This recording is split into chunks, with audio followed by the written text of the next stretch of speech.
一度ついたって守りたい革命途中だって君に夢中暗闇染み込む世界で見つけたセンチメンタルな恋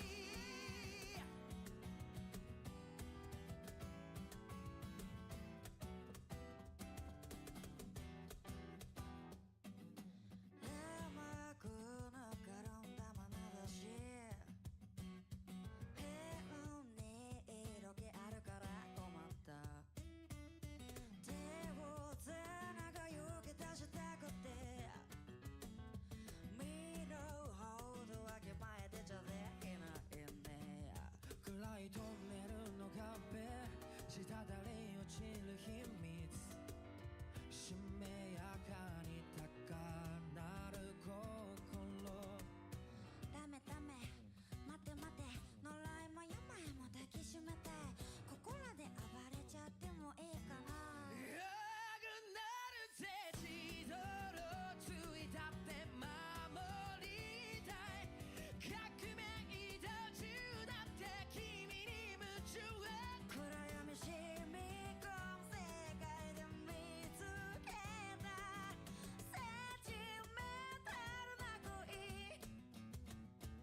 Yeah, hello.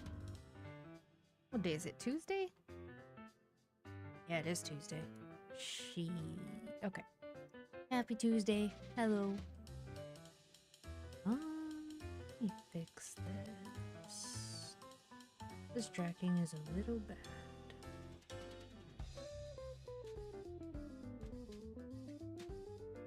Being somebody who sits with their feet in the chair in like 4 different ways makes setting up tracking really a pain sometimes. Because I won't remember how I was sitting when I set it. And sometimes I'll set it while sitting stupid. And then I'll be like, oh, it's fine. I'll probably be sitting like this for a while. And then I won't do that. In a lot of ways, policing your expression, policing your eyes, and policing the way you sit are kind of like... It comes with the territory of streaming or like making videos or anything. But I think people have the idea, or at least the impression, that you have to do that less when you do VTubing. And I feel like they're half right. Because I can pick my nose and you guys will have no idea. But the second I drink a fucking glass of water, like this, I've just gone and exposed that I've taken a sip of water. There's no hiding that. Unless I use a straw. I actually have a water bottle that has like a straw top.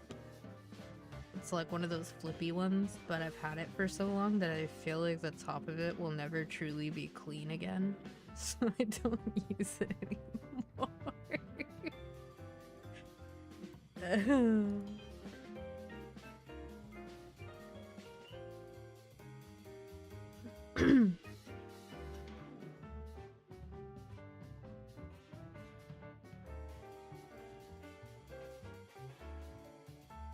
Oh, the Aryan music. Ugh. Sometimes I give it away when I stretch too. But policing your expressions is a biggin'. Because, like, if your face cam's streaming and you're not policing your expression, you might start to look down like this. And if your camera is sitting on top of your monitor, it's most likely above you. So then it's either gonna look like you're perma-angry, asleep, or like you have your eyes closed. Whereas for a VTuber model, you can actually set the threshold for how far you look down before your model blinks. But in exchange, after a certain point, it just won't track your eyes when you're looking down, because how can it? So it's a balance. Interesting stuff, I must say. Riveting. I actually do find it interesting. But, there might be some background noise because, it would appear that they are trying to clean the gutters today. And I can hear them, like, right on the other side of my wall doing so. Ideally, the noise gate blocks it all. I think it blocked most of the construction noise as I'm repairing the road last time.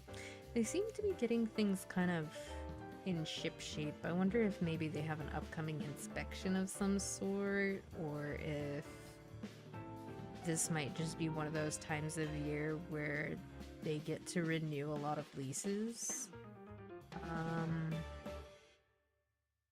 Another possibility, though, is that it's just that they're trying to do all this stuff before the rainy season.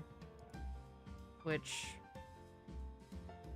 I'm gonna be honest,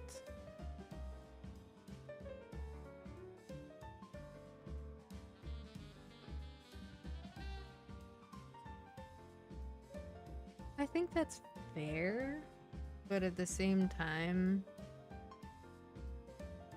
there are some things I would probably have prioritized doing, like, way far away from the rainy season, so it has time to settle.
Okie dokie.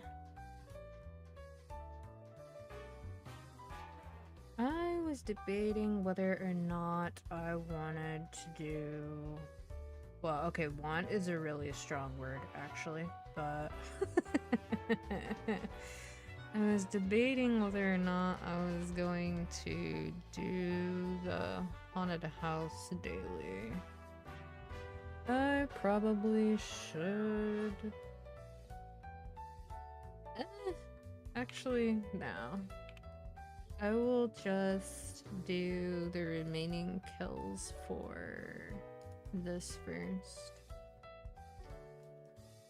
Well, it's only like 7.5k. That's not really too much, honestly. Well, let's go be very visually boring for, I guess, like 20 or 30 minutes. I don't know how long it takes me to kill that many things. I'm pretty bad about replacing my summons on perfect timing, so it's probably longer than it's supposed to be. Okie dokie. Turn on my toggles because I forgot to do that. And just summon some familiars. And I'll be here long enough to justify this, I think. Yeah. Oh, a rune just spawned. Heck yeah. I'll go get the rune and go up here.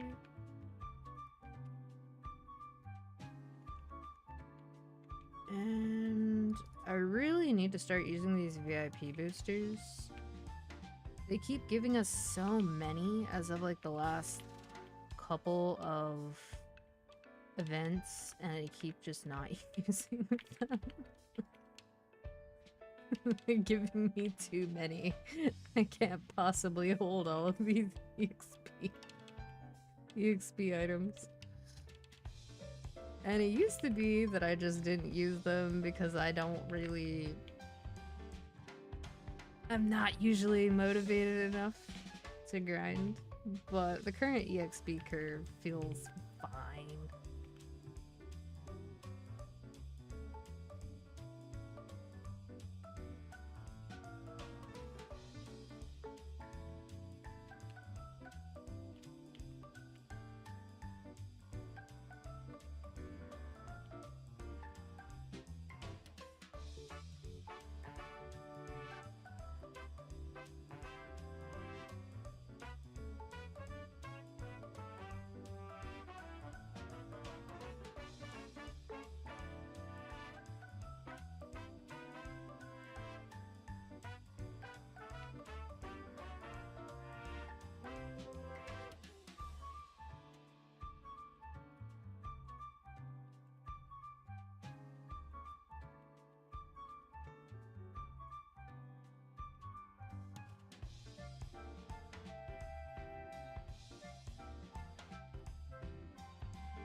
Did they slip Raindrop Flower in here twice? Or did they decide to loop it after only 5 songs?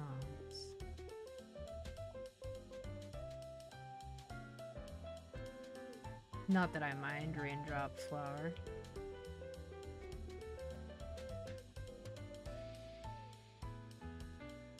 Yeah, I think they did loop it. That's funny. It's actually kind of surprising to me that lots of people have done piano covers for MapleStory music, but not that many people have done other instrumental covers or like remixes, like future bass and chiptune and all that. It's just interesting to me because a lot of other game music does get those types of things, but Maple. I don't think I even used that first VIP booster. I don't even remember. It was like 2 minutes ago. How did I forget? And my brain tells me, oh, I should use them while I'm on an EXP ticket, and I should use them while I have a rune. And it's like, if I'm gonna use 10 of them a day, and I'm this lazy, I think I'm asking too much of myself. On the XP ticket is fine, but waiting for a rune is... I don't know about all that.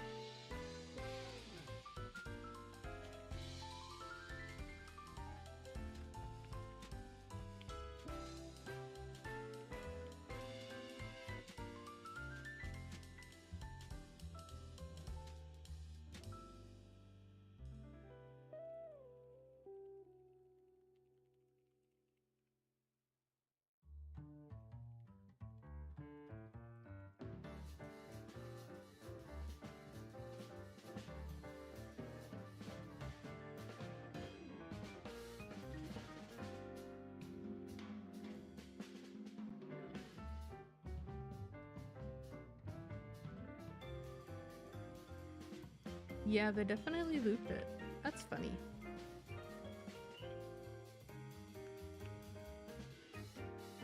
Oh my god. I can't tell if that's them cleaning the gutters making that noise, or if that's the neighbors banging on the wall because they think it's somebody, like, making noise. Oh my god.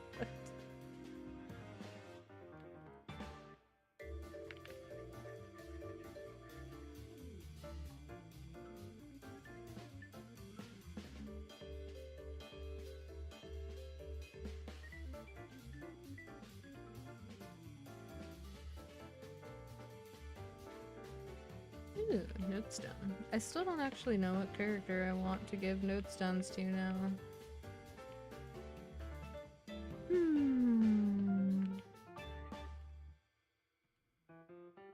I'll have to think about that.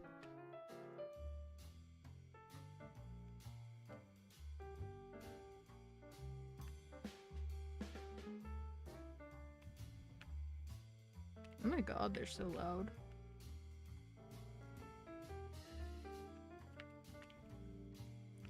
I wish they would kind of give it a rest in between, like, doing these loud renovation-y activities so that people can get some better sleep in between. I guess at least this time they started at like 9 something in the morning. The road construction stuff, they were setting up at 7 a.m. and it was kind of ridiculous.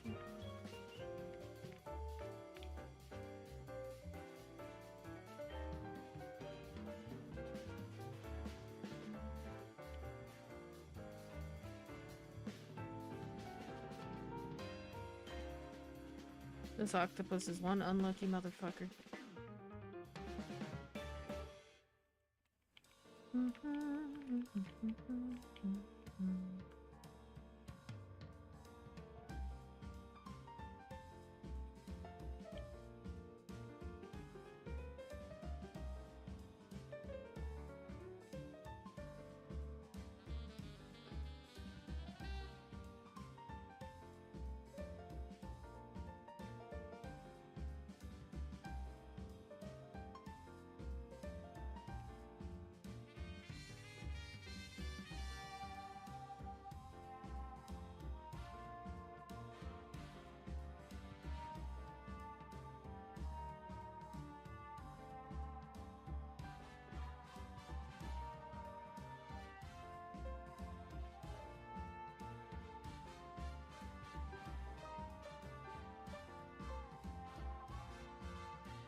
Let's see.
Hello, Fez. Yeah, this is a game of big numbers.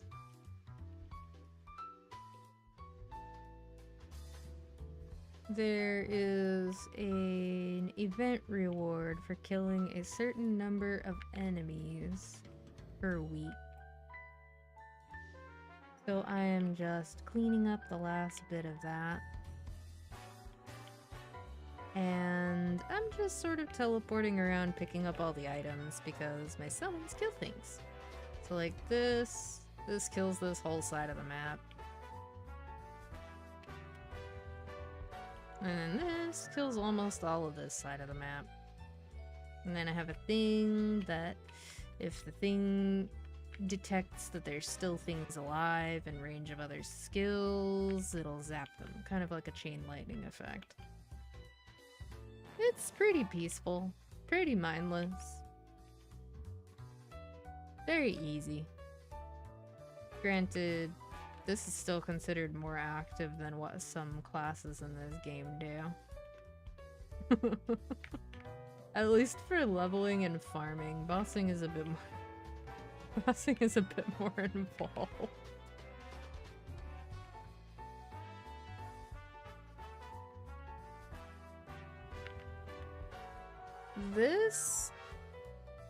What's funny to me is once you reach a certain point in progression, there's a skill that you can level that'll let you place some summons across the map that remain for 2 minutes.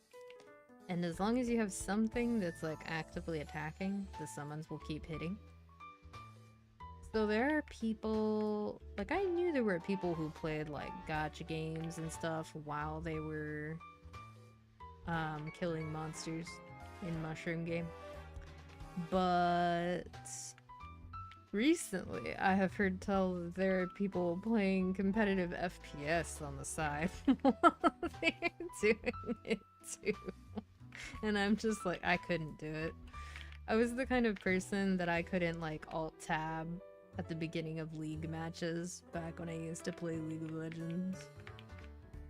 I can't do it.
3,700 more. So much work, so much effort. The bigger issue is that I'm easily distracted.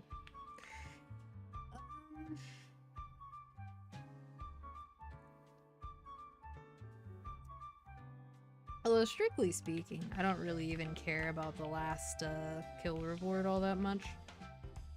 Because, like, if you look at them, these three are super good because you just get to AFK in a special room and gain EXP. This is really good because it just gives me like 10% of a level for free. Instantly. This is just okay. I don't really understand why this is the last reward instead of one of the earlier ones. It's basically a resource that you use to level skills after a certain point. And there are two resources, and you can actually see them over here on the right side of my screen. Solar to energy, which is what that item is, and then fragments. Generally, in this server, people have a harder time getting these fragments than they do the energy. I hear that it's different on the regular server that doesn't have special rules, but I don't know if that's actually true or not. Because I haven't played on the regular servers in a very long time. Because to me, the environment on Reboot/Heroic feels more social. Because while there's no trading here, and you can't move equipment between your own characters, so like you can't trade equipment down to a mule, you have to go kill those bosses and get that equipment on each character. People need each other more for progression, so they do bosses together, they prog together, stuff like that. And to me, that feels more social than just buying my gear off the market and soloing all the bosses. Not to mention, like, if I was gonna be on Reg, I would be a free-to-play player, so my progress would be pretty slow. Whereas on Reboot, my progress is reflected by my effort. If I don't put in the effort, it's gonna be slow. But I can't look at it and be like, oh, well, no matter what I do, it's just so slow. Like, that doesn't happen. It's just, oh, I didn't try. Although they are making some changes to the game very, very soon, in like 2 weeks, that are incredibly big changes. So ordinarily, I would be of the mindset that I can't ever really recommend this game to anyone because anybody who doesn't already have a soft spot for it would just be frustrated. I think that's not true anymore. I've noticed that there are a lot more new players now, and the new players seem to be progressing at a pretty good pace, which was not really possible before. Because they've made a lot of decent changes in the last 2 years. It's been gradual, which is probably for the best, because when you make all the changes suddenly,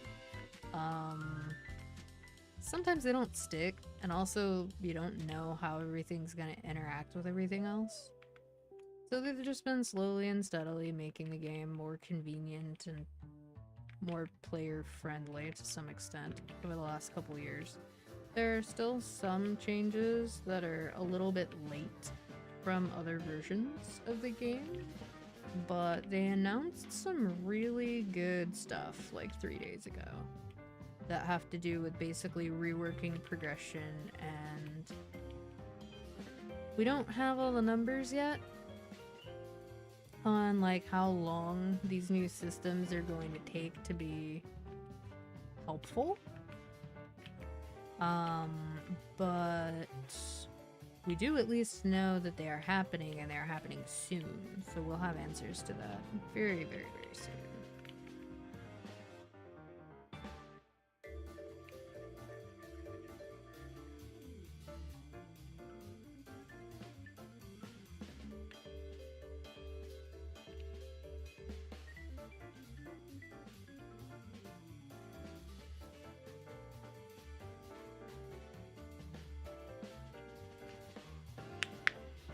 Oh, so much knuckle crackies. Oh my. Why does this do this?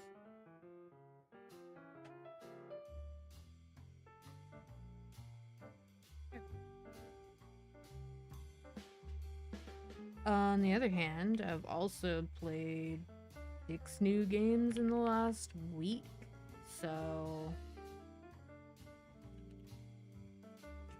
I think I've put in enough time into most of them that I've determined like which ones I'm gonna keep playing and see where they go. Which obviously none of them is as time consuming as an MMO. So that helps. But even if they're not, I think it would be very hard for me, at least, to actively play more than like 3 games that require me to interact with them on a daily basis or close to a daily base.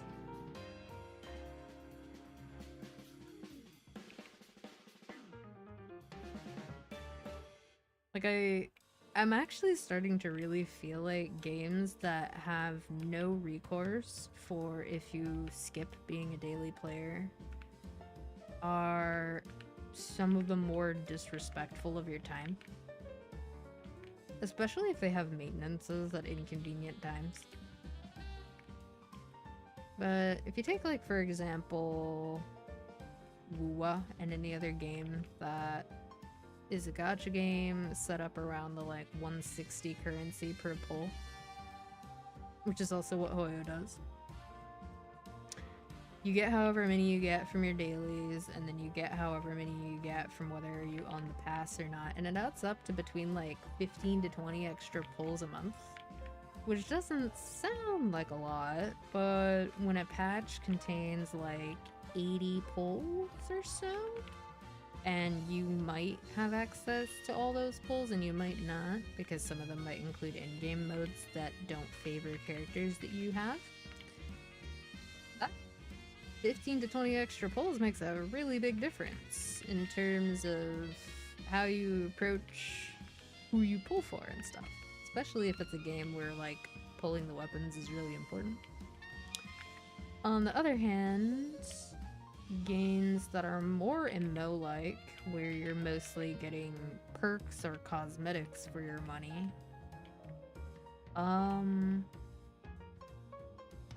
it tends to be, like, progression items that are tied to dailies now, instead of just experience, and in my opinion, that's good and bad.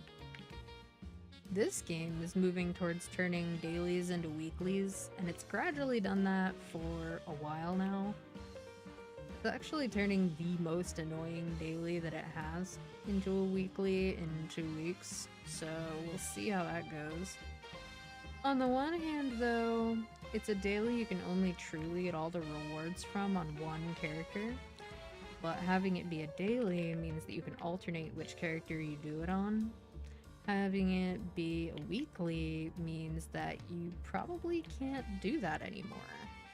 It would have to be alternated on a different week instead. So I could see some people being a little antsy about that or not preferring it for that reason. Oh my gosh, I will be right back. Right click.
Okay.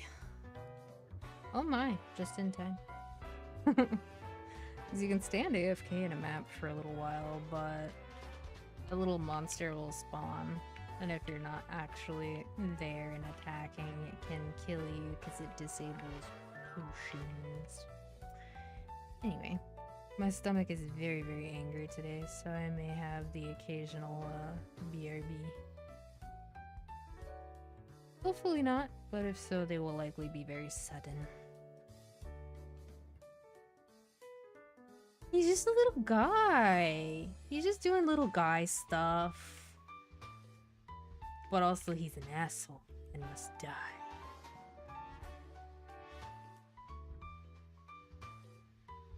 Honestly, I don't understand why they still even have those monsters and why they do such absurd damage compared to everything else. Realistically, monsters in Grandis already do so much damage usually. Well, I'm kind of cheating. I'm playing basically a tank. Look at all these misses. Bruh. Okay, there. An angry Lady Gaga. God. How are you today, Shandy?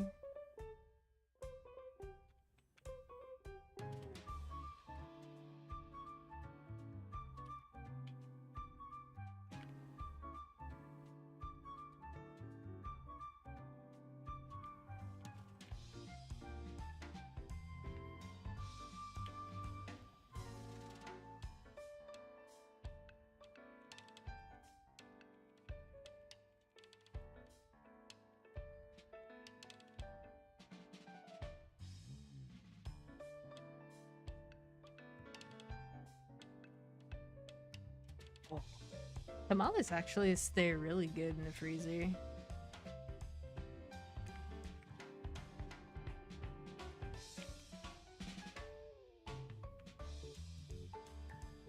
Just gotta rehydrate them.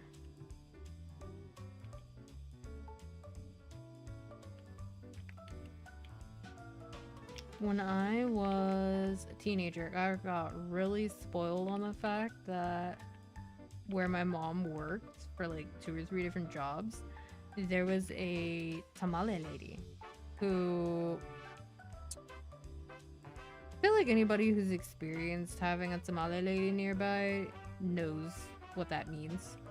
Like, as an alternative to something like a food truck, there's just a lady and she got a lot of tamales and she's selling them for like $1 or $2 each. Bless tamale ladies.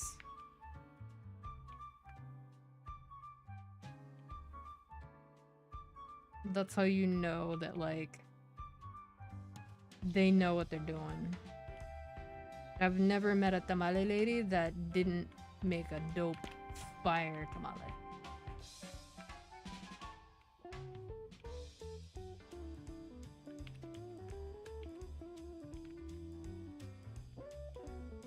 That reminds me, the last time I was in my hometown, shit you not, I've never seen this before in my life, other than this one time, but there was a Waffle House food truck, and I was like, huh?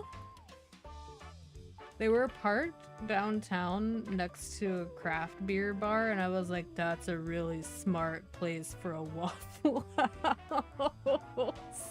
I was like, oh my god. I'm so weak for Waffle House, man. Their hash brown bowls are so good. Honestly though, in terms of like, quote, cheap diner food, I think that Waffle House is pretty top tier.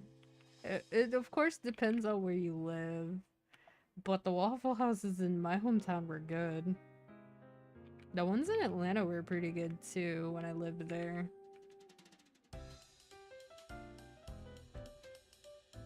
Honestly, depending on where you go to get to the Waffle House, you could have a very different experience. There are some that make wonderful food, and there are some that make wonderful entertainment. Sometimes that entertainment is better had at a distance. Most specifically with there being a screen between you and the action. I'll be honest. I've never seen anything unhinged happen at my Waffle Houses, but I have definitely witnessed people who are just hard up, like they're just down on their luck, and they just come hang out at the Waffle House for a couple hours at night and just drink coffee. So most of the time, the people I encountered at Waffle House were just regular people. They just are in a different place in life than each other. But Denny's, however, I've seen some shit go down in the Denny's parking lot. Oh my god.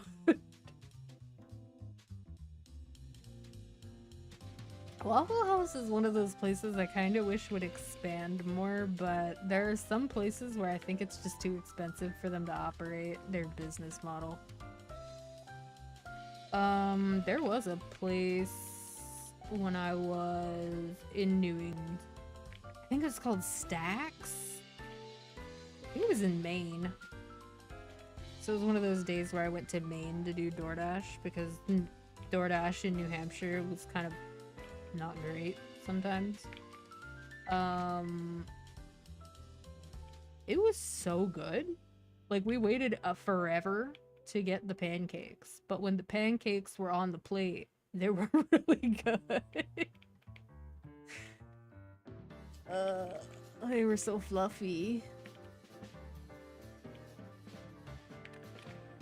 It was that area of South Portland. I don't remember what it's called. It's like Cape Elizabeth or something. It's like around there.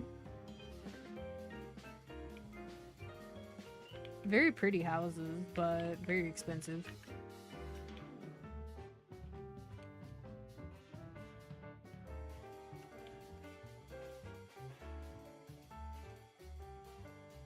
Also big houses. One of the ones I delivered to, I looked it up on Zillow just to see if I could find how big it was, and it was like 9,000 square feet, and I was like, oh.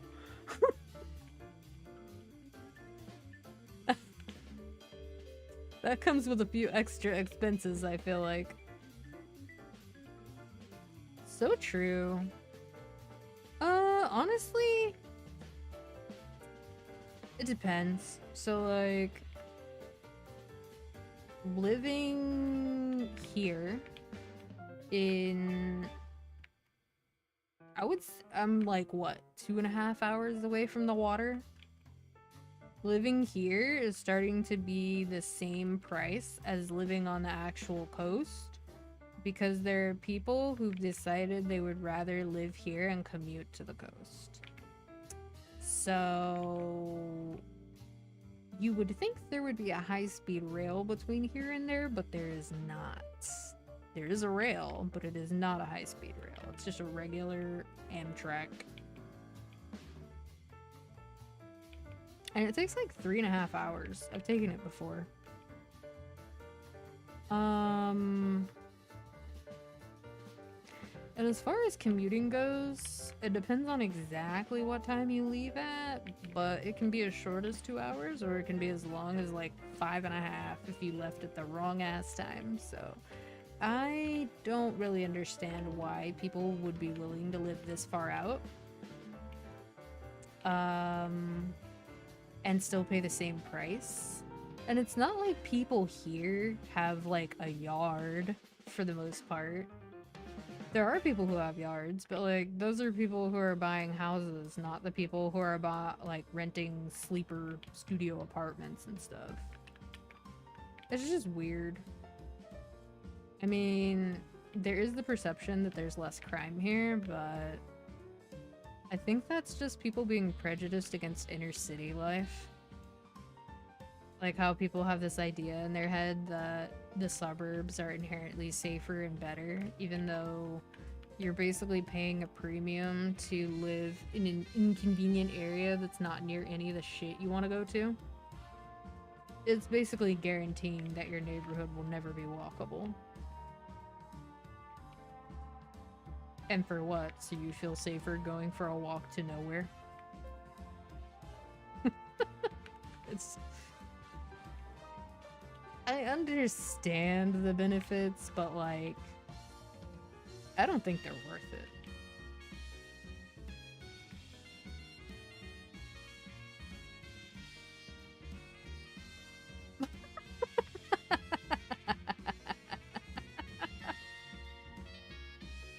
I see you played them a butt symphony that they did not enjoy. I used to never fart. It was so weird. I actually thought something was wrong with me because I used to never fart, and then one day I just started farting and I never stopped. And now everyone in my vicinity is doomed if I eat beans. And I'm not really sorry for their loss.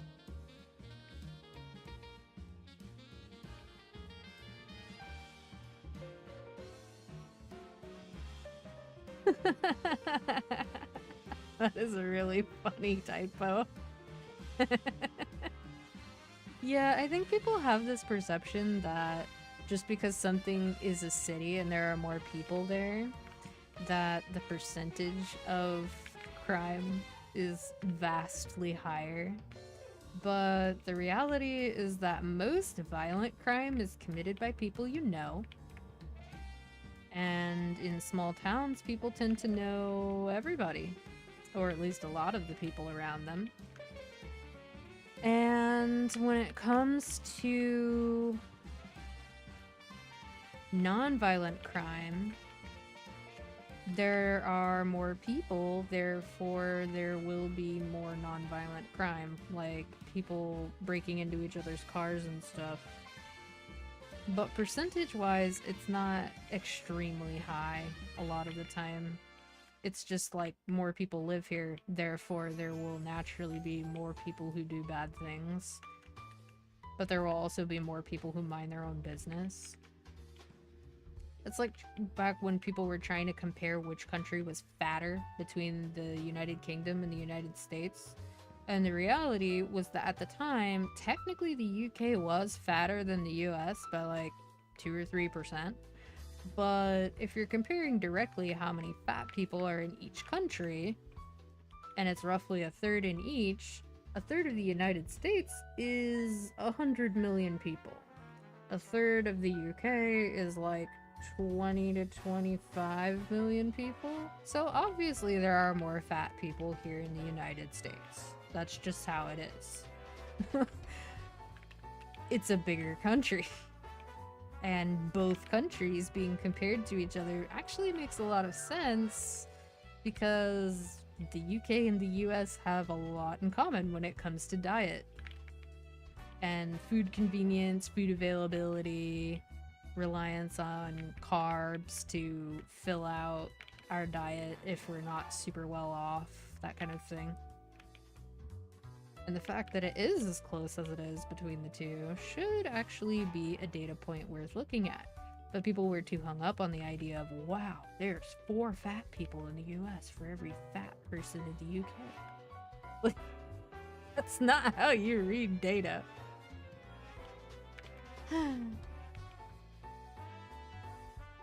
Right? It's almost like we know each other. It's almost like we're related.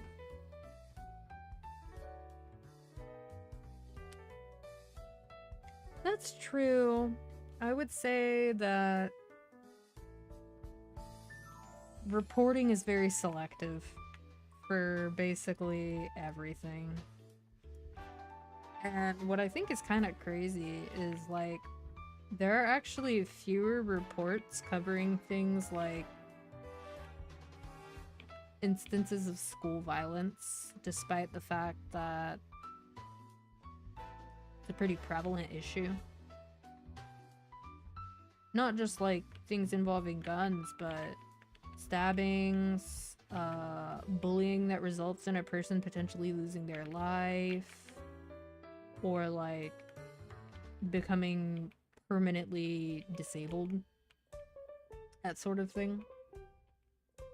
Like, it's a huge problem, but we're not hearing a whole lot about it because, well, they would rather talk about other things. And when it comes to, like, being rural and trying to watch news about your area, a lot of the time they focus on extended opinion pieces instead of just reporting what happened. And like the local news will rapid fire some stuff that's local, but then every other news program in your, like, available on your cable network without you paying a bunch of extra money for it is mostly political commentators that are just giving their opinions on stuff, which would be valuable if they were people who fact-checked themselves or had a team doing that for them.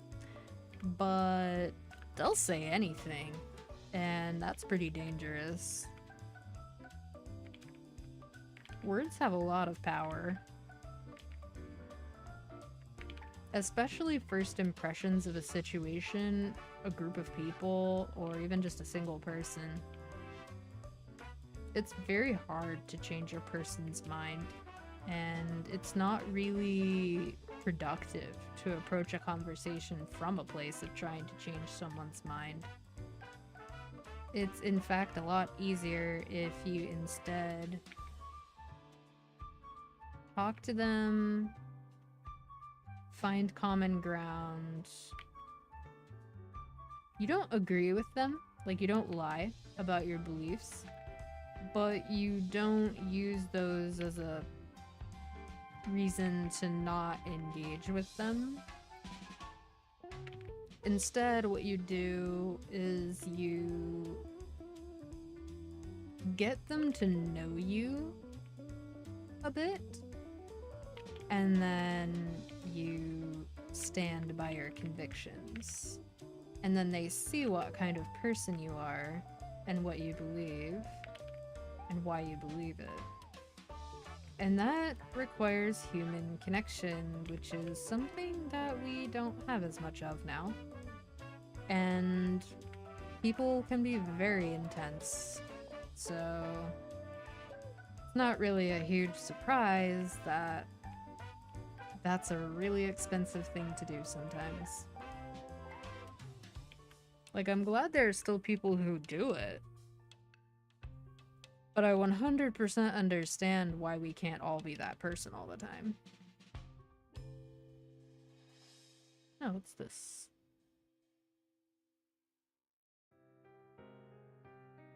Oh, that's cool. Guess that beast's added a new monster for Halloween. It's super cool looking.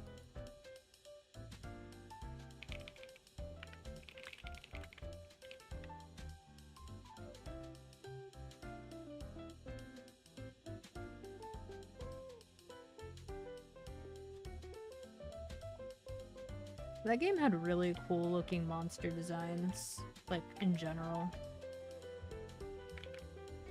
Especially the fusions. There were some really sick looking fusions.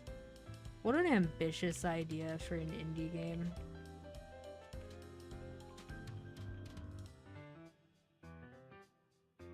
Yeah, there's definitely some people that have had their way of taking in information severely damaged by a manipulative and abusive system. But at the same time, like, the people who came before them weren't, like, amazing either.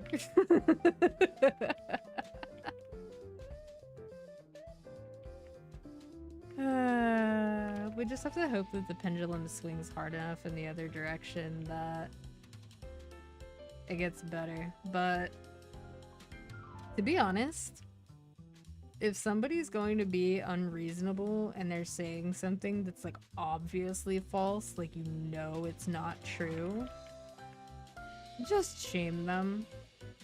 Like, just shame them. The same way that you would, like, somebody who says something to you like, oh, I liked you better with short hair, or I thought your long hair was so pretty. It's such a shame that you cut it. You just bust out a, did I ask for your opinion? Like, loudly. Say it loud as fuck.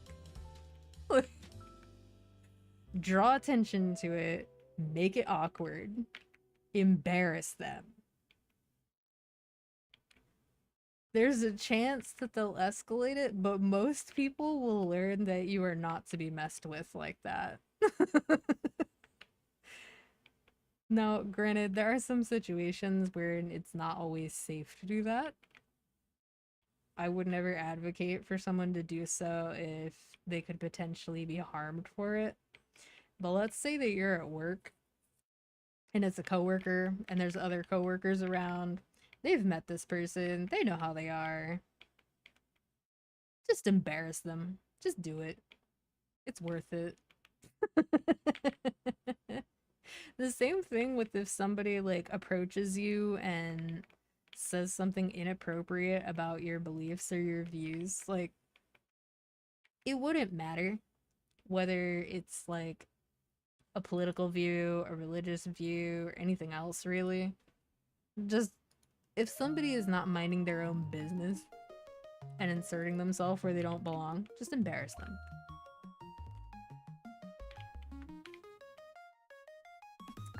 I would not recommend doing what I'm about to tell a story about, but it sure was satisfying.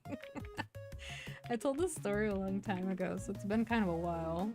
But when I worked retail, there was this... I should start at the beginning. Okay. This was during the busy season, but it was during the day, right? Like at the beginning of the day before we opened. And usually there would be a little line outside of people who like Googled when we open, and then they would be like waiting. Which is crazy to me because it's just a normal store. It's just that there weren't a lot of normal stores that sold, you know, like sunscreen and other stuff.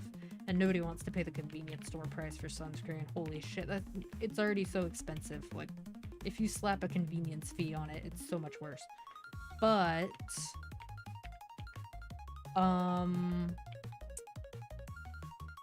yeah, exactly. Like, why do you think I care about your opinion? Do you think that I base how I make appearance-based decisions about myself on whether you have preference for it or not? Like, what the fuck? Anyway, so back to the story. So in the early morning, like when the store would first open, it was normal for everyone to sort of like hang out on the sales floor and just neaten things up, because sometimes the closing shift didn't have enough time to get it really like done. And maybe they did their best, but it wasn't perfect. Or maybe somebody came along and fucked some shit up right before they left, and they had to focus on that, and so the rest of the store... Whoa. That was sound lag. And so the rest of the store was like a mess. So anyway, we're all just doing that. There's maybe like 6 or 7 of us on the sales floor.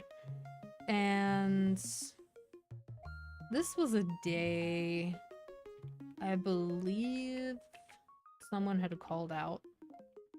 So people were working in areas that they don't normally work in. I think a couple people called out.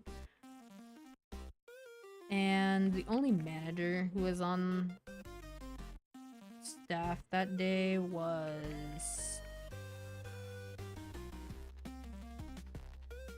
I think my second youngest manager. She was only like 22 at the time.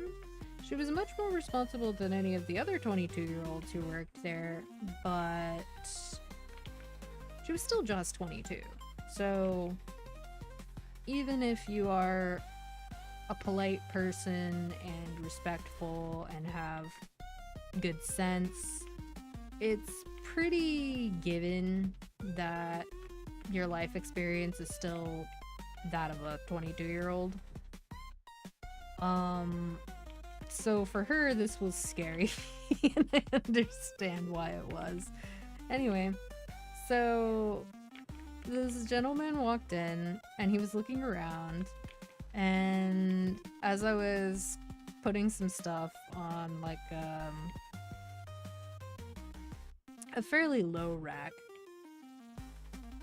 he basically asked me, hey, could you help me get something down, please? And I was like, yeah, sure. What was it that you were looking at? And so he points to a hoodie that's very high up. And I'm like, okay, let me see if I can find one of the hooks. Because since the store just opened, people are trying to, like, tidy up and everything. And so the hooks are not, like, where they would normally be. People are walking around with them. So, you know, I'm just gonna go see if I can find one of those, and if you hang out here, or if you don't wander off too much, I will find you again, that kind of thing. And he understood, and he was like, okay, sure. I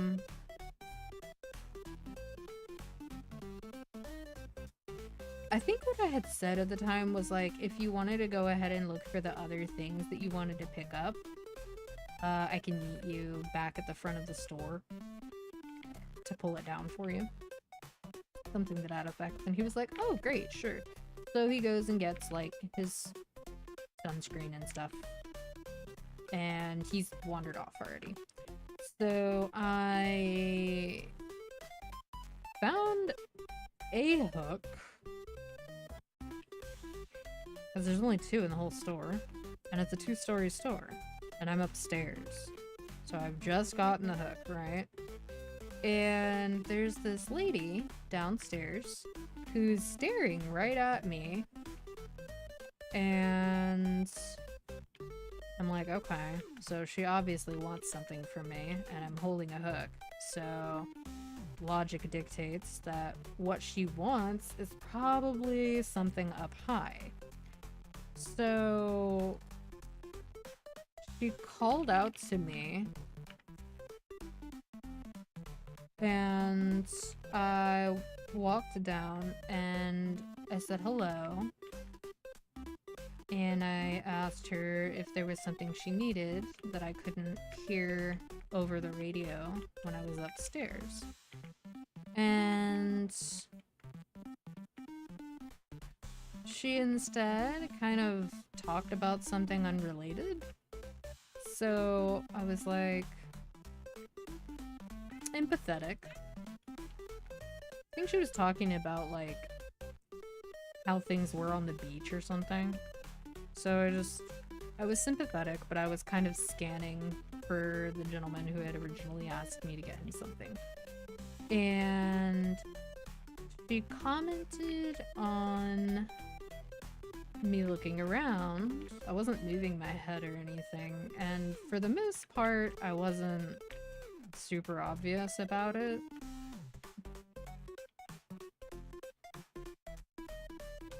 And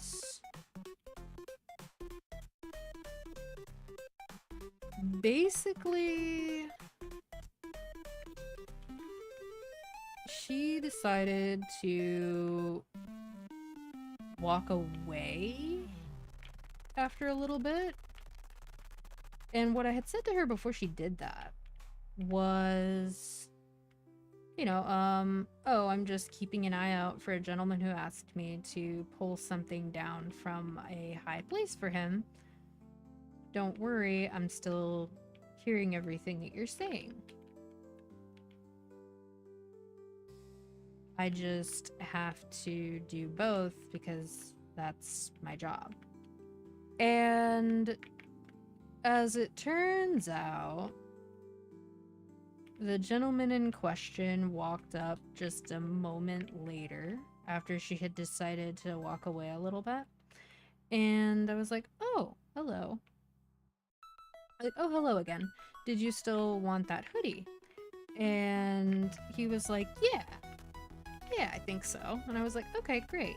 Sorry it took me a while to locate something to get it down for you with. Get it down with for you. My god, I can't words. And he was like, oh no, it's okay. I understand. And so I went to pull the hoodie down, and the woman from before walks up and goes, no, I don't want it anymore. And I very quickly make the connection in my head that, oh, okay, so these two are together. They're probably married based on the fact that they both look about the same age, or they might be siblings. But I was leaning towards married, because this sounded like the kind of petty thing that someone would really only say to their spouse. Because if you say that shit to your sibling, unless they're the same kind of person, they're gonna laugh at you. Straight up.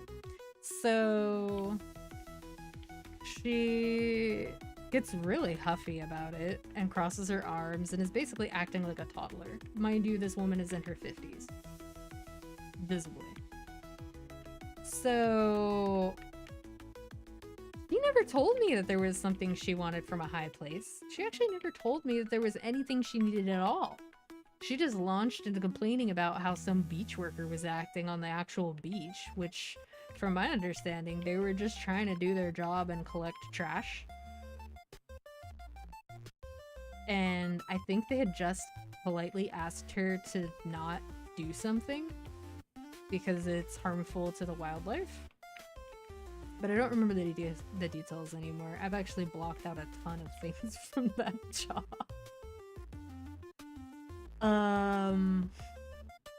So then, you know, she's like sitting there pouting and stuff, and he's like, well, what do you mean?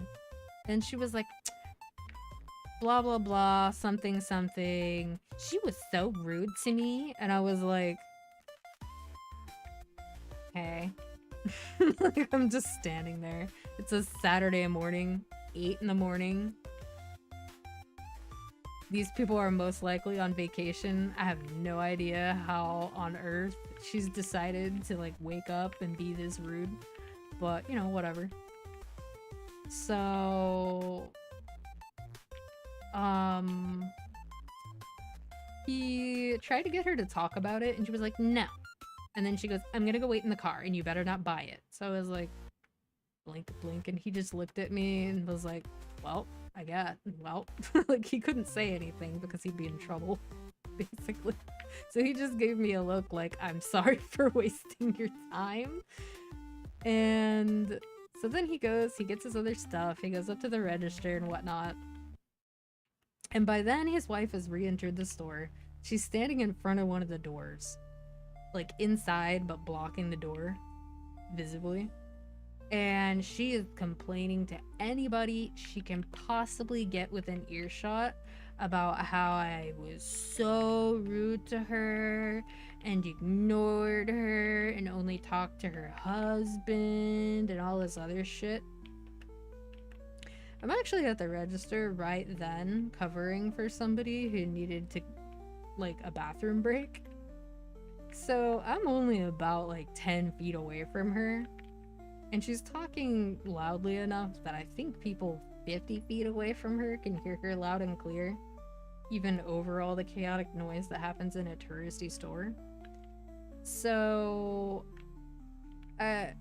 again, I really don't recommend doing this, but it was very satisfying. So she ramped up my anxiety so much by just being so loud and obnoxious about it that I actually said it out loud instead of in my head. I meant to say it out loud, but I wasn't sure what I was gonna do after I said it out loud. I basically said, ma'am, if you have something to say about my customer service, you can come say it to my face. You don't have to block the store. You're in people's way. If you come over here, we can have a talk. If you're going to stand in front of the door, you're going to need to leave. So then she comes over to the register, and she is all venom. She is so mad. Like, she's just so upset that she basically got called out for her behavior. And she went on for, I want to say, like 15 minutes while I'm still actively doing my job and just like nodding along. And the customers who are in my line are looking at me like, oh my god. And then I was like, alright, so it looks like I'm not going to be able to help you resolve this issue. Would you like corporate's number? And she was like, oh yes. And I was like, sure, here you go. And she was like, and what's your name? And I just made up some name. And about 5 feet away from me, my manager has been physically shaking the entire time. Just terrified of where this is gonna go. And it didn't really go anywhere. But she threw a fit and acted like a baby. So then what I did was I called the general manager, who I usually was not supposed to call directly, even though I had her phone number. The only time I was ever really supposed to call her was in times of like when something was really messed up. So I called her and I was like, alright, so this is what happened and I'm gonna go home now because I don't want to be here anymore. I'll be back tomorrow. Sorry for the inconvenience. But, you're probably gonna get a call from some lady about something that didn't happen. And Rachel heard everything, so just ask for her story. And yeah, so bye! And my manager was like, this very no-nonsense, I have been a retail manager for 20 years, Ukrainian woman. Super pretty, but absolutely no nonsense. And she was just like, well, okay. If you say it happened, I believe you. And I was like, oh, okay. So I come in the next day and my general manager is actually on site. She managed multiple stores, so which one she would show up at was kind of random. And she beelines for me when she sees that I'm like straightening some racks. And she's like, you didn't tell me she was a bitch. And I was like, oh my god. I was like, well, I didn't want to poison the well. You needed to like see for yourself. If I tell you that, then you're gonna believe it and you're not gonna judge her based on her behavior. And she looks at me and she goes, I cannot believe people like that exist. And I was like, wow. If you're saying it after spending 20 years working with the public, I don't know. I don't know, man. I don't know.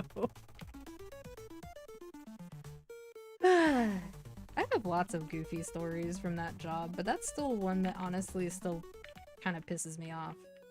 I have funny ones, like dealing with the drunks. But yeah. I know that wasn't like my cleanest retelling of that, but it's been a long time since I've retold any stories from that job, honestly. Invested! Oh my god. Oh my god. Okay, a lighthearted one from the same job, just to kind of, I don't know, perk things back up. So, there was a bar directly across the boardwalk from the store, and there was like 2 other bars a little bit further down, and one of them sold alcoholic slushies, so you know people were arriving sloshed, like, all the time, even though the sign says no alcohol. Usually I would let it slide, unless they were being egregious, or they had one of the, like, open cups. Like a little styrofoam cup with a straw sticking out of it. Like, we can all smell it. You're gonna have to go outside and finish that. I'm not advocating that you specifically chug it, but, like, if your choices are chug it or throw it in the trash, you make whatever decision you see fit. Anyway, there was this drunk family It was like a middle-aged man, a middle-aged woman, and they were married, and then her sister, who was probably about the same age. And I was putting away these bucket hats, but there were way too many freaking bucket hats to stack on top of the like t-shirt rack that they were going on top of. So mentally I'm just like, this is gonna look so bad because there's too many bucket hats. And I'm entertaining myself by thinking about how stupid this is gonna look when I'm done with it, because my boss is gonna tell me to do it anyway, even if it's fugly. So I'm just minding my own business, putting the bucket hats away. I don't want to say there's probably like 100 people in the store at least on the first floor at this time, so it's busy. And this middle-aged man picks up one of the bucket hats and puts it on his head. And he looks at his wife and smiles, and she just frowns at him and says, "Put it back." And he goes, What do you mean? Oh. And he looks so sad. And then he turns to me and he's like, "Is it really that bad?" And I was like, "Well, I don't think it's your color. I'm sorry." And he goes, "Oh, what do you think my color is?" And I was like, "Maybe like an olive green." And he goes, "Do you have any olive green hats?" And I'm like, yeah, I think we have some like olive green ball caps upstairs." And he's like, "Okay, I was really hoping to get a bucket hat." And I was like, "Oh, it's okay." And his wife is just rolling her eyes the whole time. So he picks up another color of the bucket hat. And she just goes, "If you don't put that down." And he goes, "Why can't you just say it nice?" I was just like, "Sir, she's just trying to look out for you. She just doesn't want you to get made fun of on the beach." And he's like, "Yeah, but that doesn't mean she should make fun of me directly. Isn't that not any better?" And I was like, "Well, I mean, we want the people closest to us to be honest, right?"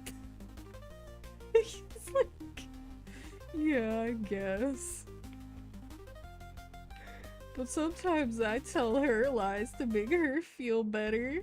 And then I was like, "Oh no, sir, you shouldn't tell me that. You shouldn't tell anyone that." And his wife just goes, "Oh yeah? Like what?" And he turns to her and he says, "Your casserole is not delicious." And she just looks at him and goes, "And what is it?" And he just goes, "Honestly, I just wish you would stop making those. I don't think they're very good." And she goes, "Oh, they're not very good, huh? And what would you prefer?" And he's just like, "I don't know." Look, you can see on his face that he's starting to realize he's in trouble. So he takes the third color of bucket hat and puts it on his head. And he's just like, "How about this one? Can I get this one?" And I was like, "Sir, you should probably put the bucket hat back. I think you might be in trouble now." And he goes, "I'm in trouble?" And I was like, "Well, maybe not, but also I think you should apologize about the casserole. You could say that you don't prefer something, but it's not very nice to dismiss someone's effort." And he goes, "Okay, I'm sorry." And his wife just goes, "Jesus Christ," and just like walks away. And out of the corner of my eye, I see them a little bit later, like 2 aisles away-ish. And the sister's like instigating, trying to get him more in trouble. And I'm just like, oh no.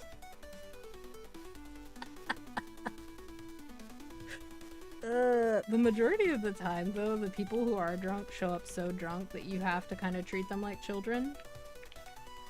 Otherwise, they won't listen to you.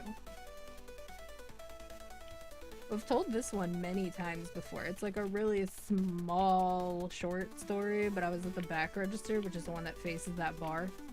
And every single weekend, there was an Asian man who would sing Baby Shark at karaoke. And then after him, there was a white dude who would sing it, quote, better than him afterwards. And it's quite something. So then during the Baby Shark performance, which goes on for way too long, these three boys who couldn't have been older than like 20. I say boys, but like I think one of them was like 17 maybe, and the other two were just like barely adults. One of them had like an electronic scooter, and he was sitting outside the door on his scooter, and he was like, I bet I can ride my scooter through the whole store and nobody is gonna say anything to me, and I'm just gonna get away with it because I'm so fast. I'm making eye contact with his friends while he is giving this speech. I am making very direct, very obvious eye contact with his friends. His friends are making the eye contact back. We are both in agreement that he should not do this. It is very clear that he will get in trouble. Anyway, so he tries to do it anyway. He gets about 5 feet into the store, hits a rolling rack, knocks it over, and without missing a beat, I have my arms crossed and I just go, and you are going to pick up every last one of those, and then you are going to leave the store quietly, and you will not come back. And they were so panicked because I said it loudly that they just, all three of them just immediately started picking everything up. And one of them even picked up something unrelated that like he didn't even do.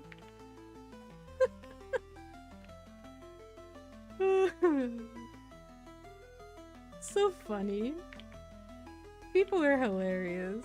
I don't really... If given the choice, I won't interact with people. But if I'm forced to interact with them, there will be times where it will be funny.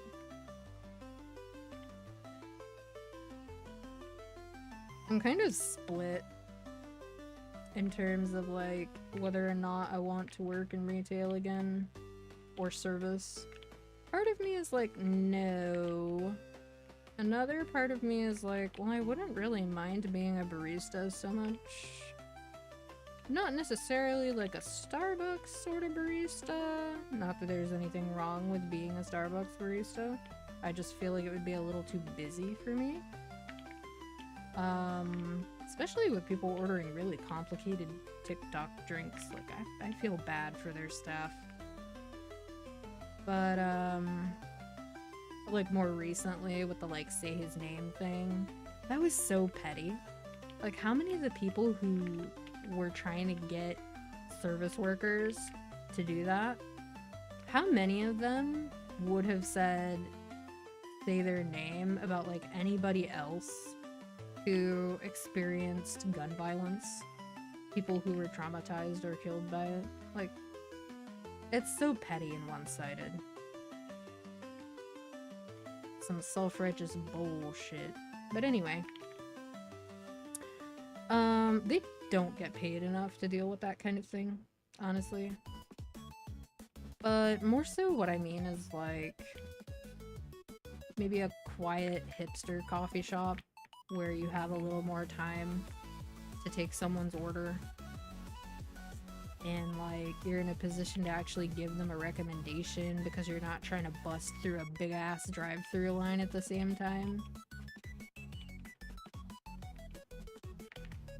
I do okay in the fast-paced, busy environment, but I lose track of time in not necessarily a great way.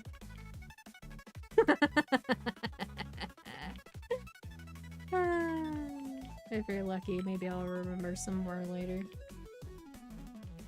Where you going?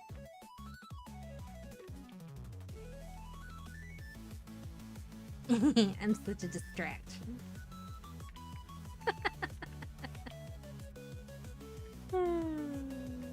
You don't actually have to answer that. I give you permission to leave.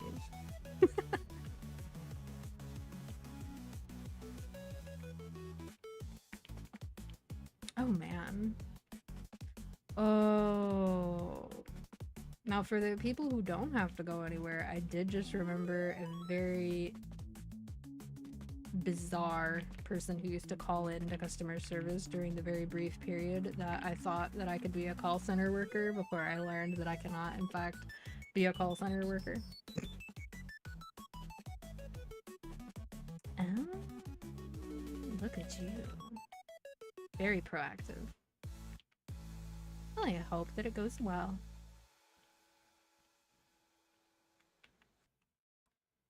So the story I thought of isn't really a long one. It's just this guy was a repeat customer care caller. And I worked for Verizon, full disclosure. So he would basically call, and then his whole deal was that he would basically say like, yeah. Oh, thank you, you too. He would basically call in and then he would say, oh, can you tell me about all the Verizon plans right now? Like what all's available? And then he'll pause and then he'll go, but can you do it mean? And he would tell you about how he's got his construction paper and his crayons and he's writing it all down.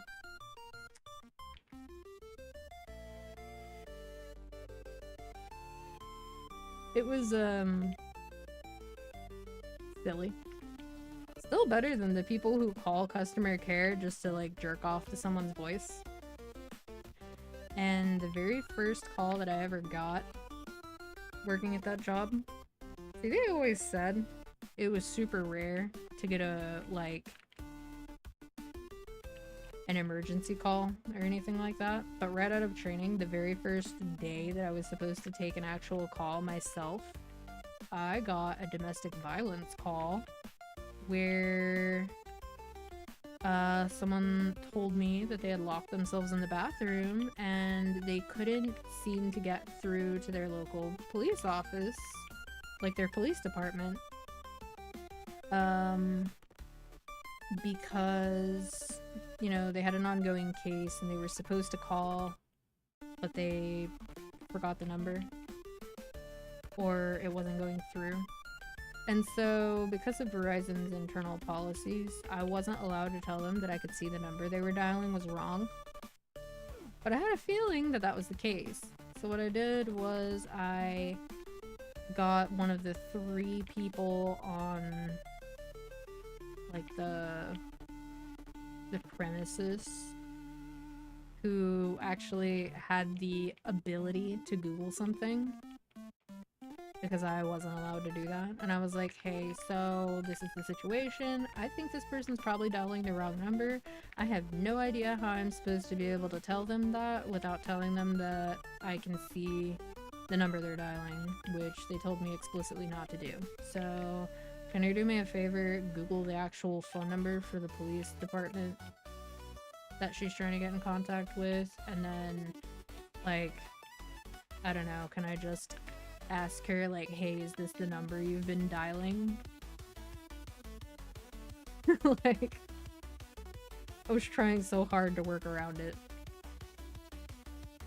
Eventually, they actually ended up changing the policy as a result of that call. And I'm just like, yeah, remember how rare you guys said this was? I actually didn't get very many mean customers, but the few mean customers I got were pretty intense. There was a lawyer guy who called and then left his phone with his secretary for her to put me on hold. So I was on hold with his secretary over his billing issue that he didn't understand. And eventually, she understood it, but he didn't, so I had to talk in circles with him for like an hour, which drove my handle time up way, way, way too high. So, naturally, I don't think I will be applying for that type of job ever again. Even if everyone's nice in customer service, it's still hard. Hello!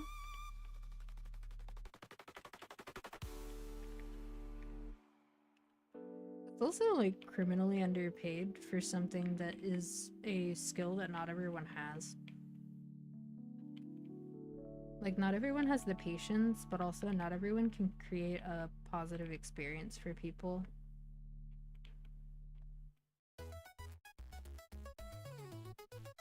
Oh yeah, the trans pride emote. I always like the colors of the trans flag.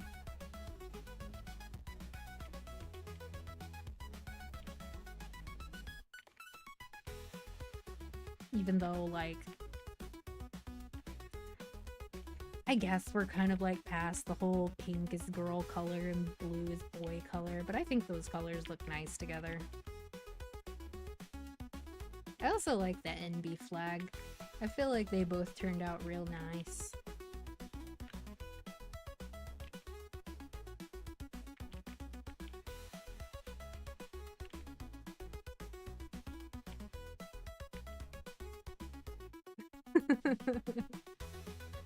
Thanks.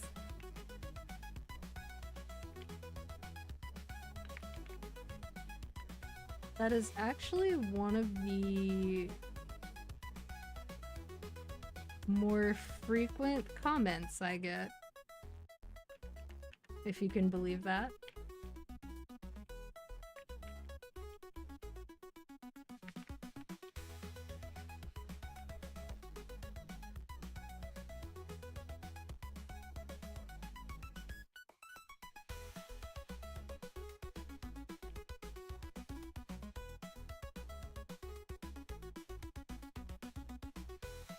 Now, granted, I feel like we all hear our own voice a little differently than how everybody else hears our voices.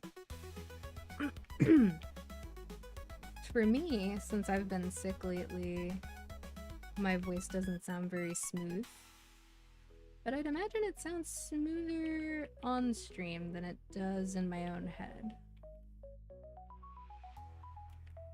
Like, for me, I can hear it, like, cracking and breaking a little bit.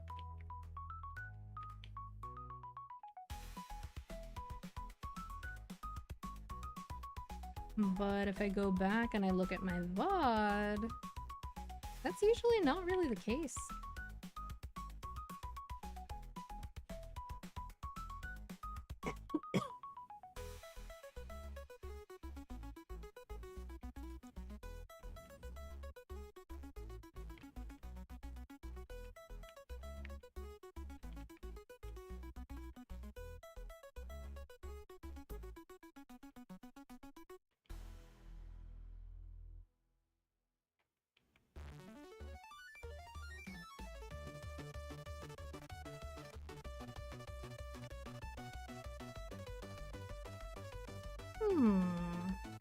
Wow, what the heck? That's like the 4th node stone in like 2 minutes. What the lucky, lucky. I'm 19. That's actually not bad for how not very long I've been here. That's pretty lucky. I still don't know what I want to do with them. Because I don't need them for this character, so I should give them to a boss mule, but I don't know which boss mule I want to work on. Especially since I'm probably gonna reroll my Lyn on Challenger World.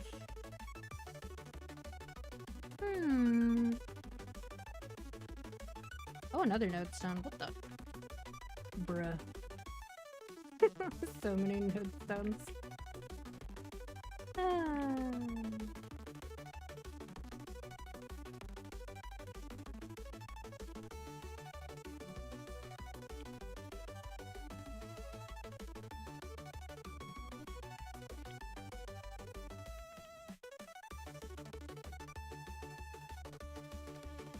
I don't like that when they change the cooldown of this skill, this one right here, I don't like that they made it so that it still expires a little bit before the cooldown is ready.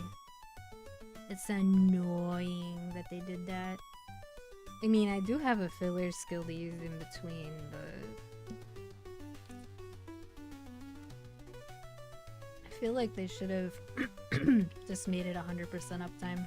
I don't think it would have hurt anybody. Especially since they took the cooldown off this one. They made it so much better than the old version, and then they took away its cooldown. That would be so nice. Oh well.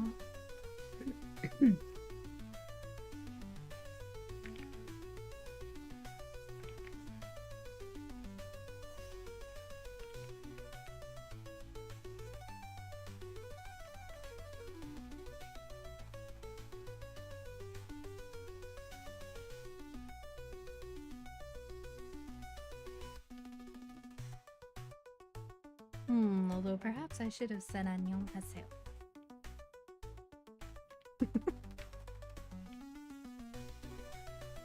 It has been quite some time since I actually had an excuse to use Korean.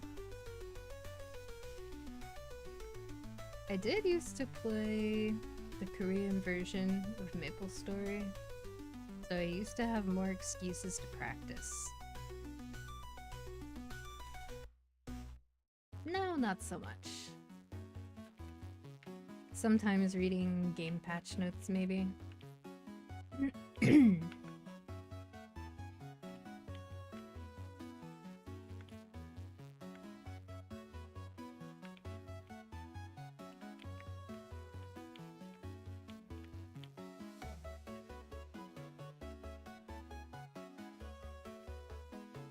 Although, since I learned from talking with people in games, I don't think my pronunciation is the best.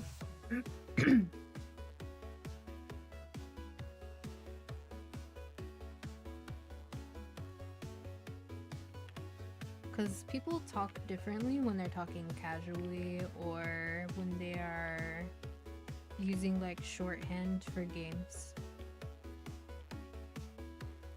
Because there's like terminology that only exists in like the context of playing a game, you know?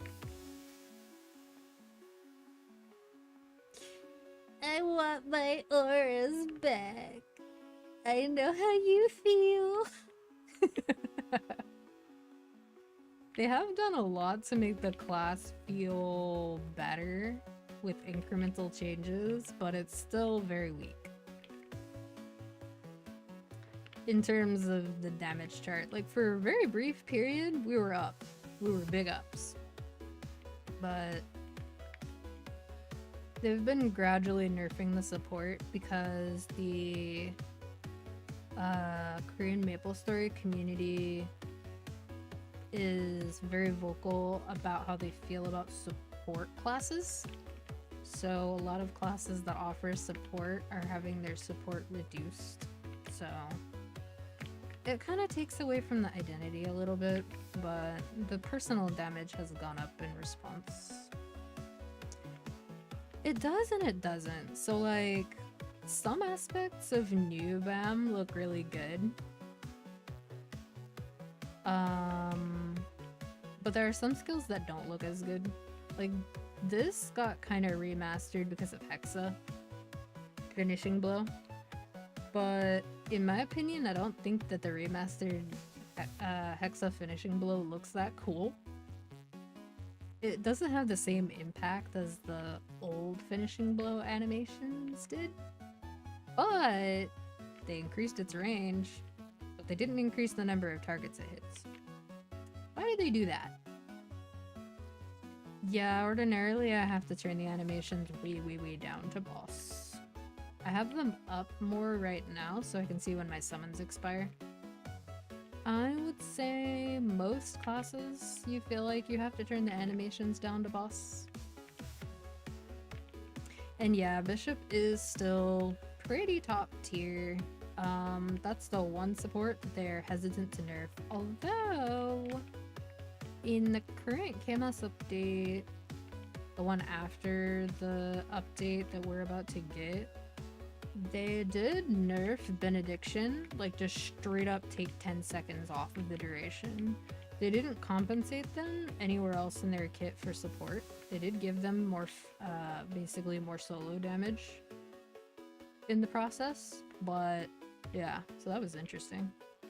That's probably the biggest outright support nerf that Bishop has gotten in a while.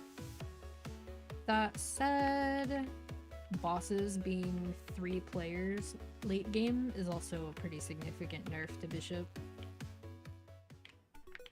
Because if you're only buffing yourself into other people with your final damage buffs, you're technically contributing less than you would be in a party of 6.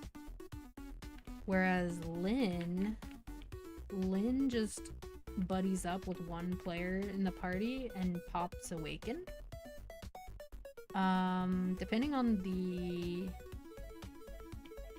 burst cooldowns for different jobs, Lynn could technically buff both other party members, which made Lynn very, very strong. I don't really know if that's still the case after the 2-minute update. I don't know if Awaken's on a 2-minute or 1-minute cooldown. I do remember it being 1 minute when they first made some adjustments back when skill sequences added, but I don't know if it's still that way. Personally, what I miss the most from Old BAM, apart from aura stacking, I would really like it if they gave us back our little reapers that would spawn when we kill enemies. And I know they'll never do this because this was like way beyond what the average person could get away with, you know, having more than 10 milliseconds of ping. But the finisher attacks were cool. Where like, you started with the gear at like 30, and you could follow up your blow skills by using the little saw blade skill to finisher.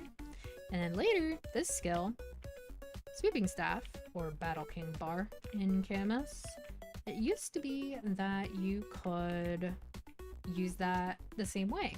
So you would do this, and then you would do Sweeping Staff.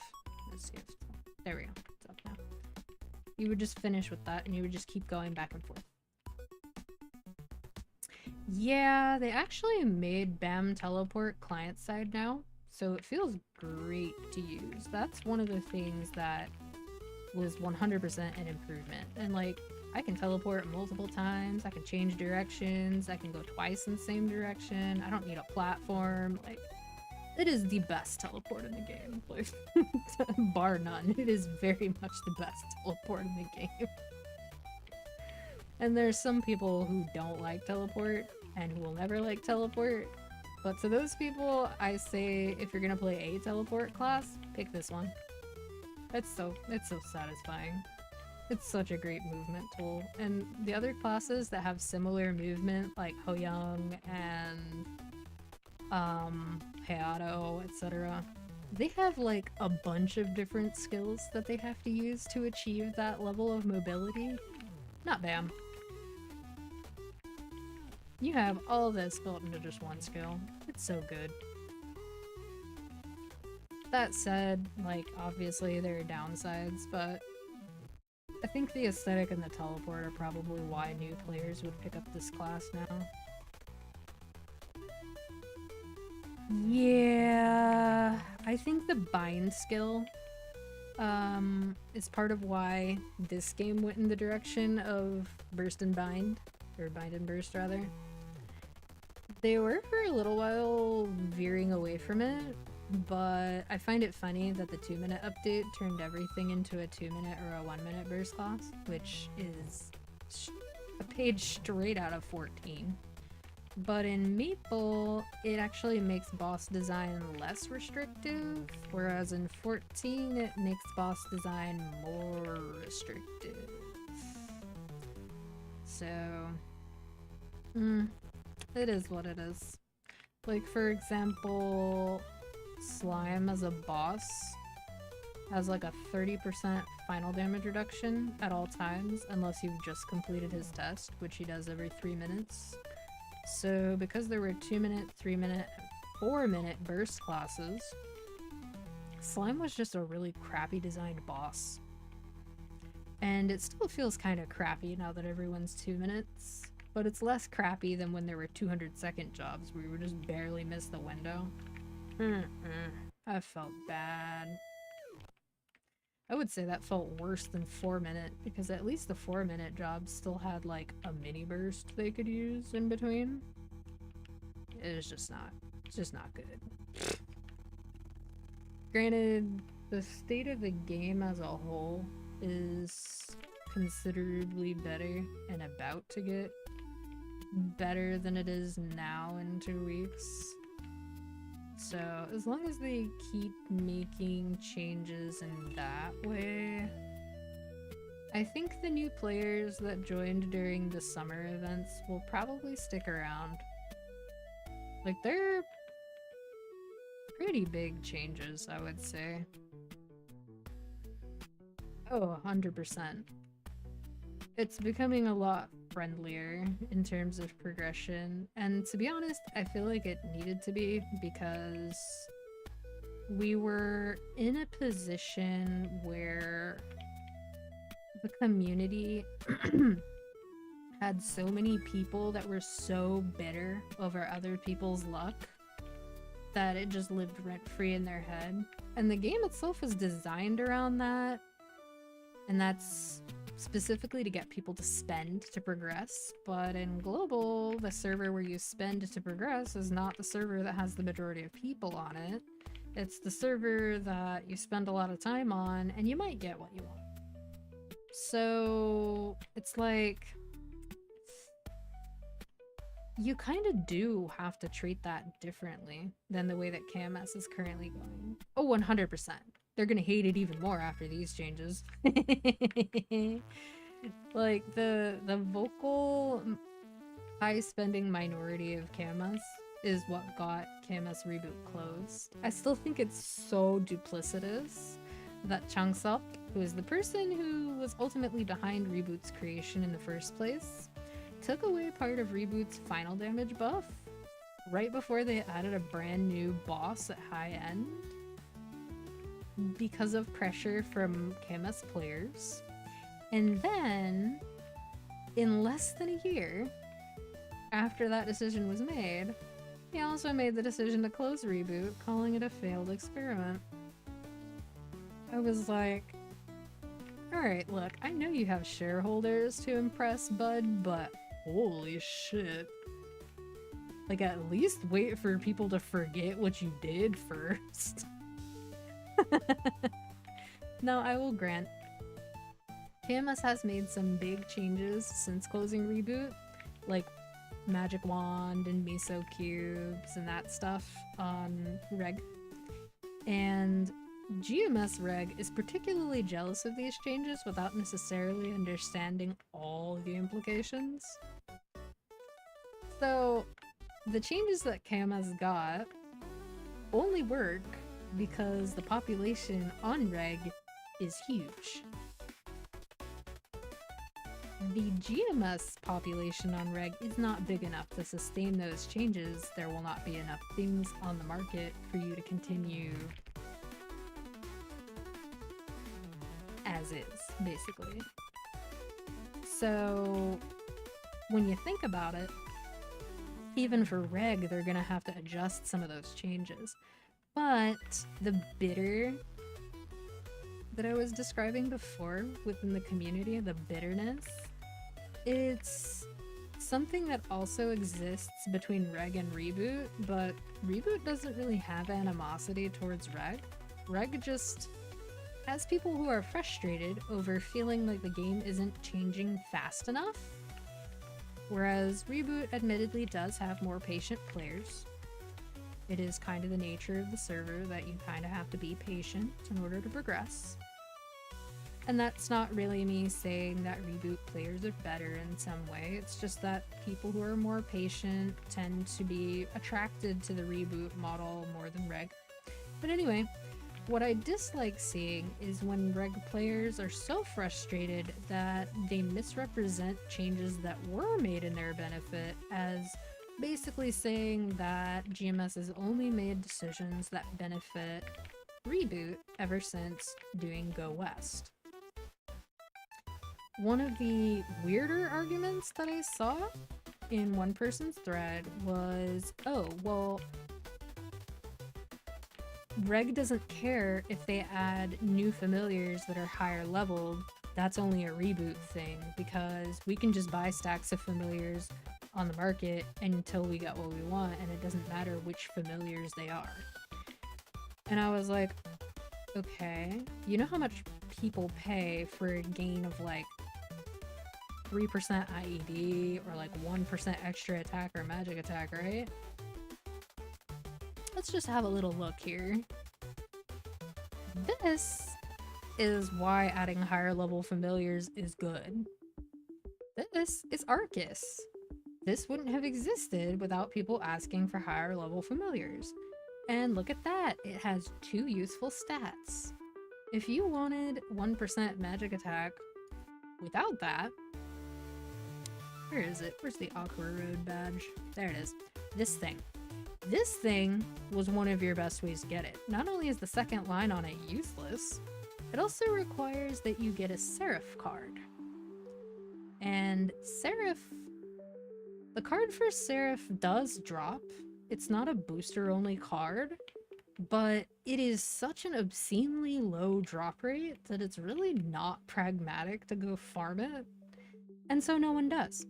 So that's just 1% magic attack that's not available to you, which I think is really funny because the attack cards are actually pretty easy to get. Either way, whether somebody spends, 20 minutes farming a relatively easy to get card set or whether they buy it, all the higher leveled card sets that they've added are super duper easy to get. They drop super frequently, none of them require bosses, and none of them are booster cards. So that means they would also be very cheap on Reg if you wanted to buy them instead of go get them yourself. But also, why wouldn't you go get them yourself? It takes 15 minutes. Like, it's not hard. They drop super, super frequently. So that having been said, to suggest that the familiar changes, look, there's a familiar card right up there as we speak. They are not rare. There's nothing rare about this.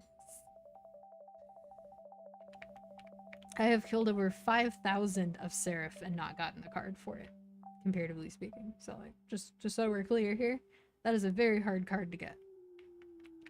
And so people saying that raising the areas in which you can farm familiars is somehow not advantageous to Reg is disingenuous as fuck. Because when you think about it, how much are people willing to pay for 1% extra of anything? Especially when they're running out of ways to get it. So it just comes across as kind of whiny. And even now, with like the winter update, there's people saying like, oh, it's all for reboot. No. We're getting level 3 link skills for every single class in the game. Once again, how much do people pay for tiny percentages of stats? That's a lot more than tiny percentages of stats. Like, if you look in here, a lot of these are level 3, but not all of them are. This would make it on par with the Demon Avenger one. Super good. This could go up to 15% all stat. This would get more IED on it. And more damage against enemies with 100% HP, which means easier one-shotting for new players. And then this, which is one of our newest link skills, which is a best in slot bossing link skill, super, super good. It's gonna be even better. Extra crit damage here. Are we suggesting that that's not valuable in some way? Like, equally important to both servers? Like, come on. Come on. The Ilium one is not super impactful, I'll be honest, even though I have an Ilium Mule. Time to prepare is alright. This one is probably gonna go kind of crazy though. The adult link skill is actually a pretty good link skill for bossing in the first place.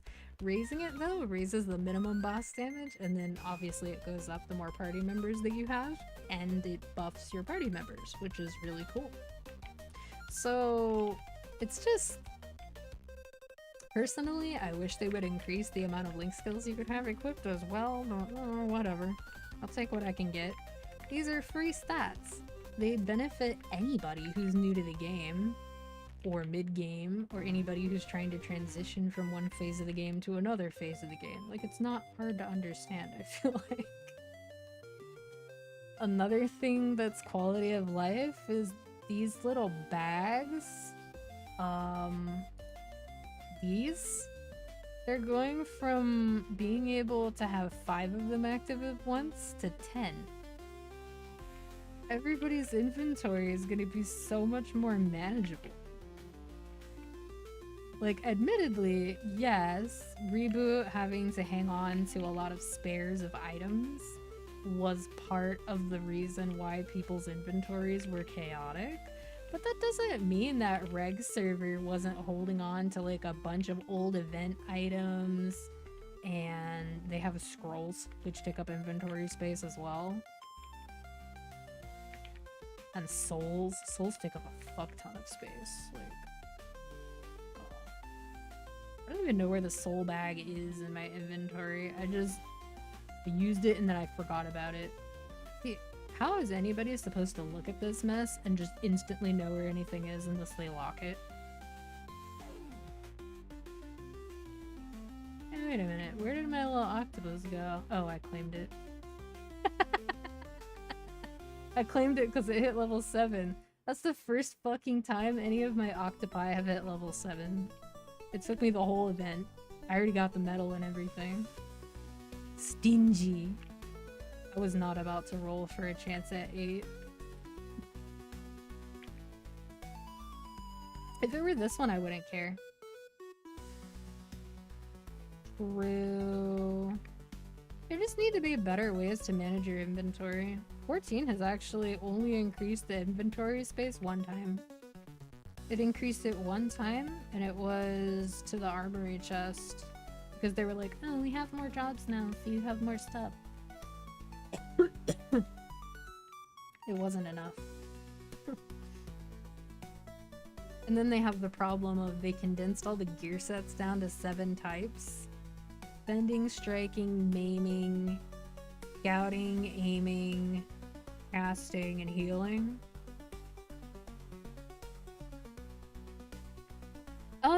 Yeah, they did remove belts. That did help, but basically removing the belts is what allowed them to reallocate the slots.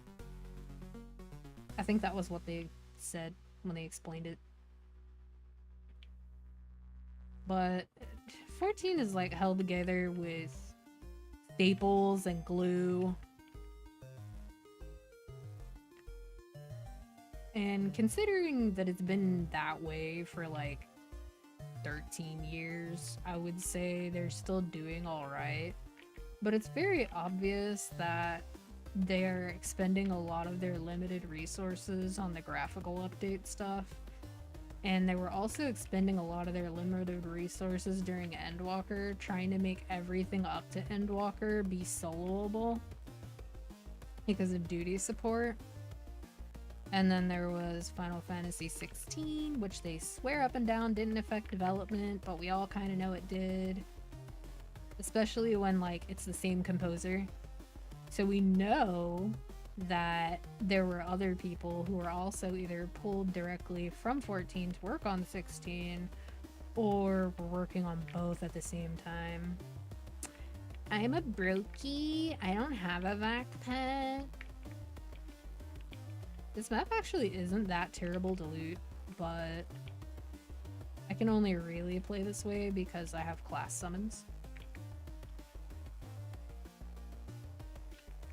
I would consider a vac pet if, number 1, if I had proper income, but, number 2, if I if I were somebody that regularly grinded, and if we got unified cash shop. As soon as they announced that, I would probably finally bite the bullet. It's kind of hit and miss. So like, it's still the best way to progress because of all the resources that you get.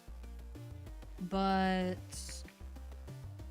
until this most recent update, when they added extra instances, Arcean was kind of like a stopping point for a lot of people. Because it would just never be open during the times that they were playing at. And that kind of sucks.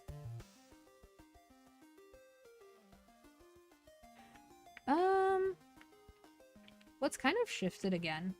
It's shifting back towards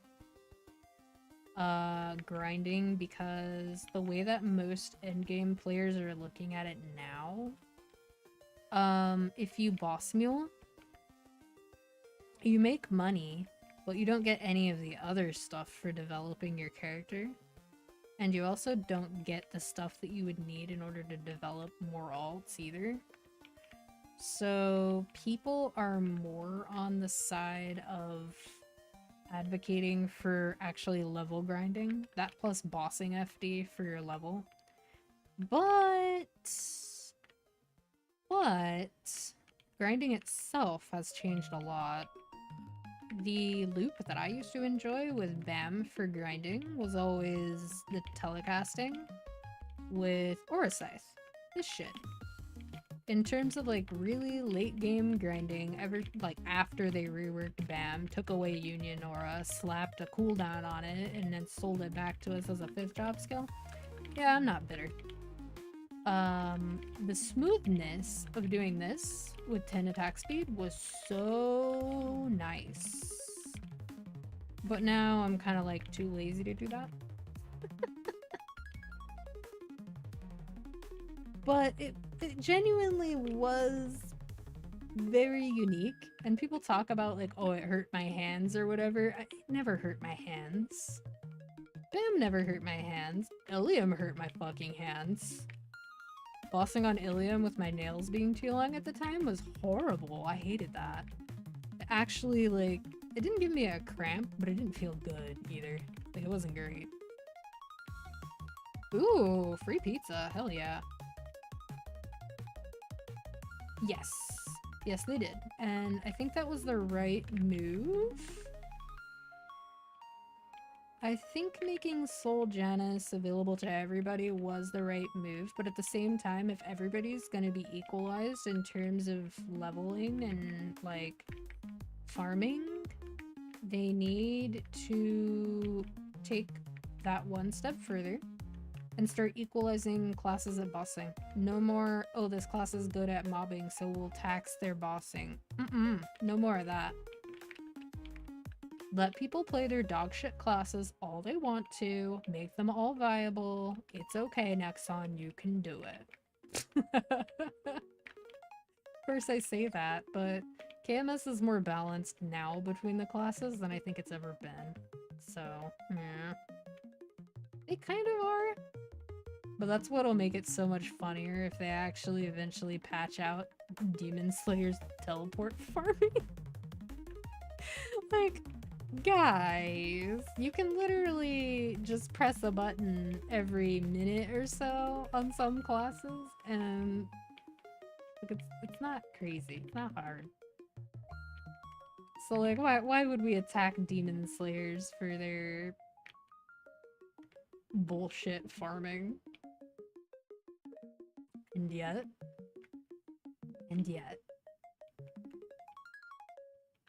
Although I could see them possibly nerfing how good it is in the sense that Demon Slayer gets to, like, really easily loot at the same time. Oh yeah, the map layout is super bad for active grinding because they were so focused on making it as absolutely heinous to loot without a vac pet as they possibly could. Some of them are really, really bad. And it's really not hard to, like, track their changes and easily align them up to them trying to sell you something.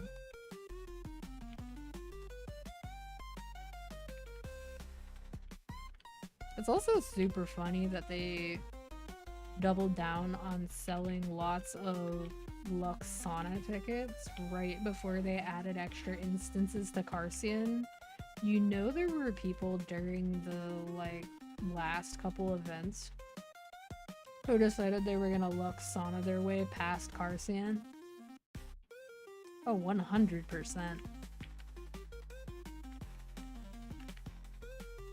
That way they could get to Talahart.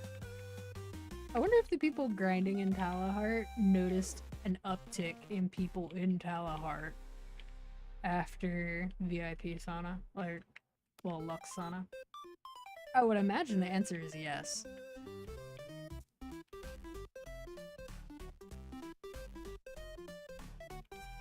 But if you're gonna make it grindy as fuck to get there, then you do kind of have to accommodate for the fact that that's going to be a lot of people bottlenecked into one area needing access to maps.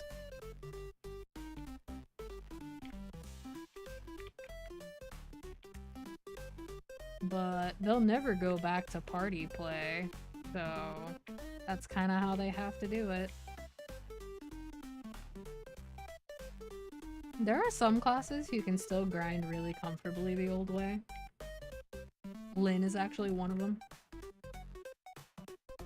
The main attack, the bear, the little fire bear that scratches shit.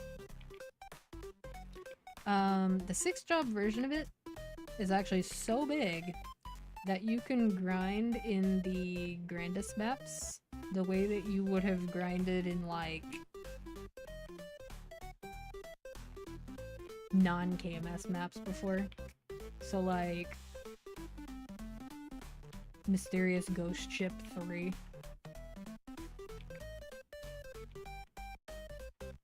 Where it was just two really long, flat platforms and you just go back and forth.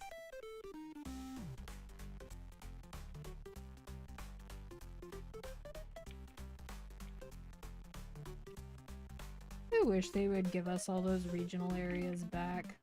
And I wish they would give us Jet back. I still think it's so messed up that they literally deleted Jet from the game and then heel turned and released Lynn and then did Go West and all that. They knew for like over a year that they were gonna delete Jet. It's so messed up.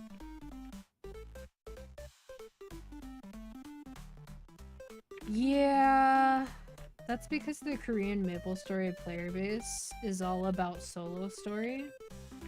And it's basically a case of people are like upset that they feel like Nexon is telling them they have to have friends in order to progress. So they've gradually pushed that more and more out. And that's part of why they've sort of dropped the amount of party members for late game bossing as well. There's a couple of reasons for that, but that's one of them. And they've also said on multiple occasions that they don't really plan to bring back the party play bonuses either.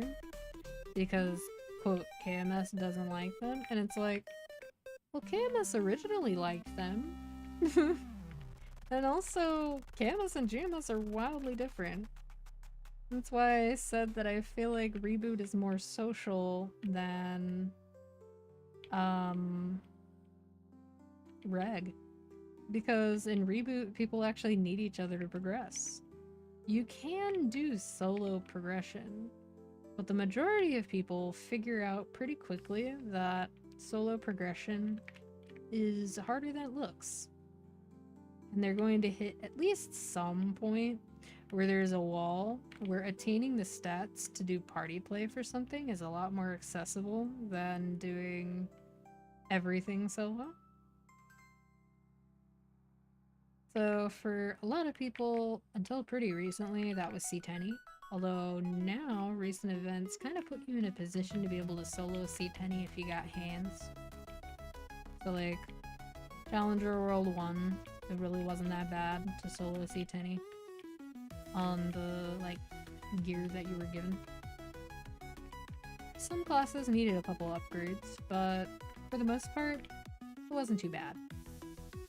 I think Vihilla is still gonna be a little bit of a wall for new players, even in CW2. So I would say the bar is like, for some people it's gonna be, you can either min clear or like min cut your own C10 runs and get all the loot yourself. Or you can party, get it done a lot faster, be more likely to do your runs every week. And then for like BM and Saren, I think those are gonna be more so the ones where people first feel really obligated to party. Depending on the player though, there are still people who feel kind of obligated to party as early as Will, because Will's kind of a little bastard, but eh. Gloom's really not that bad. Darknell, basically if you die out and you need a carry, probably, but I don't think Darknell's that bad either, especially post nerfs. He's not that bad. A lot of classes have convenient ways to dodge his stuff and deal with him now, especially now that dashes and up jumps are more common.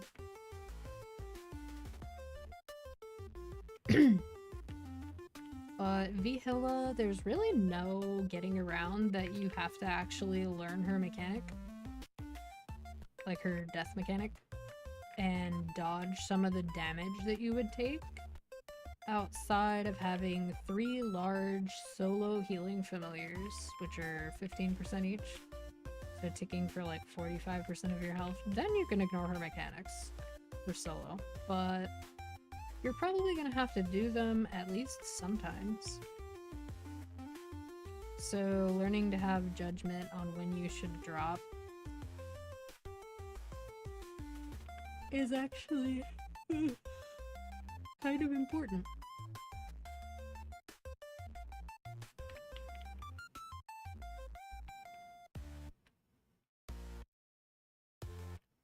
It's also kind of a good boss for practicing for Grandis, because Grandis also has boss mechanics that kind of just exist to waste your time. And Kaling and Limbo, for example, have mechanics where if you mess them up,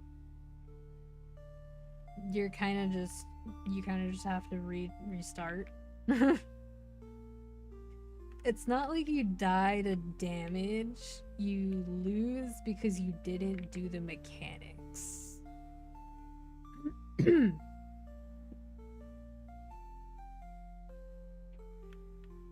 But the more that KMS has gone in the direction of eradicating party play, the less I feel like going back to KMS ever. Like, it's fine if you don't want to go out of your way to reward it anymore the way that they used to, but splitting maps was a great way to deal with layouts that suck.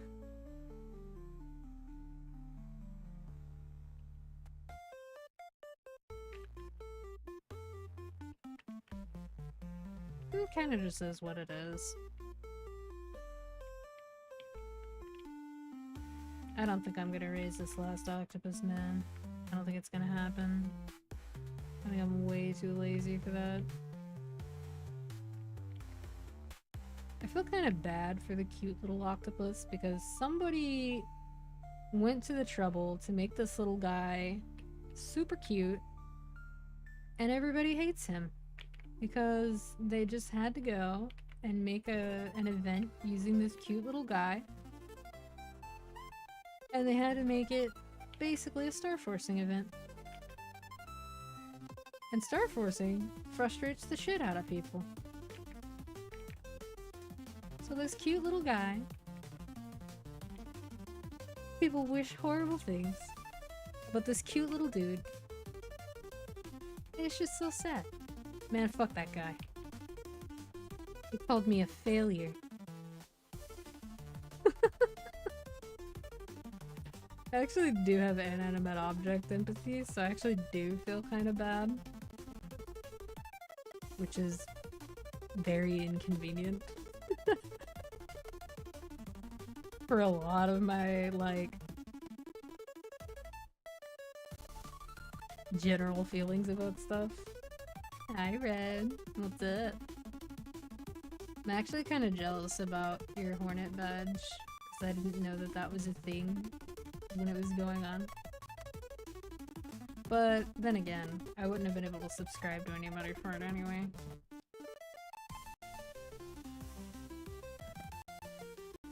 Silk Song was so good. Yep. That's basically what I would have done.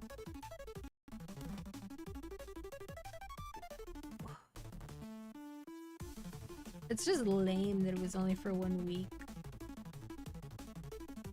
I cannot wait for them to make it so that these stack to 9,999. It's gonna be so good.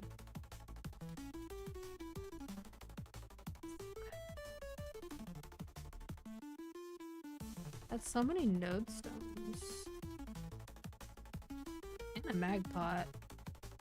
What am I doing?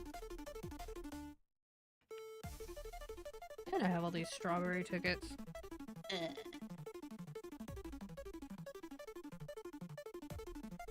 How are you today, Red? Oh, I mean, probably, but I have opinions about that, as a lot of other people do. Although my opinion is a lot shorter than most other people's opinions. My opinion about ZA is very similar to my opinion about Gen 9. But in the case of ZA, even more so. I feel like if it's gonna look like that, and if they decided to make the whole town a single model, and instead of like making real balconies and other stuff like that, and windows, they just slapped a texture on it that's kind of low quality, I think it should run better. That's kind of my only strong opinion about it.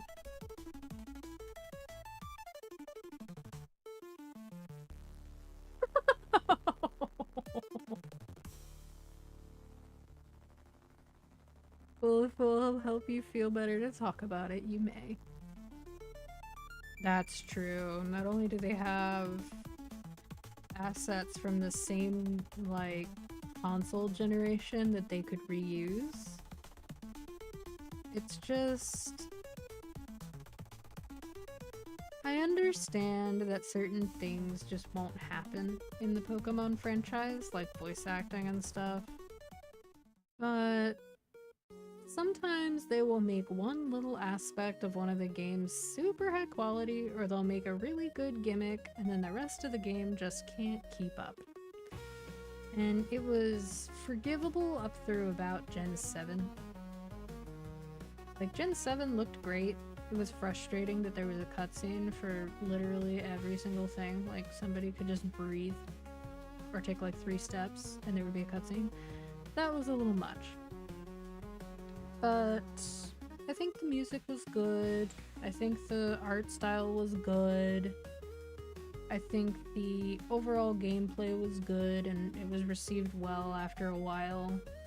The only real bad thing to me about Gen 7 is that it didn't feel like a finished game.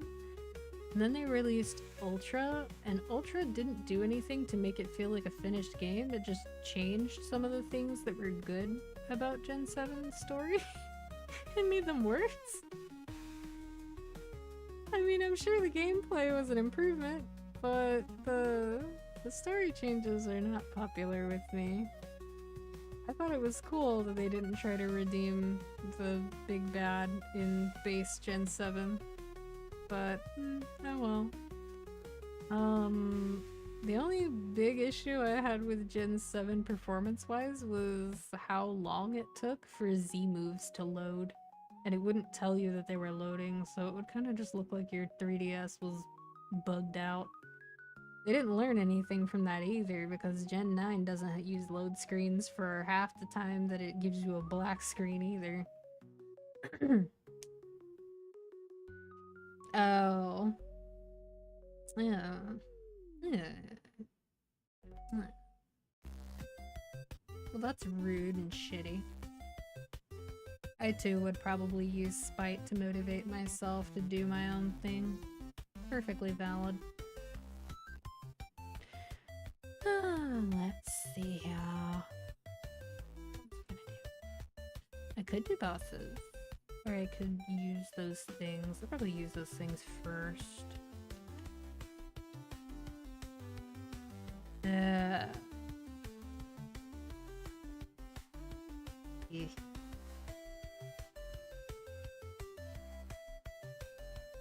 Right?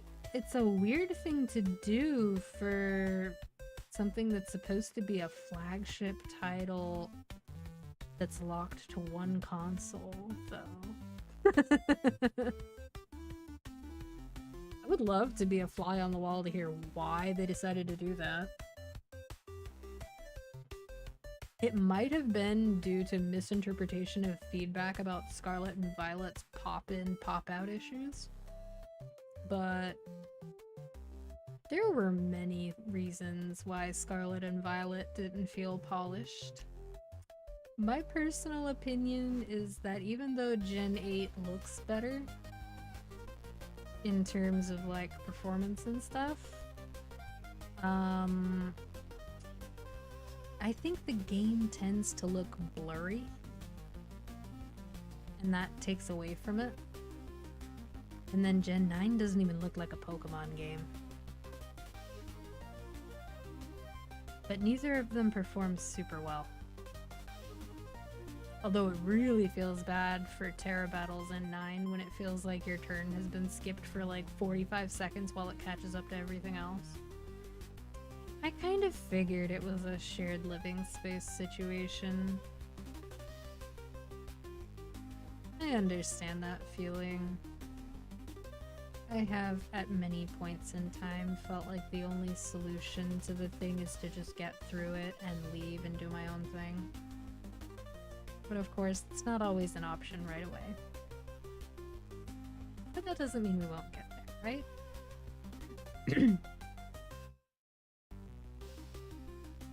That is smart to get out of the house when you can.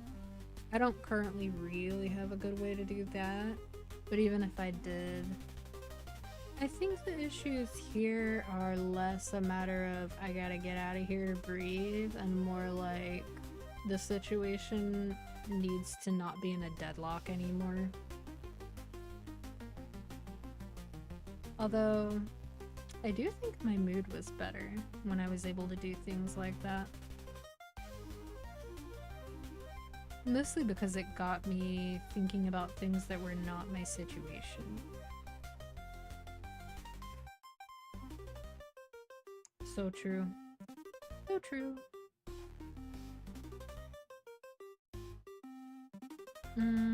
Let's see. I know this character doesn't have maxed out nodes, and I know this one doesn't either. This one I just recently got the correct trinodes on.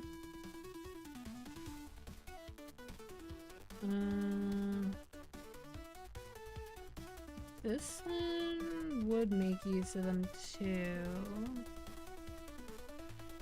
No. No reason to do that. They're almost maxed, then I'm gonna make another Lin anyways. Oh. Yeah, no bueno. I think that for most adults in the US, not having a vehicle feels like you've lost your freedom because you now have to plan your life around the fact that you don't have a vehicle to use and you can't just leave whenever you want to.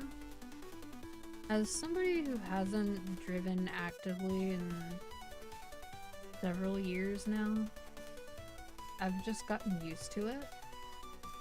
But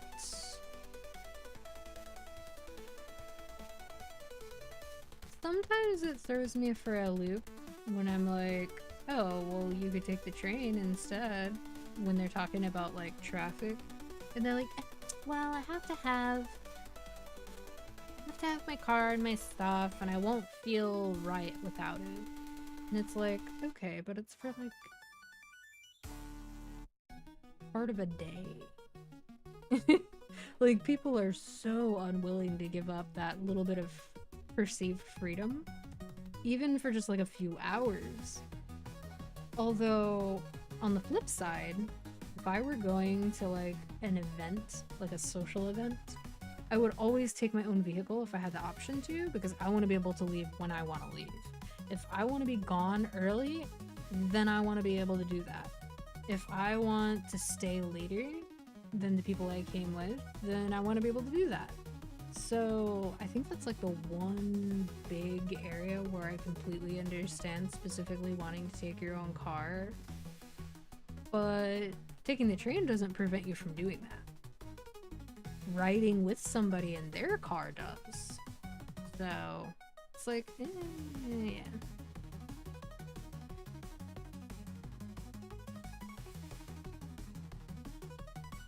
Passenger princess.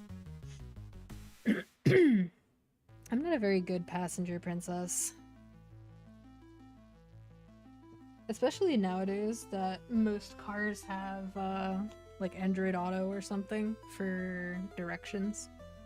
It used to be that the person in the passenger seat does the music and the navigation. But that shit's not really necessary anymore. I still don't know what I want to use these on.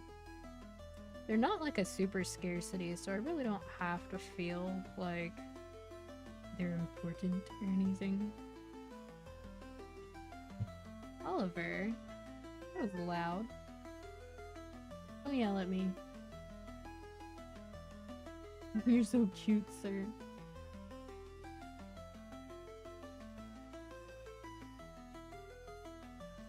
Yeah, I mean, I've lived in places with good public transportation, and people still don't.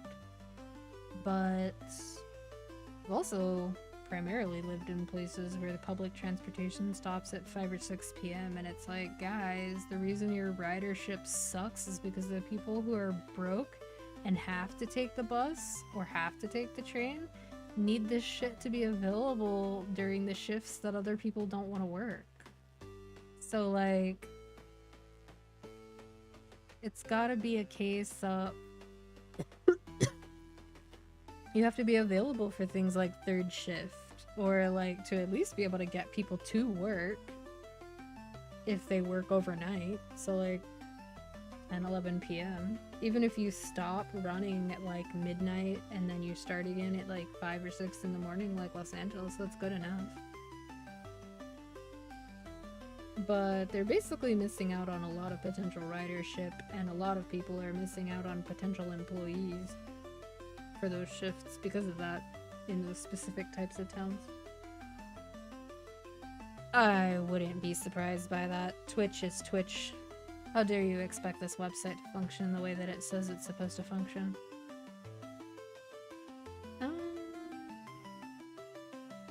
Still don't know who I want to use these on. I'm gonna shadow her.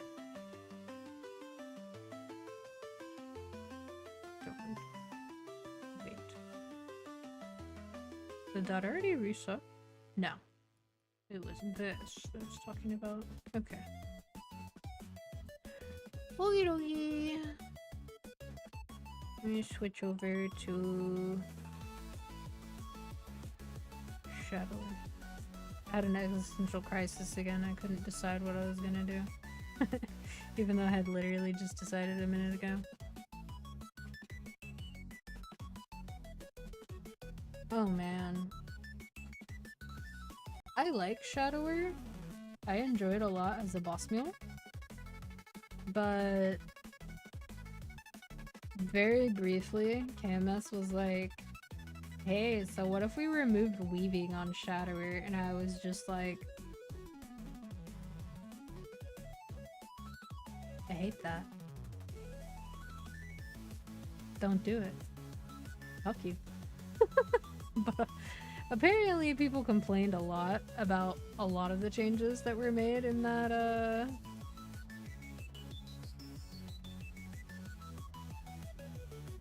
patch, as well as like it's like a 3-part patch where they're addressing like action delay. Basically making skills feel snappier and stuff. But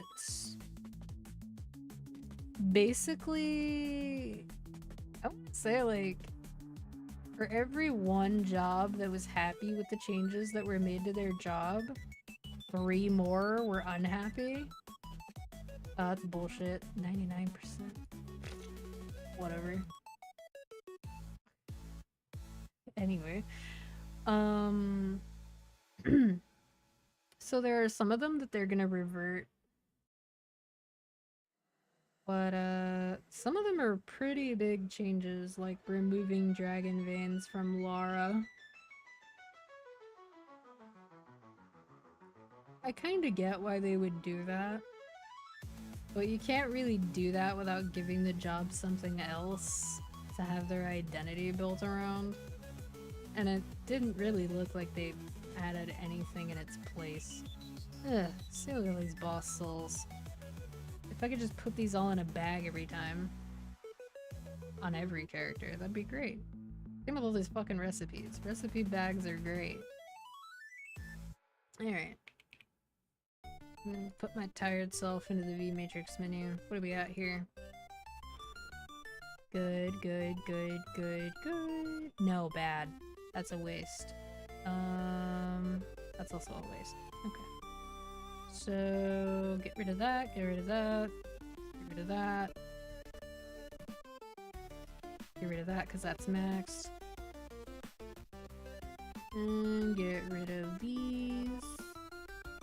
Goodbye. Let me go back here. And then we click the cheat button.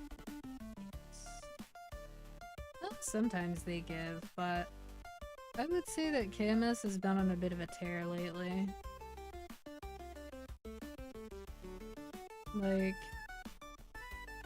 they have a tendency of cycling through making changes that players really like, and then they just make a whole bunch of decisions that everyone hates.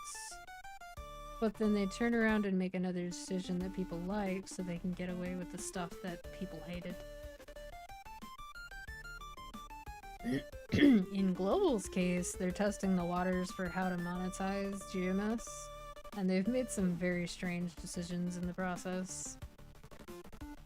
Is it still leveling? No, it's not. No.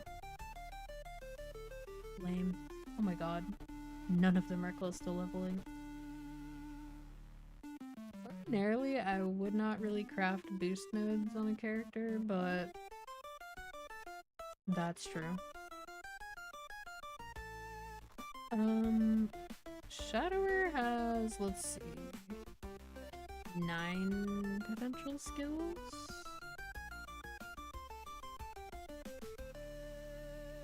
And 4 boost nodes.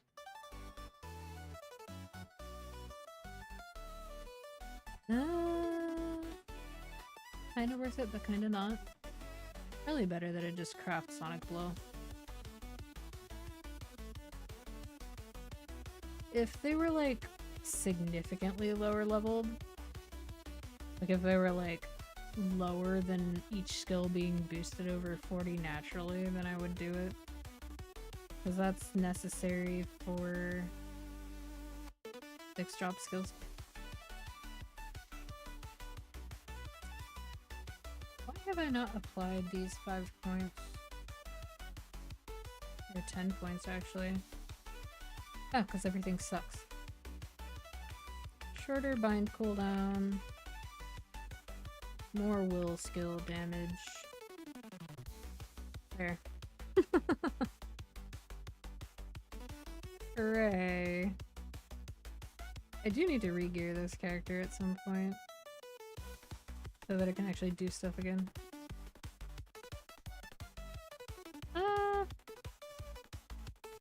Maybe...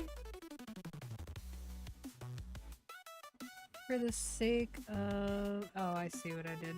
I forgot I re-hotkeyed the skill sequence, so now I'm bursting nothing. That used to be my toggle button for this class. I am going to do... exclusively one of those. Wait a minute. I don't have Limina ticked. Okay. I'm just gonna do Limina.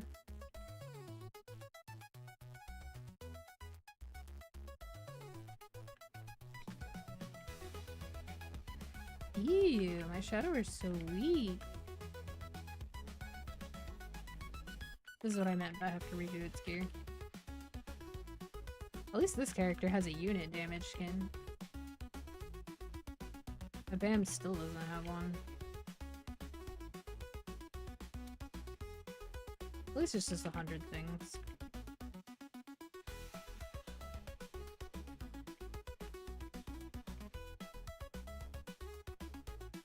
But part of why I really like Shadower is the sound effect for Trick Blade is very big dopamines. So satisfying. Especially when you actually iframe something with it. Oh, nice. That's what I thought. Buy a VIP rock. Yeah, there are some audio cues that need work. So like the sound audio cues for your skills are pretty good, but the audio cues for bosses have gotten worse. It used to be that you could use the audio cues to pretty reliably dodge stuff.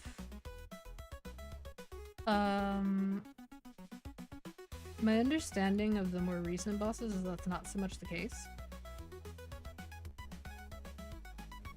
I don't really know why that changed, but they probably just don't care. If I had to take a guess.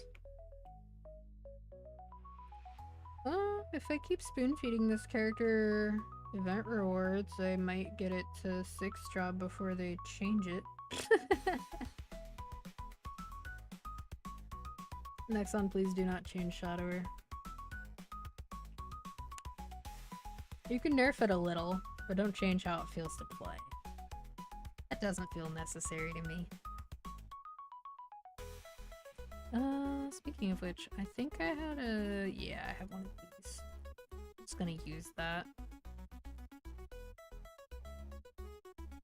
Because it's not like this character has, everything expended. Oh, Len? Yeah, Len's really pretty. I think it's so funny that the canon description of the class is that Ren is very strong, but Ren is not very smart. It's like, well, yeah, warriors aren't exactly known for their int. You didn't have to say it like that, Nexon. He's just a bunny. Just a bunny. I think it's kind of funny that they've basically made all the anime characters so far canonically a little bit stupid. Kinda...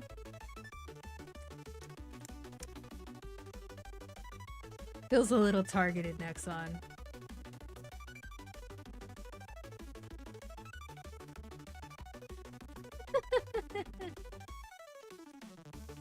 Nah, they did that when they made the Sengoku quests way too obnoxious to actually follow. Which one of these do I want arcane symbol daily EXP on? Ugh. I still don't know if I want to play the Crayon Eater class as a boss mule. It's so easy. I can't really argue with the fact that it's easy, but people kept saying that, like, it doesn't scale well, blah blah blah. Apparently it's better now than it was.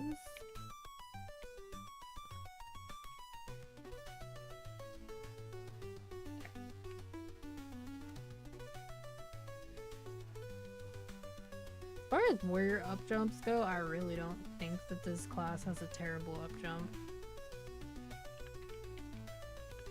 Like, it has good momentum on it. Because it's the Cygnus up jump. But I think you can't flash jump out of it. Yeah, you can't. Can you Equinox slash out of it? Yes, you can. Okay. That's not so bad.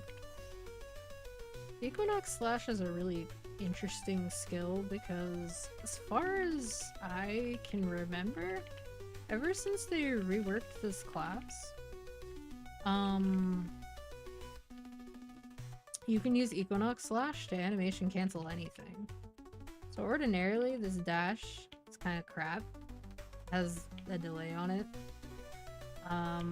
You can use Equinox slash to cancel it and make it farther.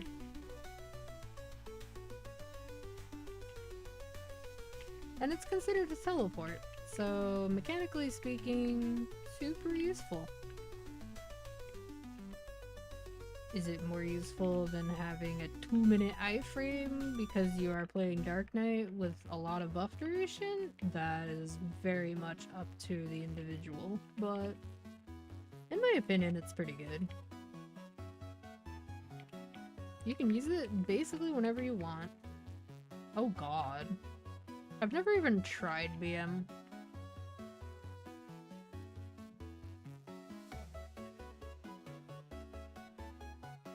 It's something that is kind of like in the back of my mind as something I need to eventually do, but... I don't even know which character I would do it on.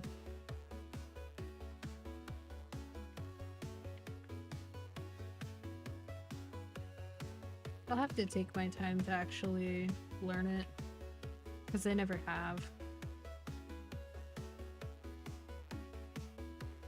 I'm still not the best at Vihila, if I'm perfectly honest. Like, I took a long break, and before I took my break,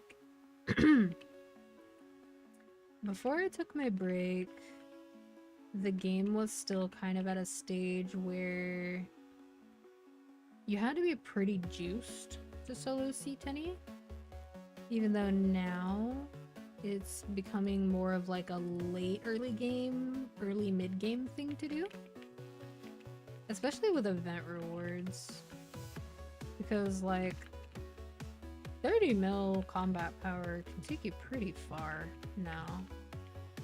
I've also never lived any class, so I recognize how much faster I would be able to live if I learned BM. So it's like, it's in the back of my mind. It's probably something that I'll try to do during Challenger World.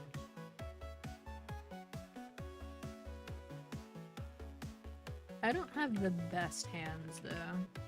Not just because I took a break, but also because just the game has changed. And there are people who will say, for whatever reason, that older bosses were harder. I don't feel like that's really the case. I don't think there's anything really hard, per se, about standing in one spot, mashing your potion button, hitting a boss for 40 minutes.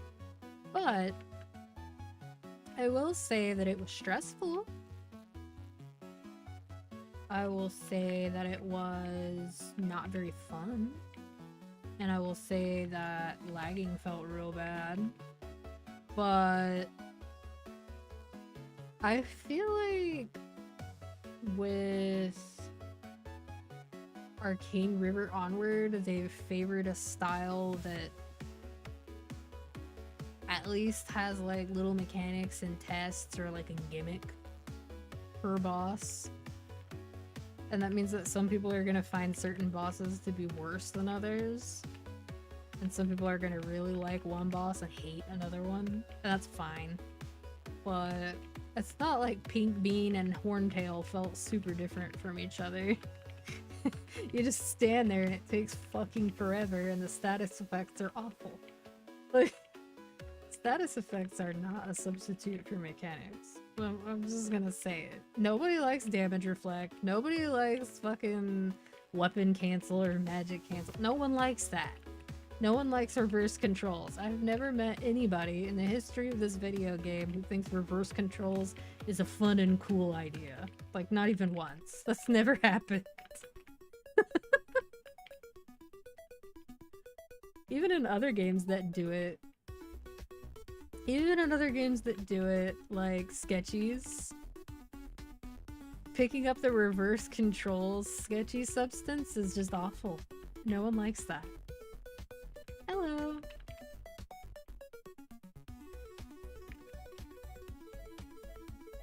Yeah, Pink Bean's damage reflect was pretty bad. The Horntail heads also had it, but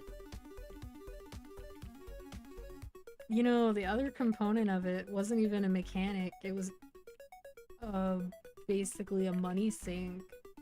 People had to HP wash. But they couldn't survive. The people who say they really want Old Maple back and everything that came with Old Maple, I'm like, are you sure? Are you really sure you wouldn't like some quality of life? Or some little adjustments here and there? Because you gotta keep in mind that the game had to make money somehow, and it was not a very friendly way. And I do still remember when the game didn't have, I'll just wait the 1 minute to teleport back. I do remember before GM was monetized at all. Like, I do remember that. Before we had a cash shop, before we had pets, before we had cosmetics, anything. I remember that people played for free for long enough that they felt like paying $5 for a pet wasn't that big of a deal, and that the 90 days expiration time on cosmetics was okay because you could pick what you wanted and you would always get what you wanted. There was no gamba involved. That did not go a great way later on. In 2009, cubes were introduced, and from there it was kind of all hell broke loose. So, well. That gradually did something to the community that eventually resulted in Reboot existing. So, here we are. Like, I understand being nostalgic for the past and simpler times and feeling like people were friendlier or more social and so on, but part of why we were friendlier and more social is because most of us were like children. And there's something that kids do where they kind of just walk up to each other and they're like, hey, want to be friends? And the other person's just like, okay, and then you're friends. That's the whole thing. It's done. Adults don't really do that.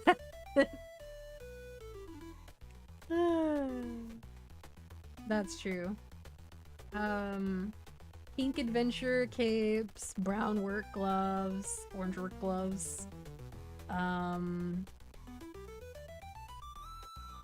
Those snowshoes that had a tack on them. I forget what they were called.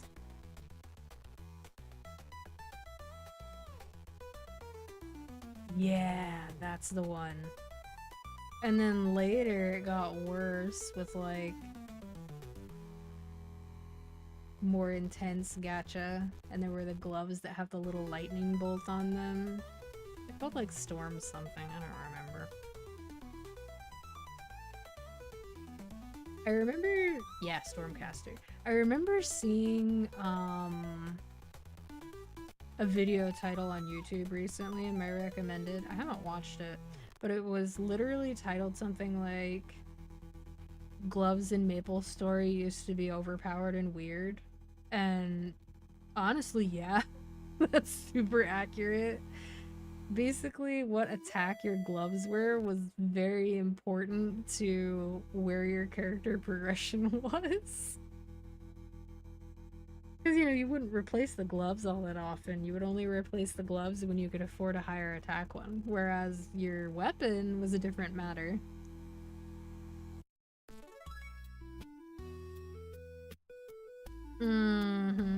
They were super broken. And then Pink Adventure Cape gave a little bit. Although, I think it's super funny that they kind of retained some of that, because gloves can still give you attack where other gear can't. At earlier stars in Star Force. Another thing that's funny is the purple Adventurer Cape was dog water compared to the pink Adventurer Cape. Like, no one gave a shit about that thing. It was so funny, the difference. It looked nicer. And then there were people who would flex which level 50 earrings they had between the heart earrings and the skull earrings. Yeah, magic attack has always kind of gotten the shaft. And then we also had like elemental weaknesses to consider, which also applied to bosses. It was before we started counting physical as an element.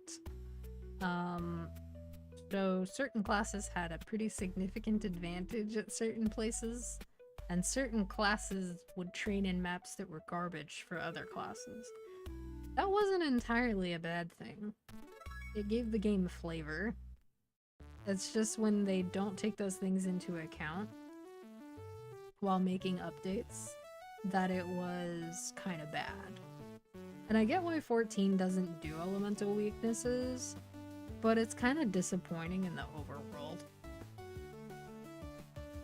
Especially when they introduced Blue Mage, and it's just like, alright, have 15 versions of a skill that does the exact same shit but looks different.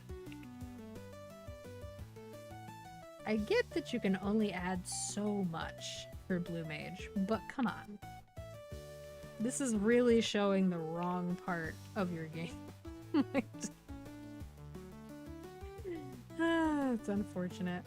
They do have something similar to elemental weaknesses for Masked Carnival, but I guess they made the right decision in not having elemental weaknesses anywhere else because people hate Masked Carnival.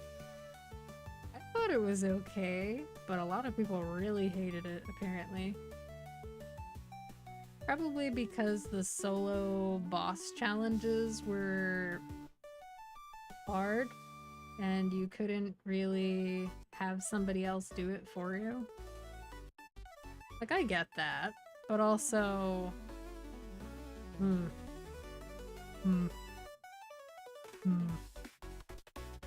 Some people see that as a challenge, and other people see that as the game I pay for is walling me out of doing something. And I'm like,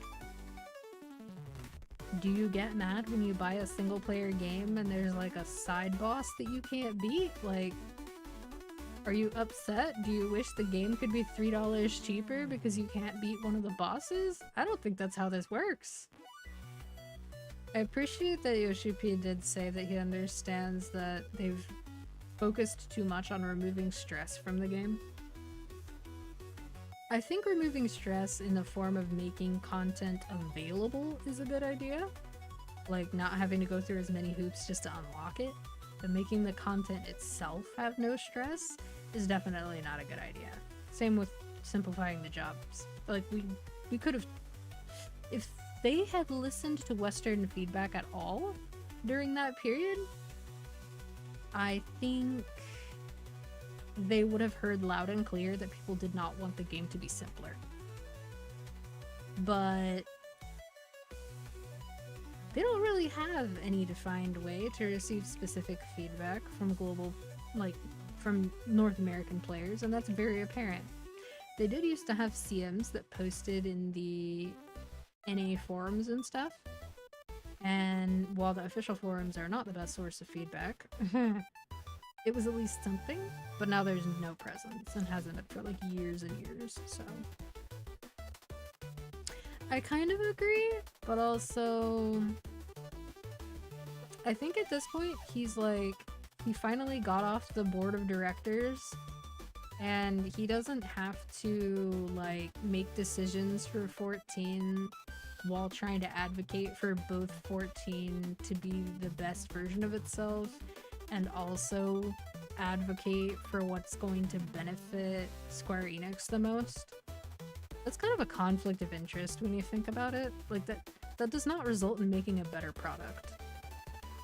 So it'll be interesting to see what happens now that he has some creative control back and he can actually like, you know, bring a little fire back to demanding that certain things be available or allocated for 14. But I also think that Square has come to realize with Dawntrail just how important 14 is to their bottom line and how many projects within Square depend on CBU3 delivering a product that does not result in them losing players. Especially because a lot of their money comes from the subscriptions, not just from specifically people buying the expansions. Is this even the correct page? There's my normal monster damage, 96%. Yeah, no.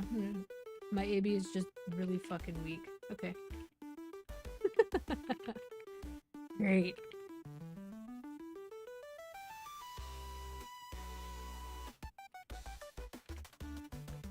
They're kind of doing it and kind of not doing it, but the big issue is they've started to charge so much for single-use cosmetic items that people are a bit disillusioned. If they charged a price that felt more reasonable for them not being account-wide, I think they'd sell a lot more.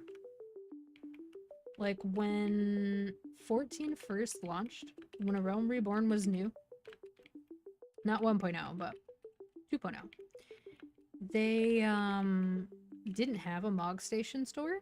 And players were basically like, dude, we will give you money hand over fist if you will just let us buy as many files of Fantasia as we want.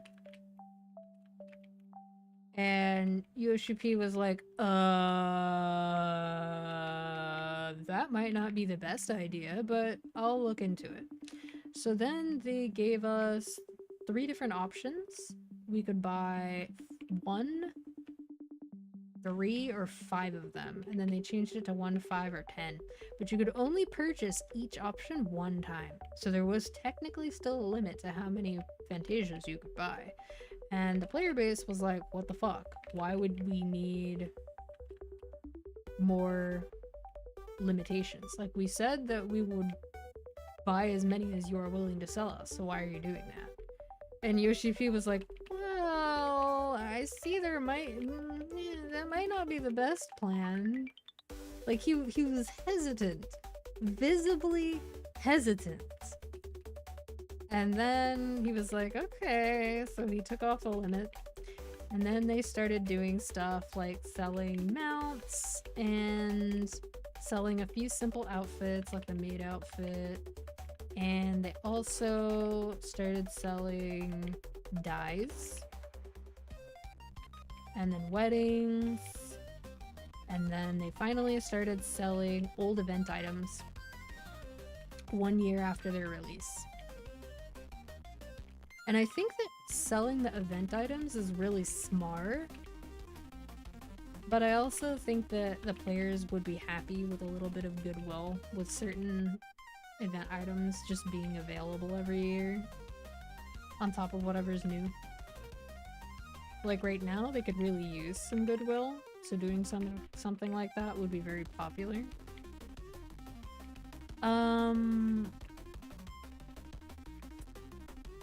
The issue though is they started charging for emotes, and players felt like things that were better suited to being in-game rewards were appearing in Mog Station. And Yoshi P is kind of just like, yeah, I kind of knew this would happen.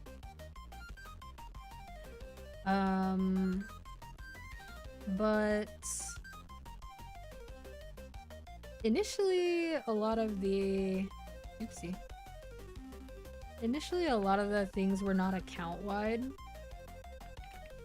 And I really think that if an emote's gonna be $7, it should be account-wide. If a mount is gonna be more than $20, it should be account-wide. Not just the $40 ones.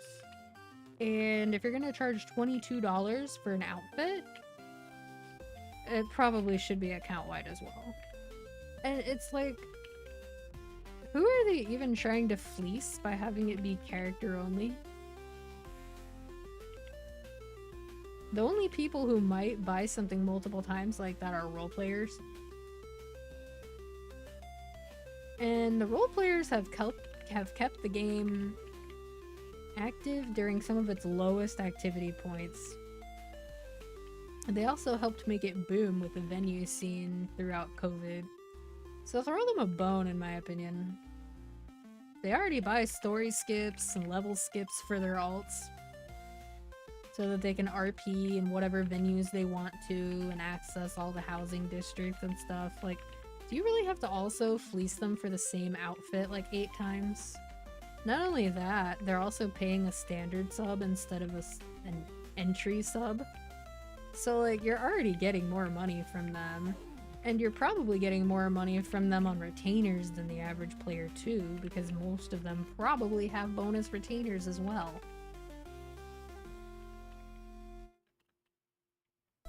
Because they interact with a part of the game that not everyone interacts with, and everybody has the same limited inventory. Yeah, most people do play one character, unless they do split loot. If they do split loot, or if they just want to raid as 2 different class archetypes during the same tier. There are technically people who play more than one character, but it's usually at most 2 characters. The only people who play like 10 characters are usually the role players or venue enjoyers. And those are the people they would be making big money off of if they would just make certain things account-wide, or at least worldwide. Like, at least let them affect all your characters on the same data center. That way you only would have to buy something at most 4 times, and that's only if you insist on having characters native to each data center. But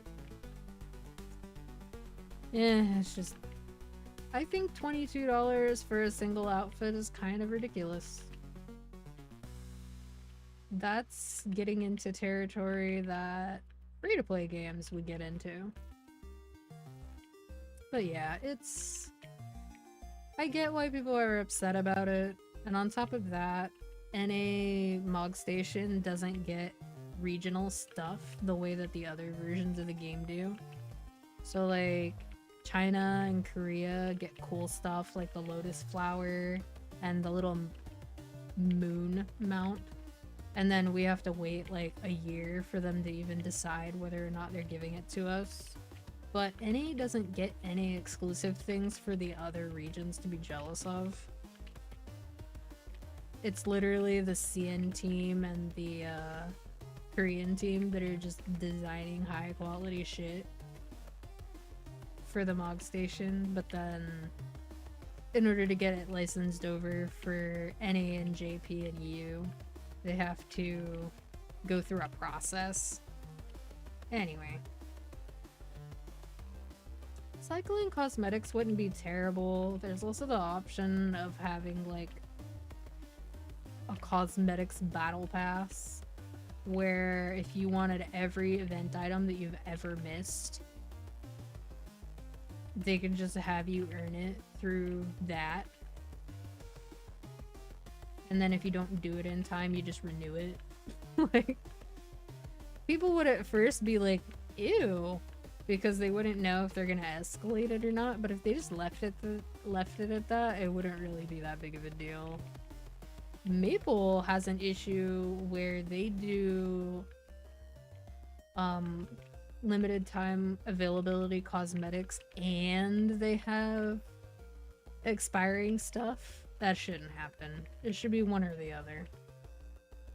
And there should be permanent options that are not just the Gamba boxes. Hello! How are you today, Vector?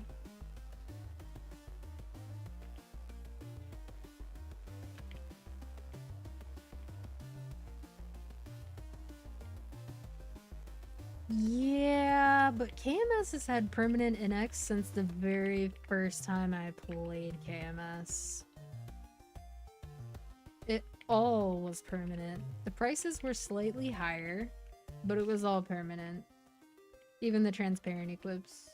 They didn't have to wait for sales for it. It was just all always permanent. And eventually they got rid of the RNG associated with hair and face coupons. Not just the regular ones and the VIP ones, but the royal ones as well. But Global is tenaciously holding on to royal coupons being random. And mind you, I played JMS in 2006 and KMS as early as 2007. They already had permanent NX items. So this has been a part of GMS's monetization even back in the day when the player base was high and the spending was also high. It was non-permanent NX even during the era when they introduced cubes. They didn't even have the option for permanent NX sales during that time. And then eventually they decided they would have seasonal transparent equip sales where they would be permanent.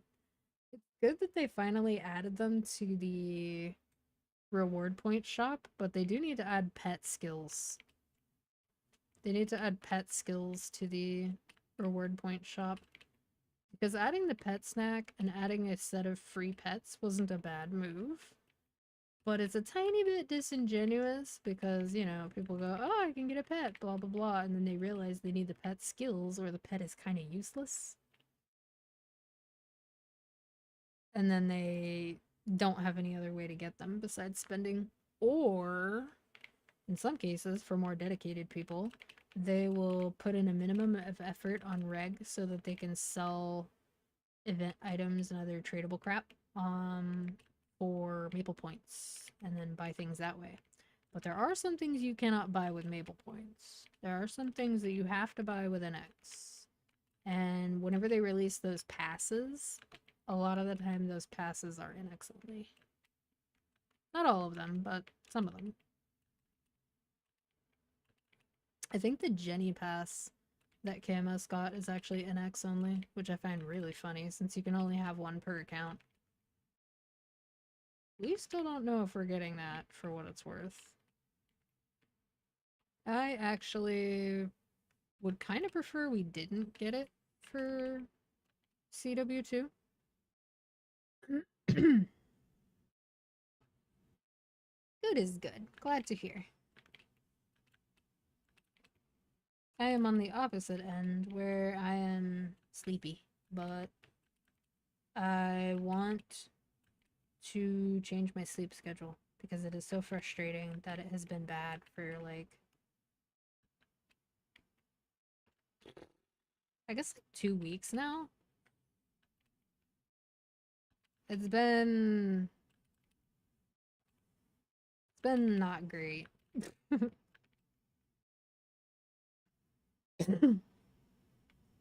I started having like severe neck pain one day to the point where like I wasn't really able to stay upright at all. And I've been recovering ever since and it's been getting better, but It was so miserable that it reminded me of the first time I got COVID because my experience with COVID was that I couldn't do anything for more than like 20 minutes, even if it was like passively watching Netflix without resting, or my body would just get so upset. I have no idea why. Like, I have no idea where that pain came from or if it had like a cause, but I am very hopeful that that does not make a reappearance because it was really bad. There's a lot of different things it could have been, and eventually I will ask a doctor about it, especially if it happens again. But like, it caught me off guard more than anything else. Kind of in that way that they say that you would know if you were having an aneurysm because it would be the worst pain of your life, like the worst headache you've ever had. And for people who have like migraines or chronic headaches or chronic pain, the mental response to that is always like, okay, but like, how much worse are we talking? Because the kind of headache that would send most people to the hospital with questions are sometimes a weekly occurrence for others, and they don't really imply that there's some sort of treatable condition involved. It's just their experience. Although sometimes something like a change of diet can help, like avoiding a specific food item or ingredient. But that's still not really something that you go to the ER and you're like, help me, for, because all they can really do is give you a steroid shot, and they're pretty stingy with those for migraine sufferers. So it's like, the amount of pain I was in was definitely unusual to the point where I felt like I needed to do something about it, but I didn't feel like I needed to do something about it immediately. It was more like, if this stays this bad by like day 3, then insurance be damned, I'm gonna go to the hospital. But it did start to improve,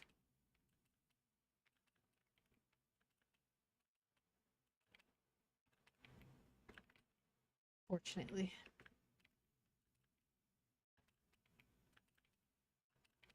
Honestly, the next time that I actually have a doctor, it's just gonna be both awkward and enlightening because it's been quite some time. I don't think I've actually had a primary care provider since I was a child. That's actually the case for a lot of people in America. But um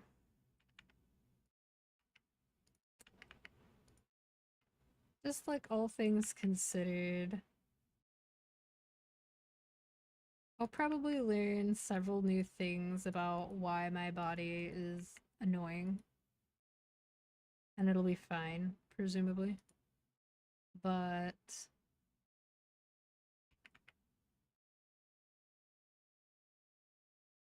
I feel like, yeah, it's true. More questions are definitely a possibility. Depends also, because you have to like shop around for a good doctor, somebody that's a good fit.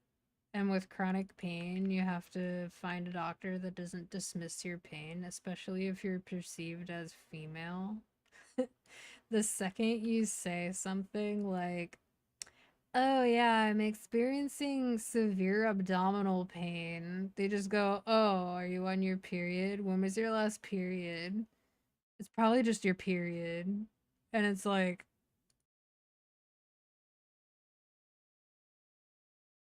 okay, but what if it's not? It is. Oh. Well, they're not supposed to feel like this, so if it is, you should probably do something about it.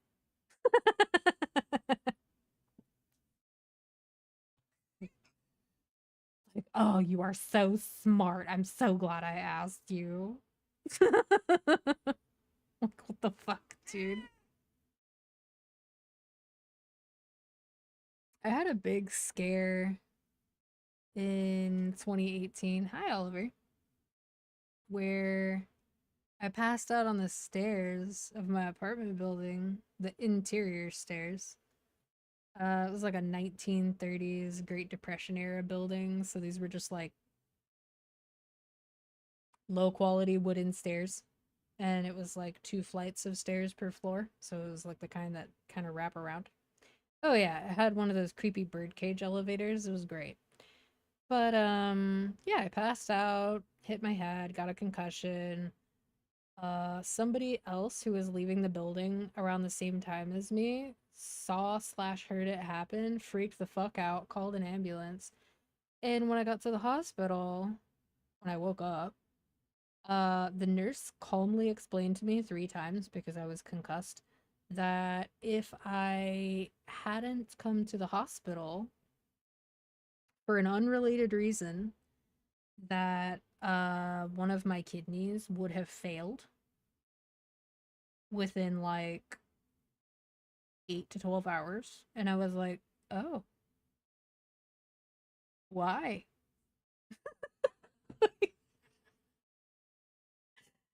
In hindsight, that's such a reasonable question to ask, but also like I don't think that's the question most people would ask. Oh no, it was unrelated. It was related to stress, but um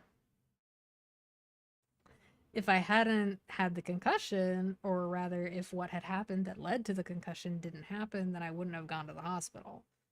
And even then, there's a chance I wouldn't have gone to the hospital if no one had called an ambulance. Because when you are raised in an environment where you are taught that the only reason you go to the hospital is if you're bleeding to death, having a stroke, or a heart attack, it's kind of like, even if you know better than that, there's a pretty good chance that it still lives in your head rent free in some capacity.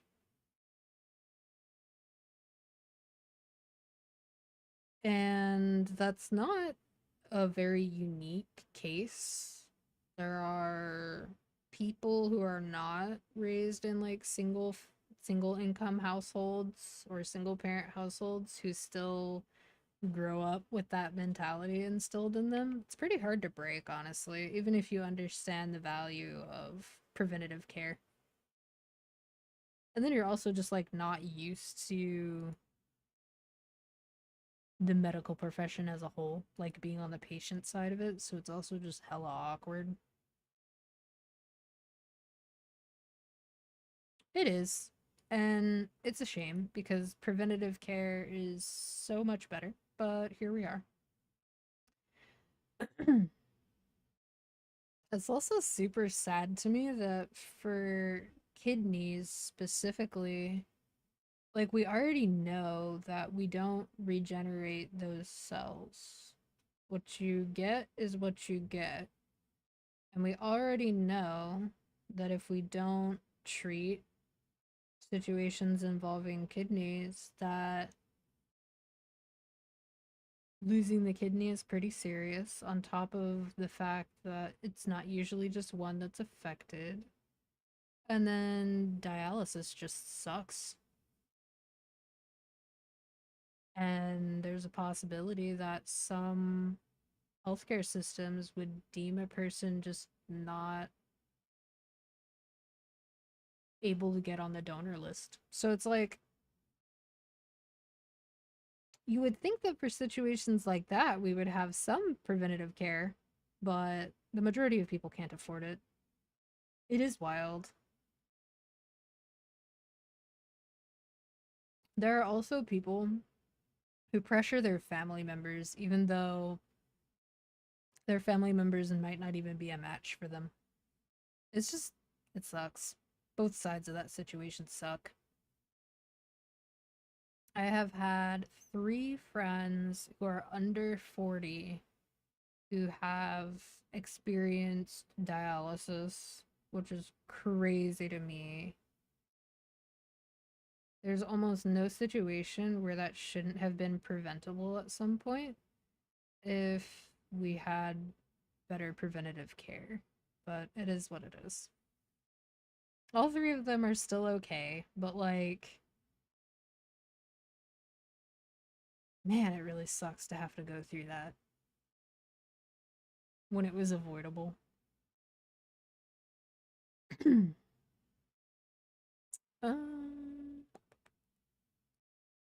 just gonna do this. Oh, my poor nose.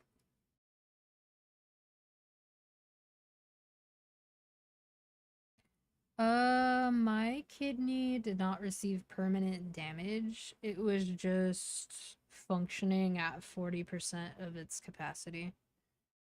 I wasn't at the point where it started basically attacking itself because I'm immunocompromised. And for some people, immune deficiency is just a lack of immune cells. And for others, it is when the immune cells are present, they can't tell the difference between good and bad tissue. In my case, it's a little bit of both. So COVID was especially bad for me because COVID already makes your immune system damage your own lungs. But usually my immune system is so shitty that it can't do meaningful damage to itself unless there's a really big immune response. So in the case of my kidneys, it had not yet reached a point where there was an immune response significant enough for my body to decide that my kidneys were a problem. If that makes sense. And fortunately, it also wasn't to the point where there was permanent damage done, like irreversible. I do think that there was some damage done, but it's not life altering damage. It's like they're slightly less good at their job. But as long as I don't mistreat the hell out of my body or have like major stress induced illness again, it should be okay. Like it shouldn't crop up again as an issue. But it's something I would probably need to monitor again when I'm like 50, where like most people probably wouldn't need to worry about it until they're in maybe their 60s, unless they're an alcoholic. Because alcoholism does a number on your liver and kidneys. I feel like most people know that by now. At least enough to be a little bit mindful of it when they're at like retirement age. Especially because like your access to insurance and stuff changes around then, so most people would want to know if they're at risk for something. But eh, brain not braining. What was I gonna do? I don't think it was this menu. I think I was gonna do this. And I was gonna do get these out of here. This, this, this, uh, this. That's fine. And chomp a familiar gas. Switch to these. All in all, I've had like quite a few strange medical situations over the years. Like being diagnosed with chronic viral bronchitis was a weird one, but it resulted in me getting like a good forever prescription for getting bronchodilators. So whenever I do get like a really nasty respiratory infection, I'll just go to a clinic and be like, "Oh yeah, I have this," and they'll be like, "Oh sure, here you go," and give me a new RX for an inhaler. Which, like it'd be better if I didn't need it, but it's helpful that I have access at least. Yeah. Basically, utilize your workplace-based insurance as much as you can. Get as much use out of it as you can. If they allow you to have like 20 therapy sessions a year, fucking use them all.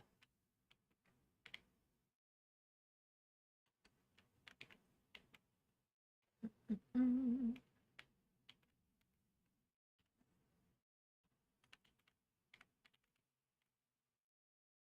I can't see shit. I didn't turn down my effects. I'm stupid.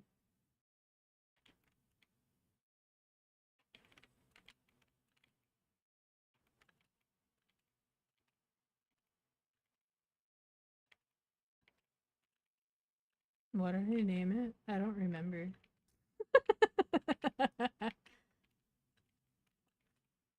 Oh, let me just not die to that. Oh, that's right. I don't even remember why I named it that. Probably thought it was funny. And you know what? It is funny. I agree with past me. Oh, stupid shield. Alright.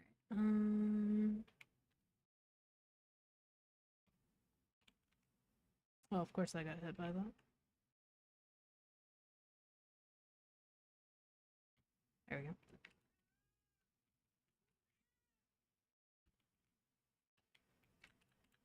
Whee!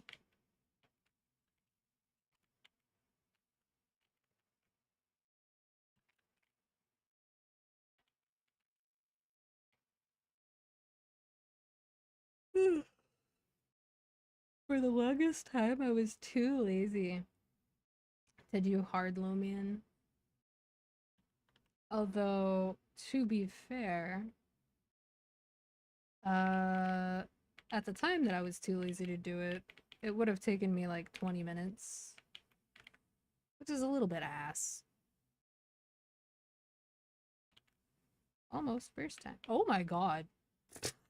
He yeeted me into both debris. What a shitter.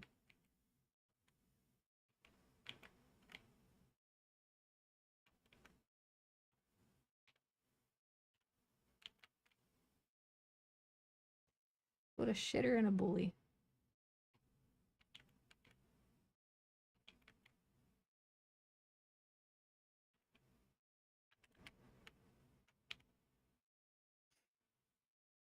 Oh, 100%. In CW1, there were people doing hard Lomian with like 14 mil combat power. Shit was crazy. Hexa helps. Being able to max nodes more easily helps.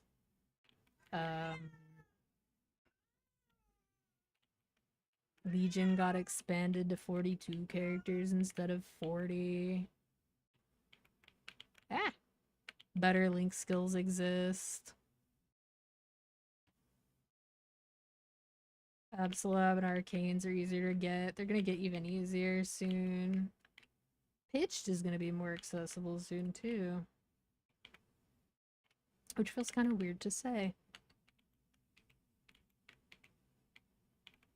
I don't like this boss remaster.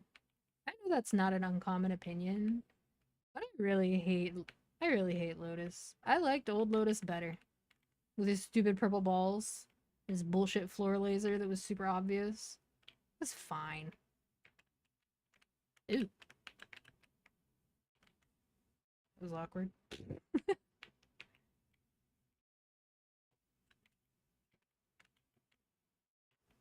Like, I just don't like it. It's too cluttered.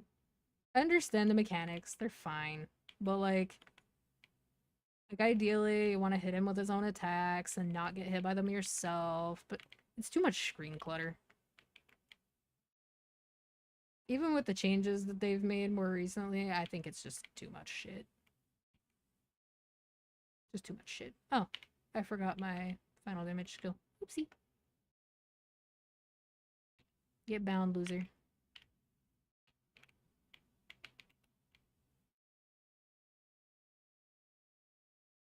I always forget to use will skill too.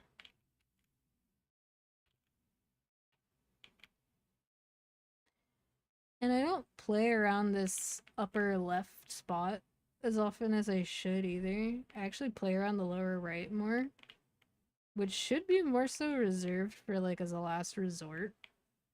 I don't understand that. How often do I actually do it? Like, not at all. Okay. Yeah. That's not surprising. I'm so lazy about it. Like, if I do this on Shadower, I get tired by the end of it because it's very active, but I have a better track record for giving a shit until the boss dies, as opposed to like, bam, I'm just like, I don't want to be here anymore after like the first couple minutes.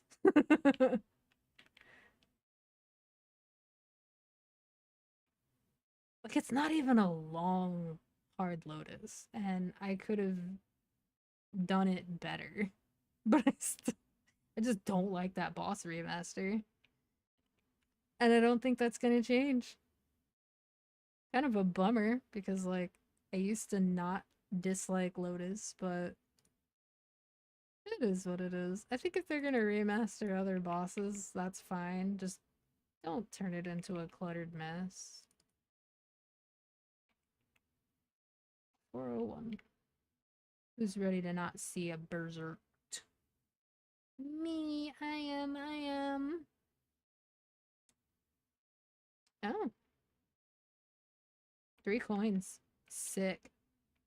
I actually feel like Kalos isn't that cluttered.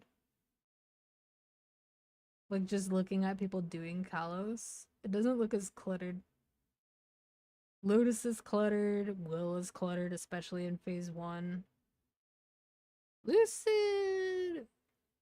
I feel like Lucid's okay. Gloom is okay, especially after they changed the balls so they don't keep falling when you are in darkness.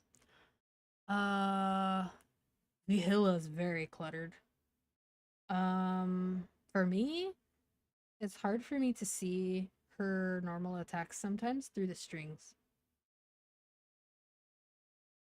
Um, Darknell is super cluttered.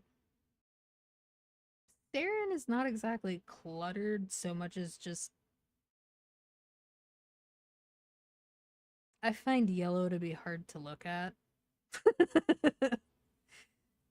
I understand I have a Mihail boss mule, but also next time, please. I made the skills transparent for a reason. Yellow is hard on my eyes. Uh, Damien's not really that cluttered. Kaling is cluttered.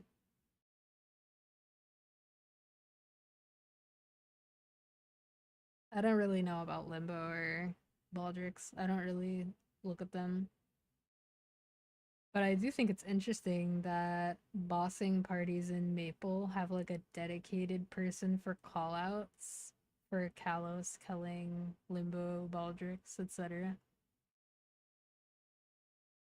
I just find that so interesting because, like, I get why, as somebody who plays other games where there's a raid caller, but if you had asked me if this game would ever reach that place to where having boss callouts was relevant, if you had mentioned that to me in like 2015 when Reboot first opened, I would have been like, huh? Like, I'd have heard you out, but at the same time I would have been like, but everyone can see the thing. It's not like we have jank camera angles that are dependent upon where you stand. But we kind of do. There are certain boss mechanics that have you essentially move away. Of course, now I understand why that's a thing, but skill sequence helps a little bit. Jack, what are you doing? Oh, both of you. Fight, fight, fight, fight. Get him! Get him!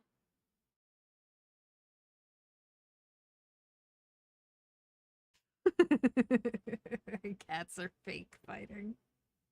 I know they're fake fighting because neither one of them is making, like, horrible meowing noises.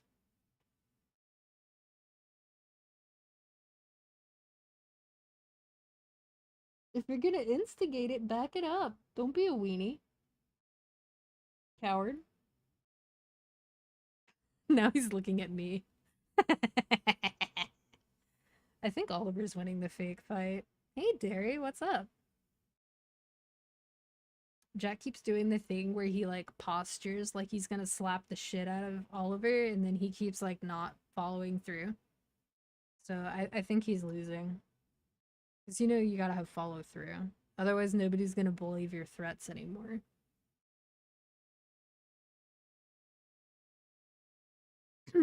Let's see here. What boss was I gonna do it? I guess Damien. I don't want to do Damien. Damien is annoying. Who am I kidding? All these bosses are annoying for their own reasons. I am so glad that they're adding familiar presets to the game in 2 weeks. I am so lazy about switching my familiars or even using them at all. Hopefully that will help me to be a less doo-doo player at Doo-Doo Mushroom King. I remember when they first added this boss to the game. We all did the freaking Heroes of Maple blockbuster. And it was like, whoa, they're putting story in my mushroom game. Whoa, what the fuck? And then they did Black Heaven, and we were like, please stop. That was so annoying and so long. True. They're still buffering. It's so goofy.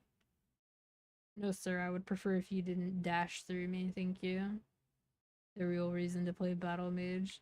The origin is still so sick. Uh-oh. I don't want to get one shot. No, thank you. No, thank you.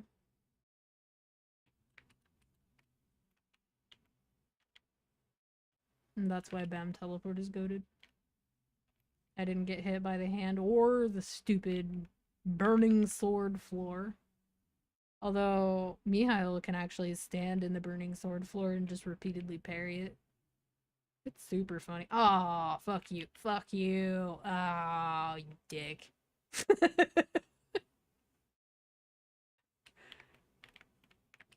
I hate this boss. Oh, I see the problem. I wondered why I didn't fucking do damage.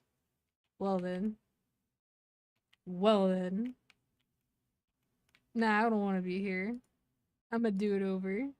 I'm gonna wait for that origin. I don't care.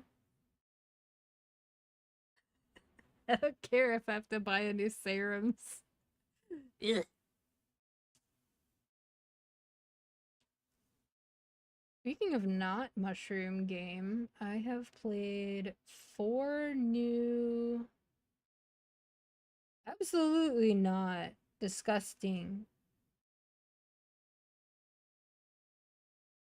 When are you doing H, Saren? I just a baby. You have like at least 15 more million CP than I do. Where's your H, Saren? Oh my god. I really hate the armrests on this chair. They just choose to fall off whenever they want to. That's gonna be one of my first purchases when I'm not broke anymore. I'm gonna buy a not broken chair.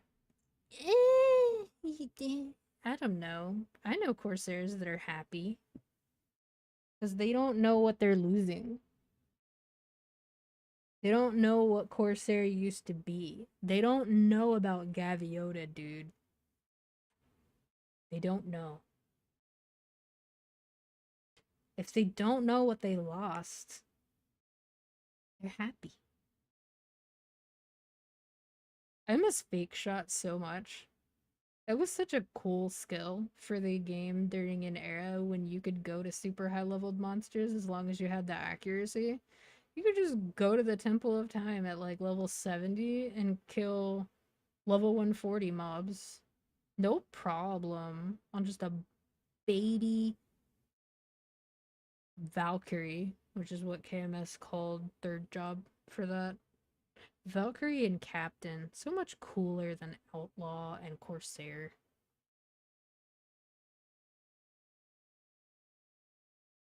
Battleship Bomber was so cute. And our little stacked octopus summons. You know the little inky boys. They're dead. And elemental bullets. Old Corsair was really cool. It embodied a lot of what Maple could do with giving a class flavor.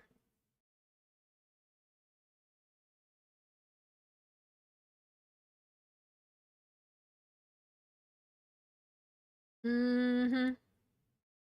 Oh yeah. It was kind of interesting when you think about it because essentially old Corsair and old Viper, or Buccaneer rather, had basically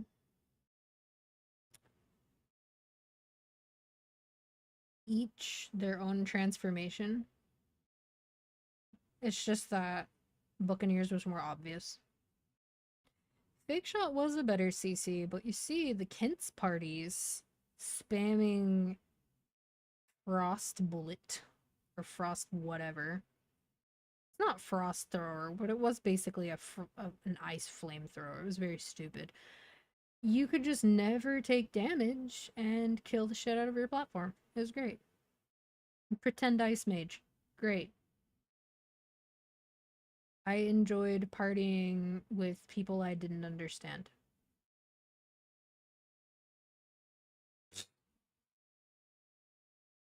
Oh, Oliver took great offense to my sound response, my audio cue. He was about to eat and he looked at me and went, eh. He's so particular. Oh, that's interesting. So, did people roll the inner ability? Did they decide that artifact line wasn't enough? 3 of those. Where's the third one? Oh my god. Wow. Yeah, I would imagine it doesn't. It'd be very funny if it just stays. Hasn't KMS tried to shit on Bullet Party and Brain Scrambler multiple times? Not just like recently, but like over a period of years as they've used the excuse of quote condensing burst. I don't keep up with Corsair anymore because new Corsair makes me sad because old Corsair was cute. That's a little stupid.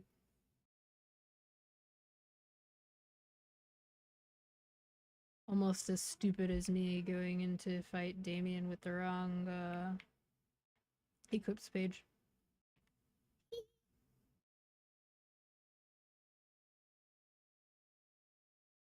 Okay, I'll do it properly this time. And maybe this time he won't immediately do his stupid fly bullshit. I hate you. Get down here and fight me, you loser.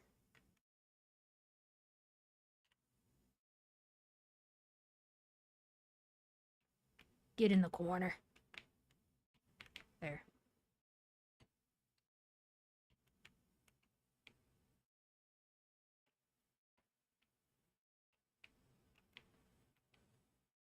Nope. You stay. Gunbow Master. How do I see with Abyssal? I don't. I had to learn how to do will without being able to see the background to be able to tell where I'm supposed to stand. That's why Will was harder for me than it was for the rest of our bossing party. I still did the tests just fine. I was just more stressed out because I didn't want to waste anybody's time. That was back when we actually had to party for those things. And I am very happy that they nerfed Will. Specifically that they nerfed Will so that his tests can be back to back. I think that was a good change. Stress builds a meter. It does for CZN.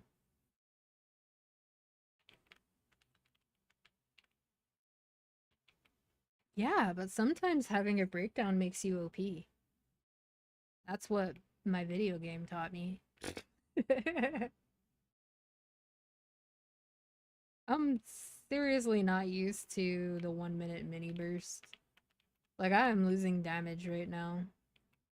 I could have mini burst like almost a minute ago, but now I can almost regular burst. Oh, that's some bullshit. Yeah, it despawned. No. I hate that. Oh, and of course the bind cooldown is still going. Oh,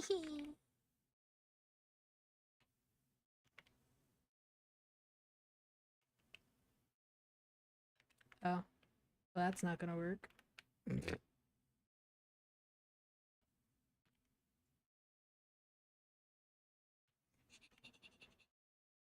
Get away from me, stupid sword! I hate Damien.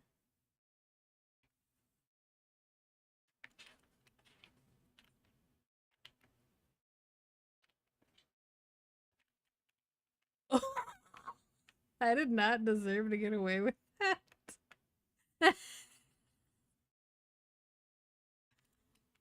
That's fucking dumb. I still have my door pot, so it did work. That's so stupid. Yeah, there's the last sword brand. I feel like now that they've turned E-form into a quote real iframe, you should be allowed to use the interacts option during it, like you can in iframes on other classes, so that you can interact with the door. But of course, Camus wouldn't think of that. Damien is just a little baby boss for little babies, like me. You don't care about my progression. Oh my god. No! I hate it here. Yeah, they should have really just shortened it to like half, or like made it like the high mountain potion thingy where you just rapidly mash the button a few times. I don't know why they didn't. Apparently standing directly on top of his body but slightly behind him is enough to not be hit by that. But in case anyone was wondering, and I know no one was, Battle Mage still kind of sucks off Burst. Burst feels pretty good, but after that, it's like, eh. And then you feel obligated to decide whether you're going to burst again or not to phase something, because it's like 5%. But it's going to take you a really long time to do that 5% if you don't burst. But then you won't have it for the phase. It's not a problem completely unique to BAM, but it's very apparent with any of the supports that they've gradually nerfed without properly compensating. And they do not want to make BAM any stronger, because there was a period of time where every clear party for bosses and Camus had a BAM in it, because FD stacking was a thing. And so they nerfed the shit out of it.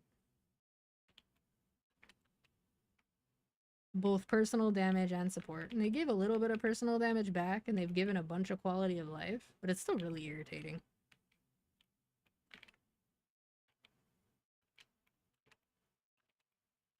That's why I kind of wish GMS would do its own balance thing.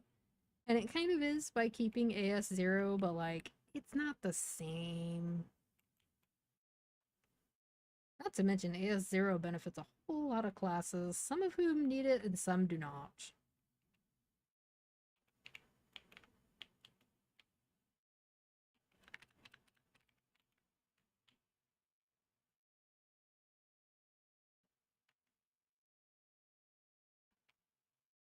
Goodbye, door. Okay, there, now he's phased.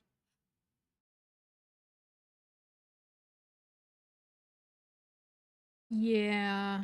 Hurricane classes basically just get animation delay fixes, but the animation delay changes are coming, so it's gonna do even less for them, I would imagine, after that. Oh, that's great. I think I just accidentally... No, I didn't toggle it off. I got kind of scared there for a second that I accidentally hit aura size twice. It's really dumb that you can still do that. Like, that shouldn't even be possible.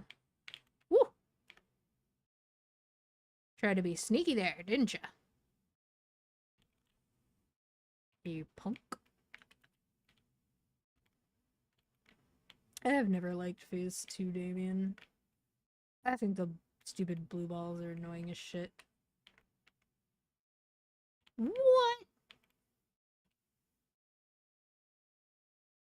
I didn't even know those could give you brands. I didn't think I've ever been hit by them before. But I was standing between them, wasn't I? Oh, I'm slightly off center. Ah.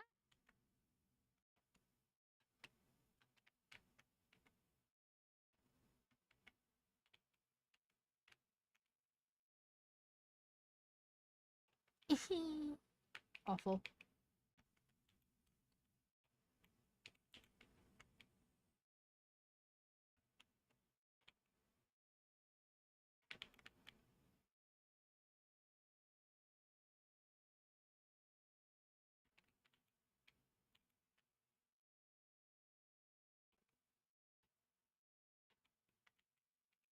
The dumb thing about Damien is you still have to pay, like, a minimum of attention. Even though there's very few things that he can do that will outright kill you. You're pretty much... You don't really take chip damage either. Everything he does is either, like, super murder or it does nothing. Bruh. Oh. I'm too lazy to do this. I don't want to do this.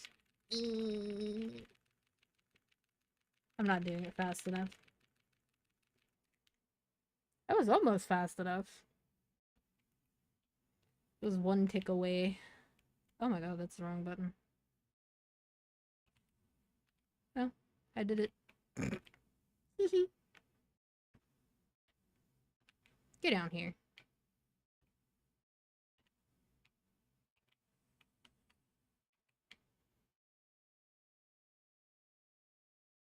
Leave me alone.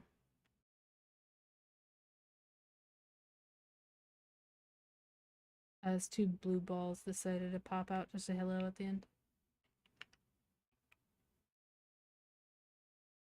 301. Oh. Resummon.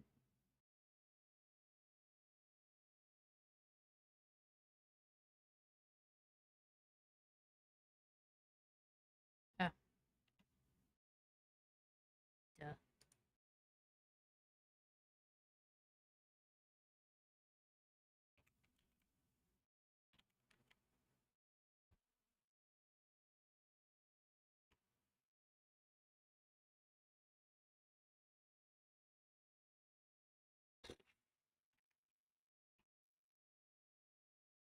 One more week after this of not getting any kind of like pity token items, and then we can see what those pity token items look like.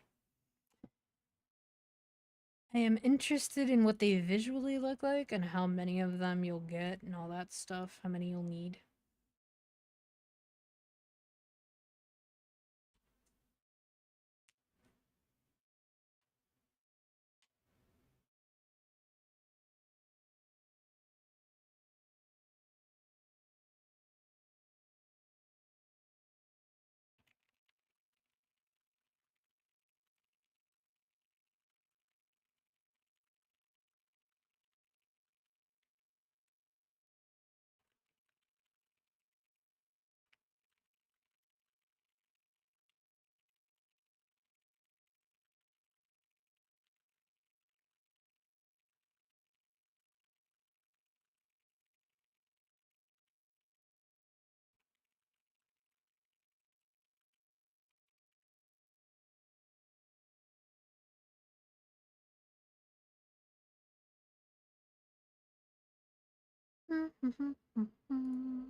God, that is quite a Christmas ornament.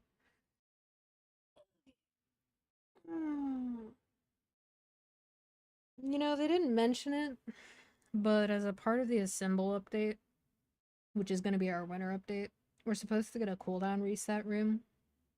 Not only that, when you enter the boss, you go into a separate room with target dummies so you can stack up your arc link and whatever else your class has going on before you go into the boss. Like arc and Moshwan. Super good. Give it. Although honestly, just having the option to reset the cooldown on your origin is pretty swanky.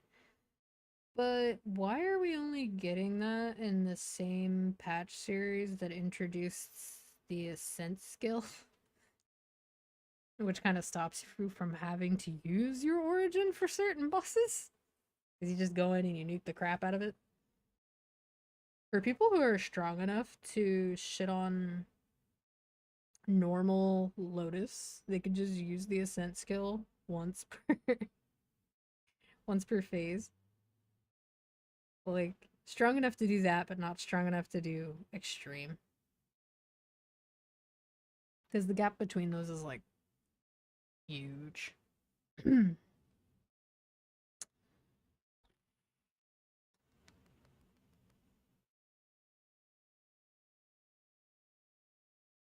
Well, they mentioned quality of life in terms of quality of life unique to GMS, and I think they were trying to hype up specifically the GMS changes, because from my understanding, they probably had the venue for a limited amount of time. But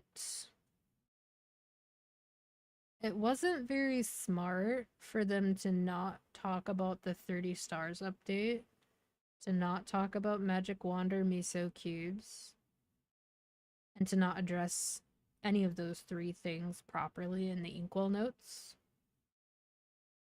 And it wasn't very smart for them to not mention anything about Universal Cash Shop, which admittedly though, if they're gonna do the Universal Cash Shop, I think they're just going to let it sit in the patch notes because they want people to feel obligated to buy vac pets on their new Challenger World characters and stuff. And if they present at the same time that it's going to include Universal Cash Shop so that when they move back to Kronos, they can just share the Cash Shop pets to whoever they want. It'll motivate people who are on the fence about buying vac pets to buy them. So I think it's a conscious decision on their part to not mention it until right before it's added, if they're even going to give it to us. Why, hello there, sir. That said, there are other quality of life things like the cooldown room and such. There's also paid stuff they didn't mention. So like the roadmap they showed CW Pass. So we are getting that. They did not show the rewards as far as I'm aware, so they'll probably be identical to KMS. What they did not show is they did not show the Genesis Weapon Pass.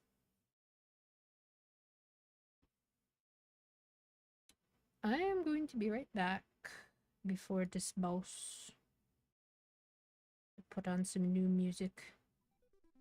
I drank too much caffeine. Rip. I will be right back.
Okie dokie.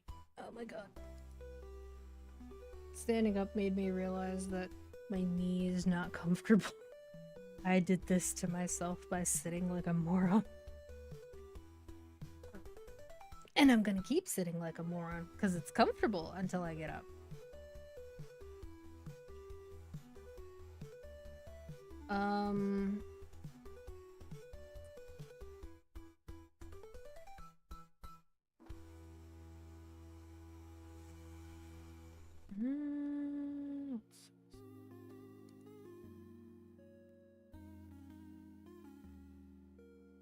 Oh my god.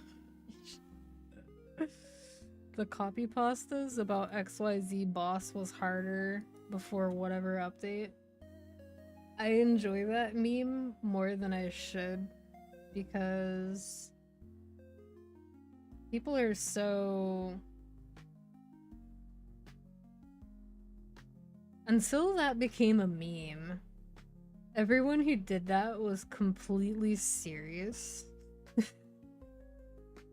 And that just made me laugh so much when suddenly it became a meme and all the people who very seriously said that before were trying so hard to downplay how serious they were. It was like going back to 2008 when people would say shit that was blatantly wrong and easily disprovable, and then when you point out to them how wrong they are, their immediate response is, I was just trolling. I know. Instead of just being like, oh, cool. Okay then. And then moving on. Like, admitting you were wrong about something does not have to be like a major ordeal. But they could not do it.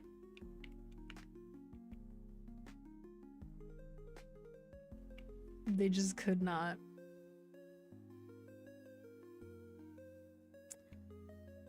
Okay, Sea Bloom. Right? I fell for it, bro. I can't believe you fell for it. Why would you think I thought that? I know I said that, but why would you think I thought that? I would never. You're stupid if you think I'm that stupid. Oh my god. I completely forgot about Green Pop for those bosses.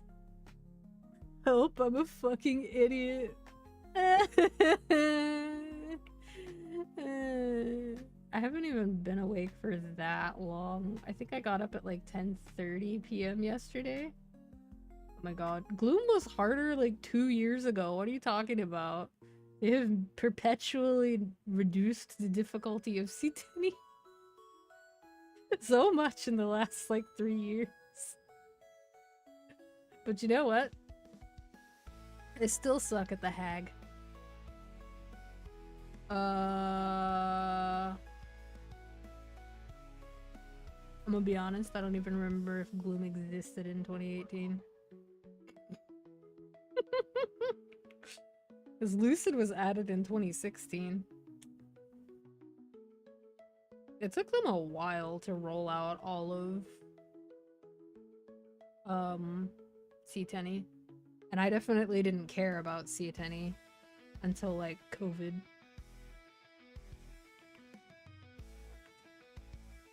You goober.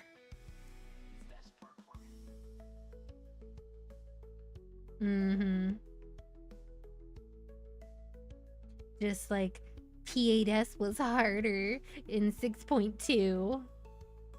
I know. That's okay. I'll take my easy boss. I prefer this easier boss. Sometimes I still die in this easier boss because I am a handless potato.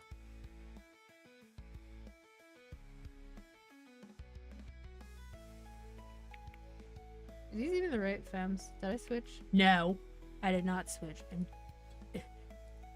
so bad at this. I've been awake for maybe about 14 hours, but I've been sick. So being awake for 14 hours is like being awake for 24 hours. That's what I'm noticing about my ability for cognitive function. It's super unfortunate. Ew, I remember when everybody said that fam was lame, and then they started saying it quote ironically, and then they couldn't stop. I feel like that was you with Ussy.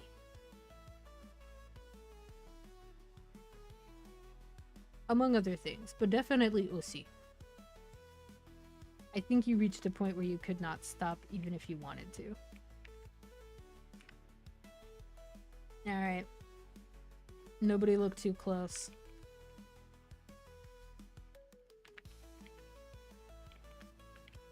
As privileged as Bam is in this boss, there's still a chance that I suck.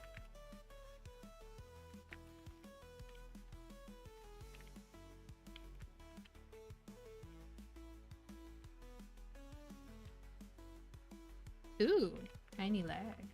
Not enough to matter though. I was hit by a ball. Run it down mid, boys. Everything's ruined. Better a ball than the tornado. Honestly, ever since they changed this boss, I don't even feel like it's necessary to manage your balls. Like, you can just free ball it. It's fine. Just handle the darkness. It's fine. Oh, that sucks. There's a crappy way for that to show up.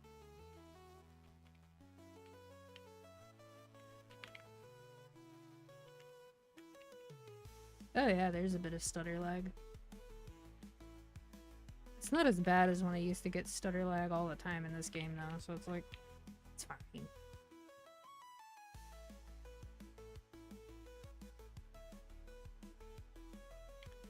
Die, eyeball. I think sometimes he doesn't do the laser if you origin him at the end. Yeah, he didn't do the laser. That was something I didn't know until very recently.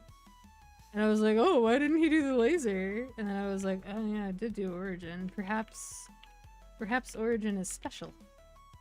Because sometimes it'll bind shit that other things can't bind.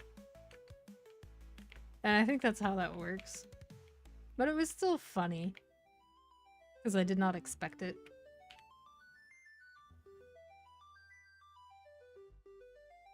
And this mini burst.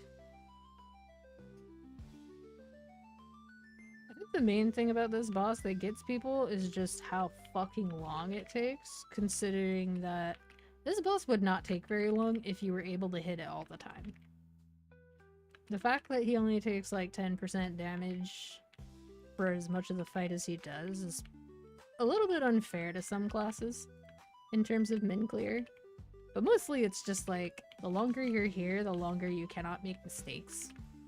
You can make some mistakes, but you can't make a lot of them. And yet, this is a very easy boss to lose like 3 lives all at once.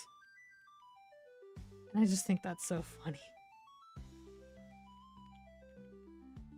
Like, it's not a hard boss. But even the easiest boss in like Dark Souls, if you intend to fight it with like the broken sword hilt, whatever, from the beginning of the game, you still have to play the fight smart enough that you don't run out of resources before you kill it, because you're gonna be there a while. Ew. Okay, I'm almost out of darkness. That's good.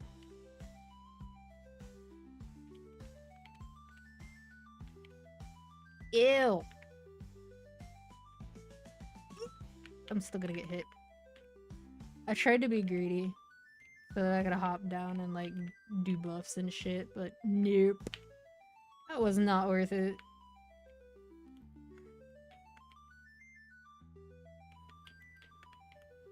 Whatever.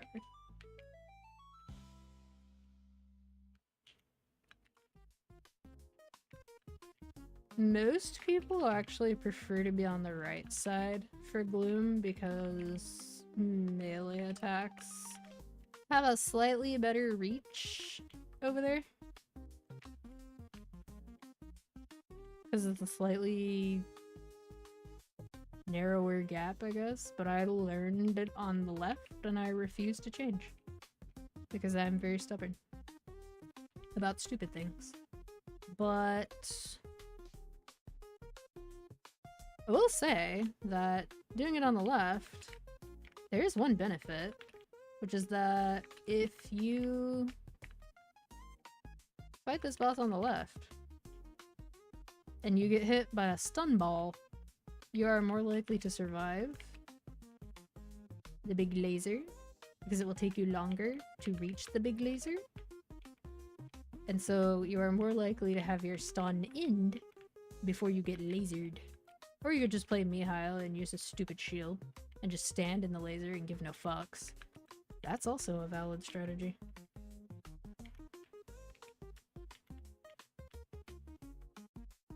And since it works on status effects and shit, you can just stand in all the little ads during darkness. If you're in the shield, you just stand in it.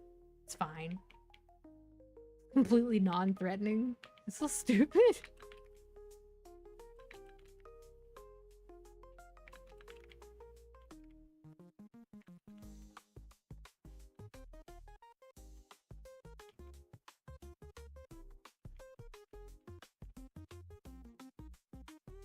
Oh! I'm gonna get hit by everything. I made a bad decision.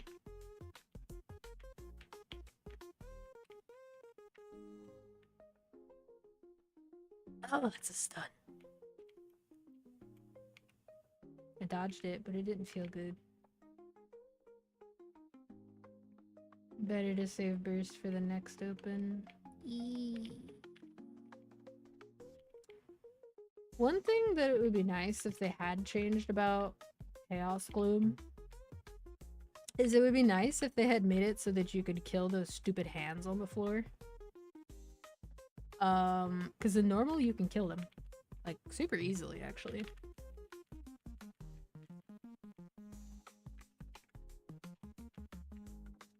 And if you have, like, a good AoE attack to use there, it's actually super duper easy to get out of darkness super fast.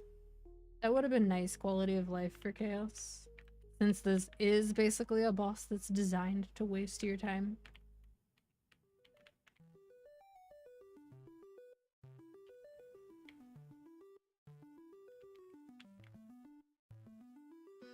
Even though he is a boss that's designed to waste your time, I kind of don't mind. Like, I don't dislike Gloom as a boss. There's a lot of people who hate this boss, mostly because they're bored. But if I have to compare this to the other two C10 bosses, I would usually prefer Gloom. Gloom, then Darknell, then Vihilla. I do not like Vihilla. I kind of like her in a party. Even though being in a party is how you get really screwed over in that boss.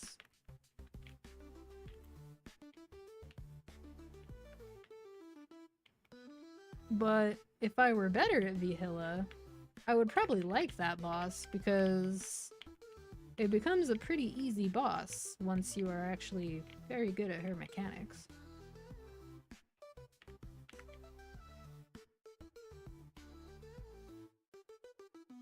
There's not a whole lot Vihilla can do that feels unfair.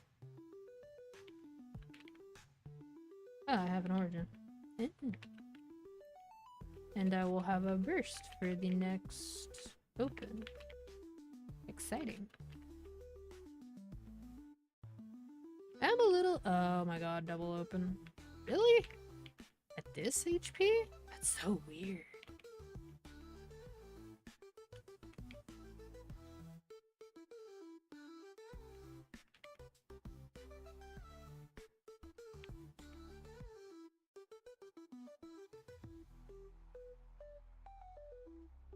Usually it's like at 30%.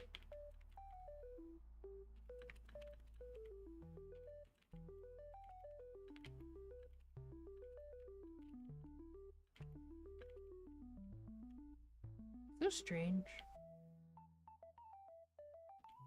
I did wait a long time to do second origin burst. So I could be done by now. Or, well, I could be a lot closer to done. But I think, as with a lot of other people, I'm still getting used to the 2-minute changes.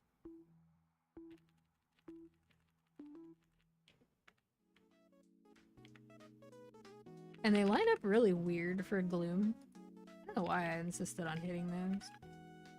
I knew that was gonna happen, but I still did it.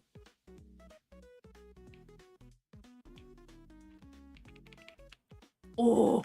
That's gonna be bad. This is like the longest cleanse. What the fuck?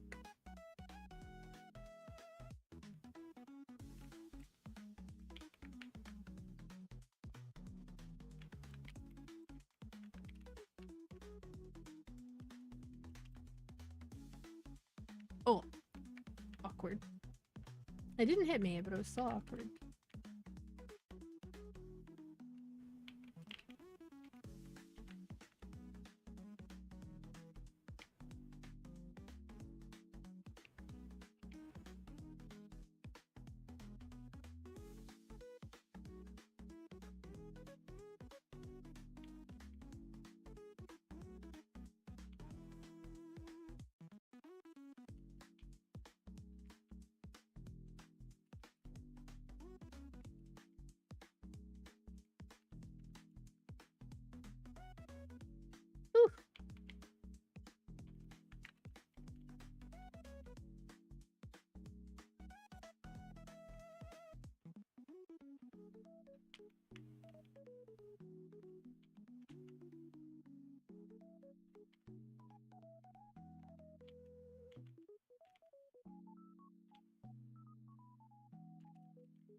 I think it's really funny that, like, Lucid as a boss in P1 is like, you probably shouldn't use your movement skills too willy-nilly, or you might die.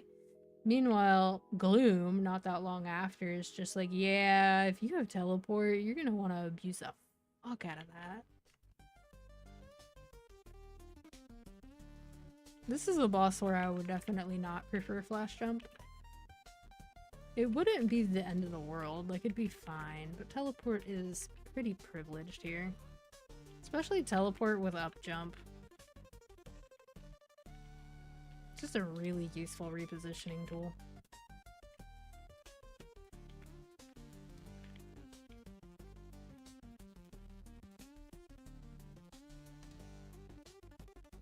Ugh.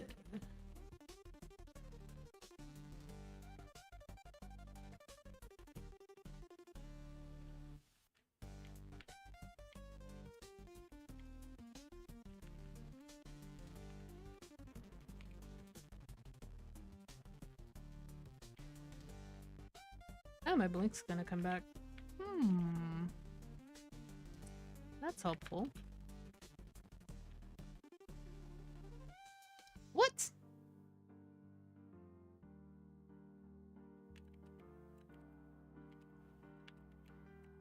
Never have I ever died. Oh god, I'm gonna die. I'm good. Never ever have I died in Blink during darkness before. That was certainly something. I did not even know that was a possibility.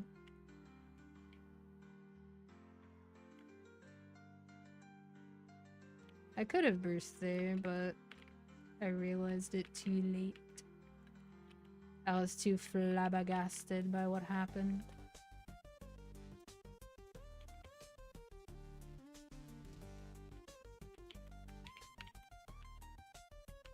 This character is about as strong as what a lot of people's early C10 meals would be, like before they libbed them. And I gotta say, I think I understand why so many people would not commit to doing this every week on mules. I feel like you do really have to like the class that you're playing to do a 15 to 20 minute Gloom. Although, admittedly, with the same stats, A class that actually does damage would certainly feel different.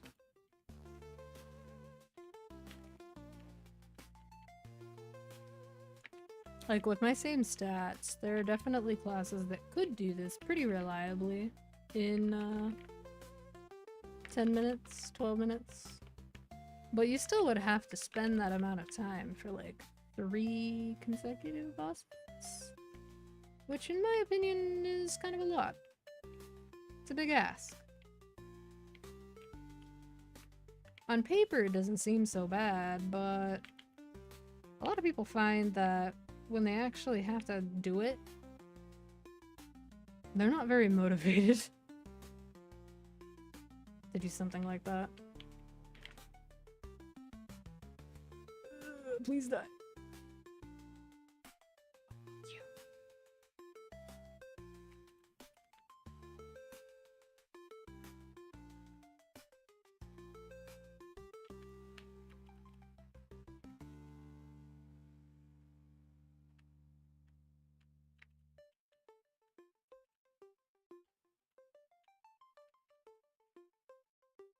Ooh, I'm gonna die. That's fine. That's not the first time I've died to Gloom with 2% left. That's what I mean about the longer it takes, the kind of crappier it is.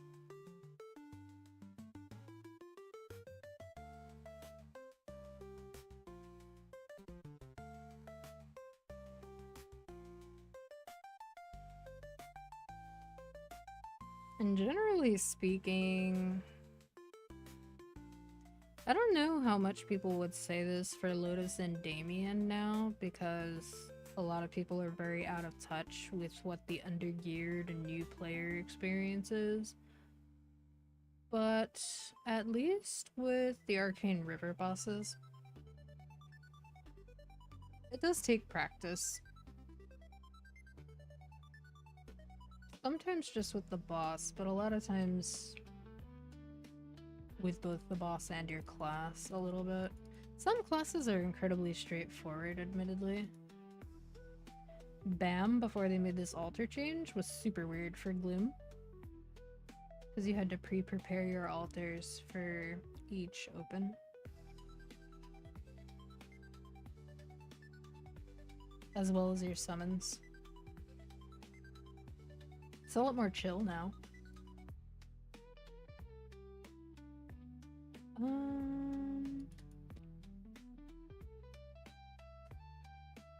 I could go back in without my origin.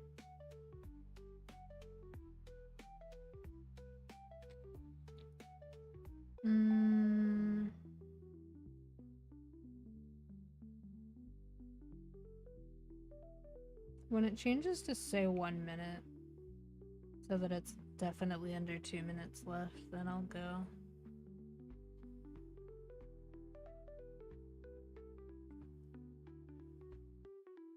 It's such a weird boss because I think any deaths, at least for me, are weirdly demoralizing. Whereas for like Will, I'm not demoralized until I'm to like down to like 5 lives.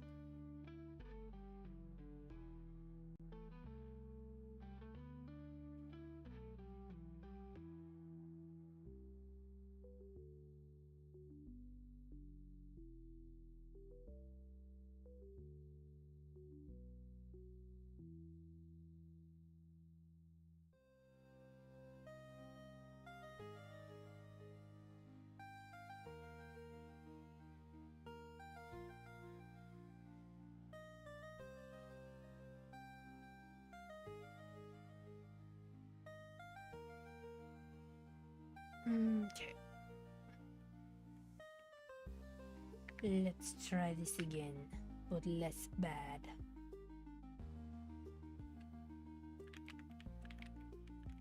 One thing I don't think people tend to show, like there's lots of bossing montage videos and stuff to show like how a specific class bosses and like what it looks like to play it at certain gear and stuff. And I find that this is true about a lot of games, to be fair. Most people don't show the process that they went through to learn the boss or how they practiced. And I don't remember which of Asinia's videos, but I have definitely looked at their videos before to kind of gauge like whether I would enjoy a specific boss mule, because they've gotten quite a few classes to over 100 mil CP, which, I mean, that's higher than my BAM, so to me that's still... You stay away from my water, sir. That's my water. That's still enough for me to be like, yeah, this is how the class would play if I put time into it and all that. So... Cover my water. Stay out of my water, sir. Keep your nasty cat cooties out.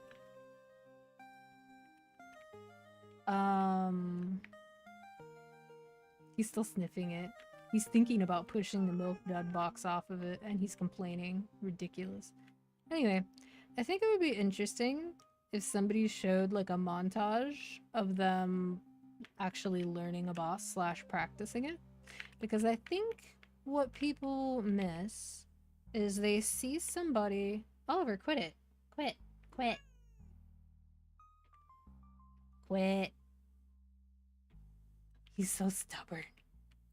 What a lot of people miss out on by like watching content creators post like guides and stuff, which I'm not saying posting guides is bad. I think that's very helpful, and Maple has a big lack of guide creators for content. And the people who do put the effort into making guides are usually really thorough. Like, they really do a good job, they do their best. But I think what gets lost in translation a little bit for the viewer is most people say to practice, and that you're gonna need to go into practice mode, and you're gonna need to try stuff, and you're gonna need to be able to see it firsthand and all that. But people have a perception in their head of like what is a reasonable amount of practice to go for. And the thing is, there isn't really a one-size-fits-all answer to that. And there's probably never going to be. Because as long as the bosses at least have some mechanics, different people are going to take a different amount of time to pick up on them. And for people who play other games where there's a raid environment, they already kind of understand that, but Maple is a game played by a pretty diverse community in terms of their experience with other games. And I feel like if someone were to see how long it took somebody to learn, say, Darknell for the first time, it would be pretty encouraging, because then they would be like, oh, I'm not just bad, per se, I'm just inexperienced. And then that pushes them to continue, and to improve, and to keep learning.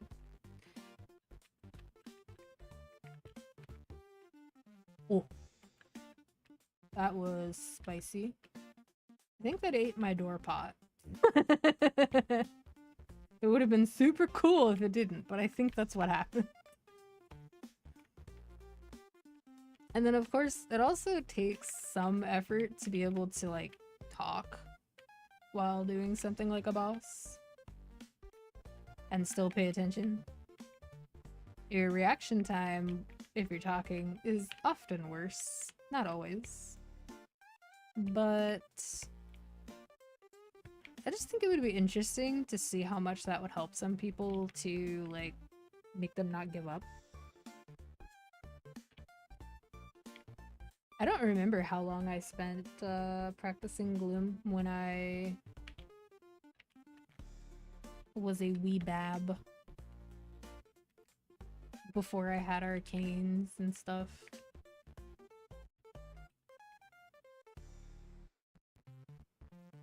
I had never 17 starred my Absolups. I remember that. So like I was definitely on the weaker side.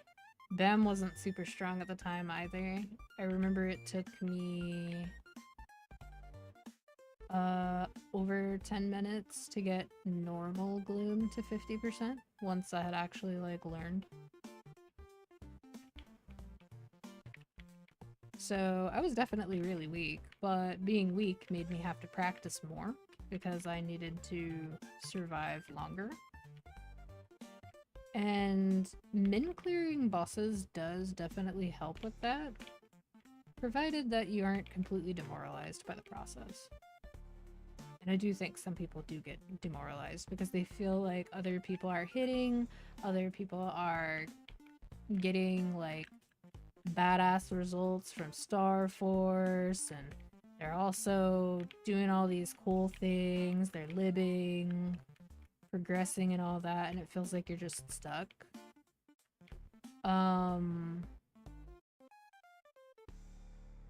There are a lot of people who feel that way, and it does kind of feel bad. Oh, that's not good. Safe.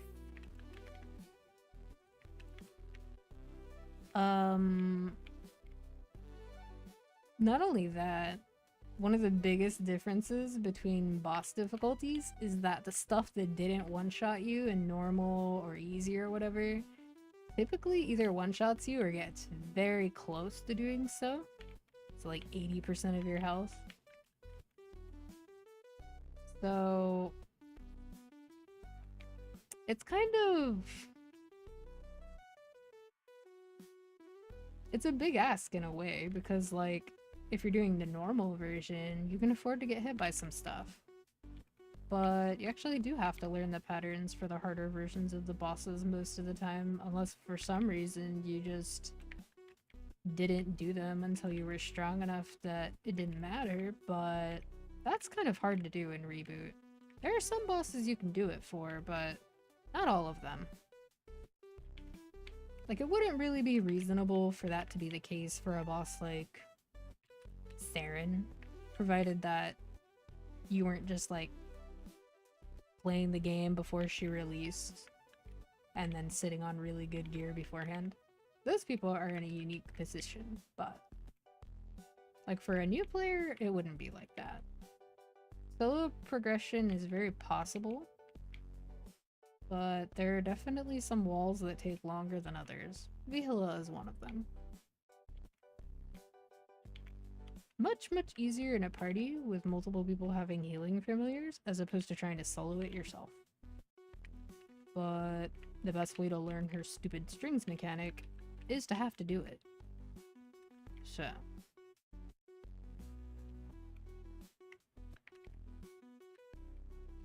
And I say stupid strings mechanic, but I actually don't dislike Vihila's mechanics. I think they're rather clever. There are just some components of it that I don't super like. Like not being able to have full red skulls in a solo run while restoring them. I feel like full red skulls should not be an insta-kill.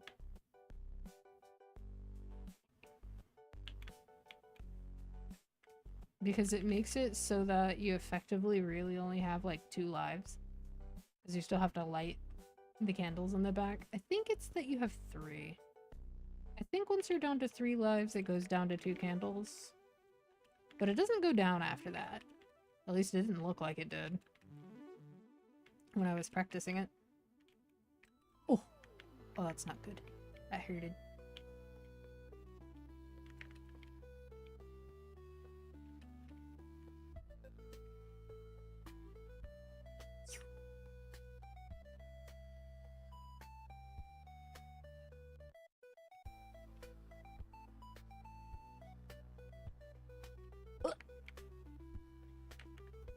Just in time.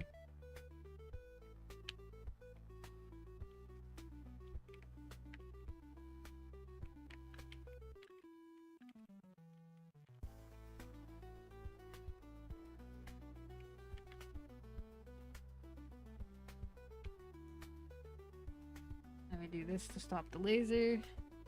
Well, that's laggy. That was really laggy. Oh, double open. Oh, no! How did that not kill me? I think those do like 70% health. I think that was supposed to kill me. Like, I'm okay with it, but like, why?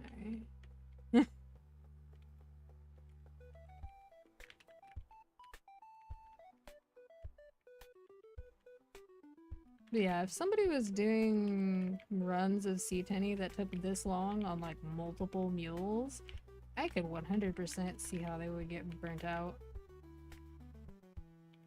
Because even if you do flawless runs, ow. Even if you were to do flawless runs, like, they still take a while. And I guess it depends on the class as well. Some classes can kind of blast through certain bosses or not have to think about aligning burst.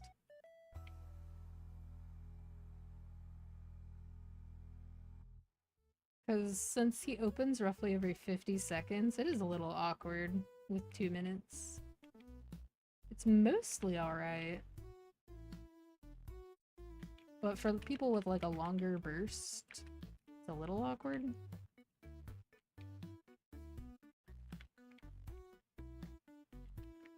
I got most of the bursty skills in.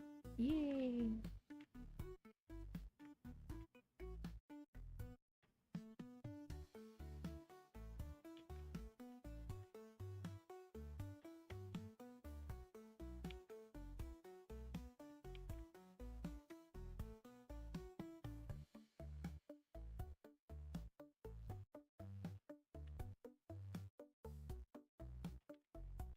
Super jealous of classes that can actually use skills while hovering. Because I essentially lose so much uptime by not just going to the side where the tentacle is coming from and like either ducking it or just ignoring it. And then just up jumping onto it after. Like, I would do so much more damage if I were just hitting it all the time. Instead of only hitting it after landing. Specifically because Bam's burst is long. It's not as long as it was, but it is still long. Oh no, my serum's potion is gonna run out. Oh.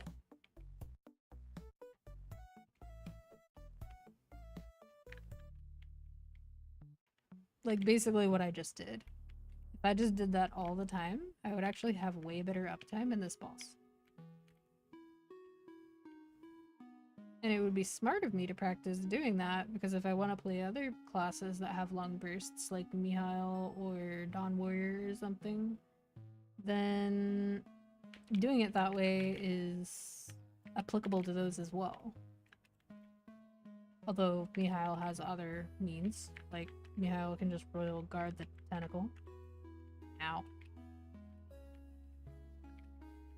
Being able to royal guard the tentacle is pretty wild. What the f-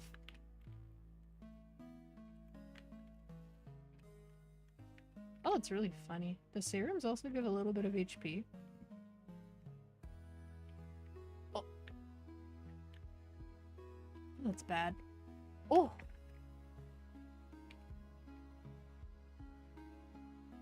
And of course, this boss would be a really good place for people to practice using Hero's Will to remove status conditions when you're like in big trouble. But I think most people don't start learning how to use that skill until Black Mage.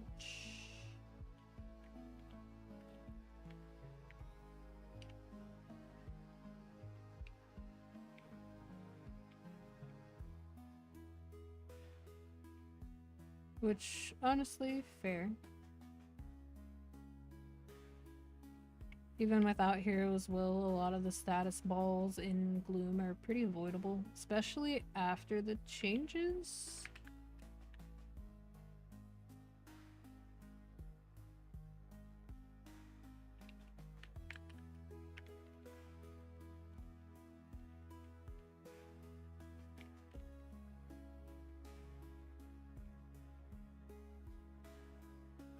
I hate reverse control so much.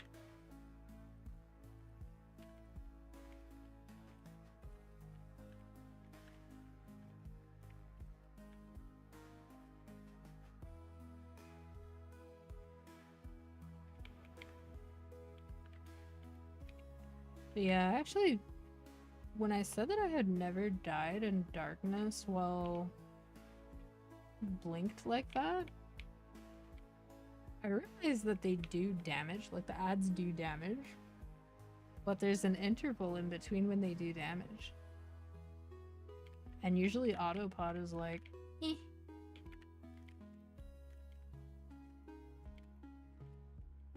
That's rude, Bloom.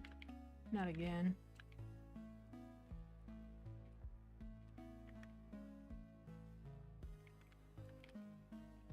So that's one of the rare instances that I would just be like, oh, well, that was unlucky. Like, there is... Oh, God. That was my fault. There is some element of,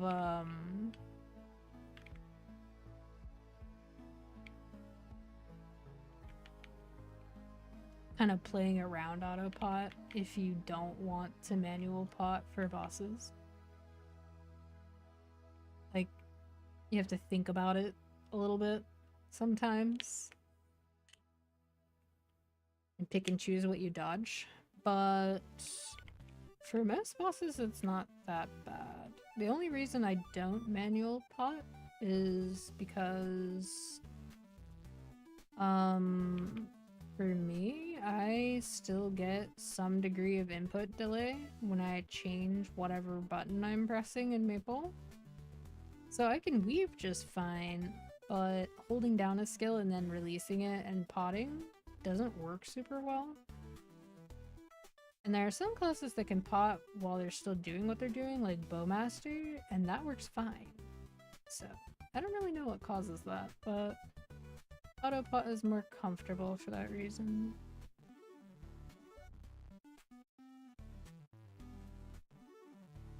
But I also understand why some people prefer to manual pot.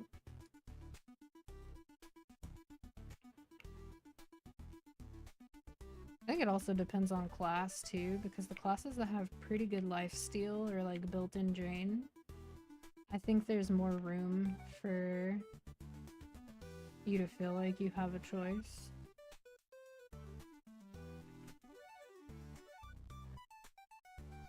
Is there a benefit to doing it manually? Kinda. So in boss fights, there's a potion cooldown. So let's say that you have your autopot set to any time that you drop under 80% HP, it'll pot for you. There's a chance that it'll pot for something really trivial, and then it'll be on cooldown for like 10 seconds, or in some bosses even longer, and you'll get hit by multiple things during that time where you will really wish that you could pot. There are also a couple of bosses that have special rules about healing, so you can't heal using anything. And in those bosses, it doesn't really matter. My YouTube chat. My YouTube chat hasn't updated.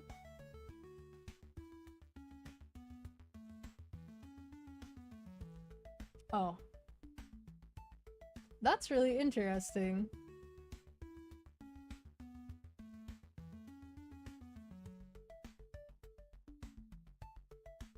I'm gonna recopy that link.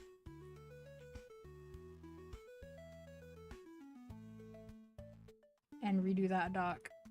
Because that was not updating at all. Unless it's just really slow. Which it might be, but I don't think it is. I think it's just being dumb. Oh. Maybe it's because the... No, the link always looks like that.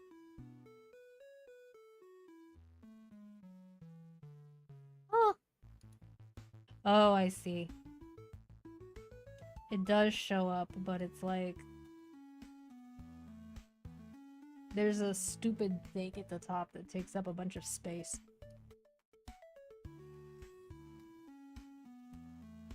Let me do this so that I can actually see it better. Thank you for indirectly pointing that out.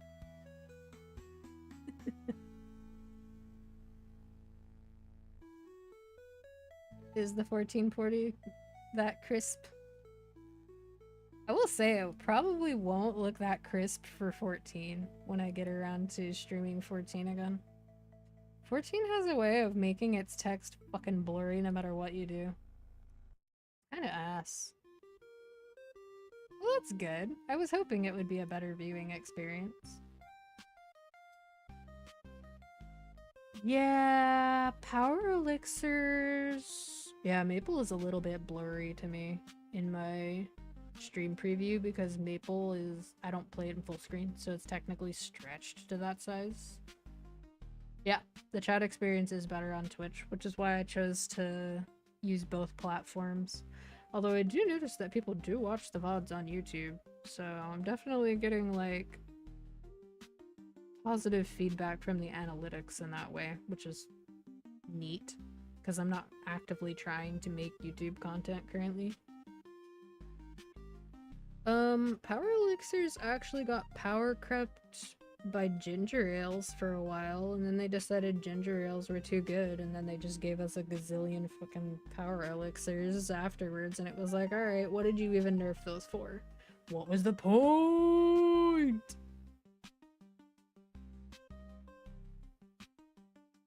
Anyway, speaking of which, people in Guild are talking about memory leaking. I don't think Maple's that bad, right? No, it looks fine to me. It's just 2 gigs of memory. That's pretty normal.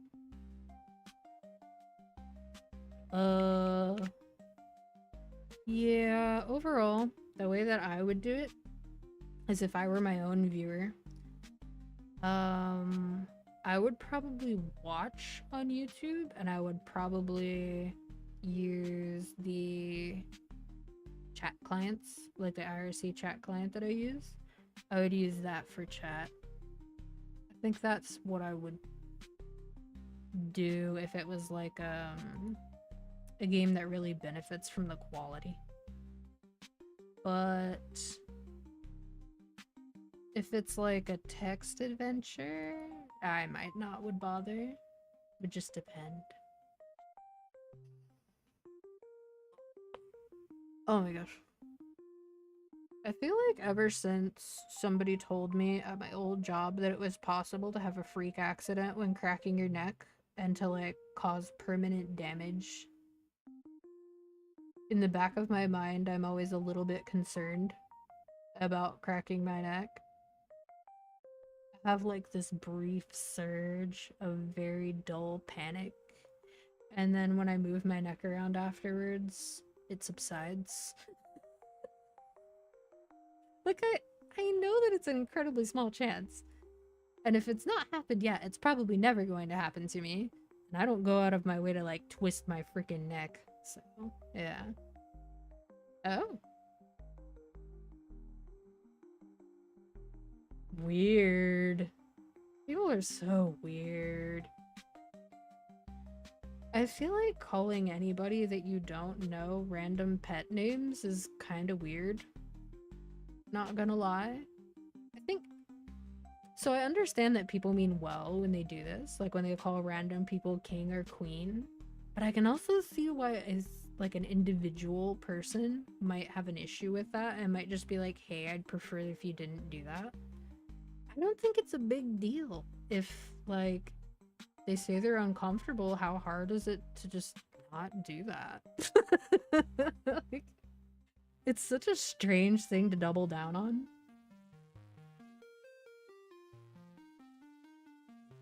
Yeah. There's actually a reason for that.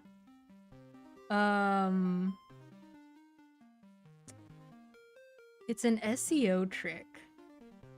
Like, search engine optimization. A lot of people will put their subscriber link in their YouTube description, and a lot of people will still have the YouTube link in the like social section of YouTube because both of them populate.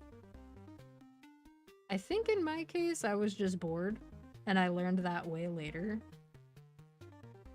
Cause like I haven't touched my actual YouTube settings since way before I started putting VODs there. Eventually, I'm going to move all the clips here over to YouTube, though, so that people can enjoy them without any concern of them potentially disappearing one day, because whoever made the clip might decide that they just don't want to have clips attached to them anymore. I need to get started on it soon. I'm pouring water in the cat bowl. He perked up immediately. He was asleep. I swear to you, he was asleep. Sir, do you want the water? He heard it. He just didn't know, like, what was going on. But I tapped the bowl and now he's awake. He's gonna climb down and drink water. How cute. I'm glad that both of my cats like drinking water though, because male cats have narrower urinary tracts and are more likely to get a urinary tract infection. And UTIs in cats are awful. They just piss everywhere and cry, and it's very sad. Not to mention, like, the long-term health issues are not good. Male cats tend to also not drink enough water, and it kind of exacerbates everything. So I'm endlessly grateful that both of my idiots treat drinking water like it's a fucking activity. It's great. So happy for them.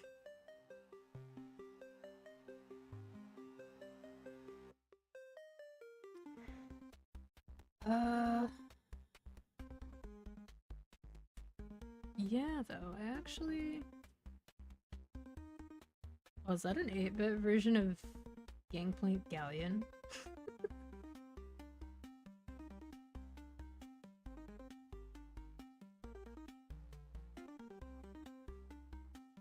Yeah, I think it is. I recognize the opening of it at least, like the beginning. The da-da-da-da-da, da-da-da-da-da, da-da-da-da-da, da-da-da-da-da. I think it's funny that I've played as much DKC2 as I have, but so little of the first and third game. Let's see. Yeah, I remember. I remember why I did that. It's because I didn't want to put it in the description. I was like, it seems really weird to put it in the description, so I was like, fine, I'll just put it somewhere else. And that was like when I originally learned about that. It was a really long time ago. YouTube is really weird in terms of like the little tips and tricks.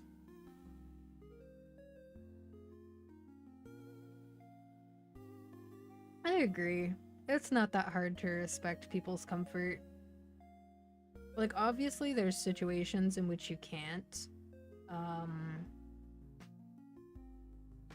Workplaces sometimes run into issues like that, but on a personal level, like, why be weird about it? Like, why make it weird by doubling down?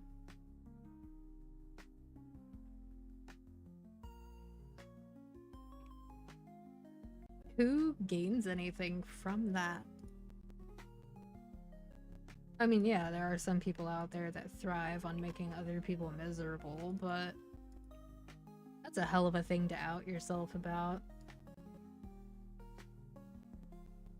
It's like we were talking about earlier, when somebody does that sort of thing and like they triple down on being either patently provably false about something, or they're just like really obnoxious about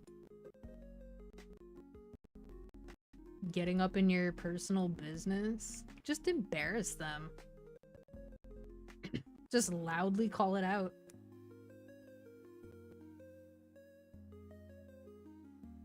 Oh, I think you look better when you wear skirts to work. Pants are not right for women. Oh. I didn't know that you thought pants were only for men. That's a weird thing to say to me at work.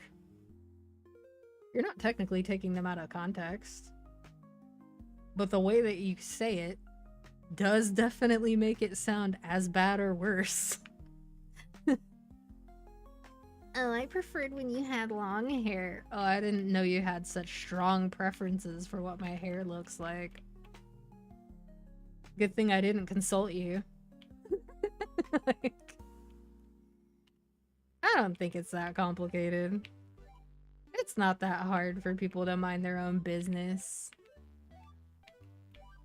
There are rare situations where, like, it would be appreciated for you to tell somebody that, like, maybe something doesn't look good on them, but that's for a trusted friend to do. Not some random dude at work. Or a random woman at work, because women can do it too. They'll do it to each other and they'll do it to men. Man, I had to press my origin like 3 times for it to go off.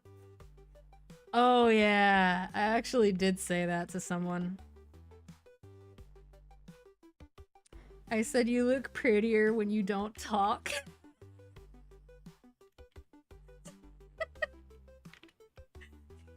You could tell that if all I had said was you look better when you don't talk, there would have been like a retort, but because I used the word pretty, they were just fucking flabbergasted.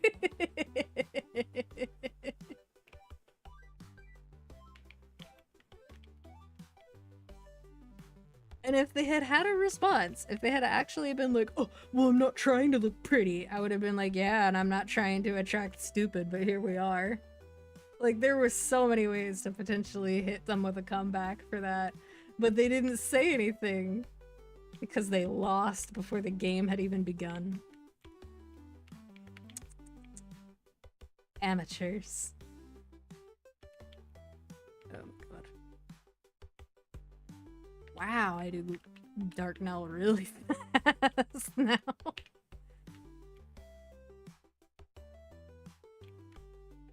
Ugh. Oh, that's kind of bullcrap. I had to iframe that. Because there was nowhere to stand behind him. Oh my god. Can you not?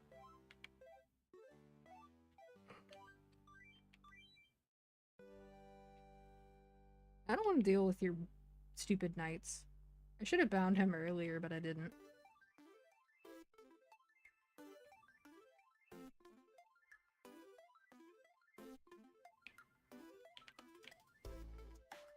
I've kind of lost track of a lot of the sassy things that I would say to catcallers when I was like a teenager and like in my early 20s.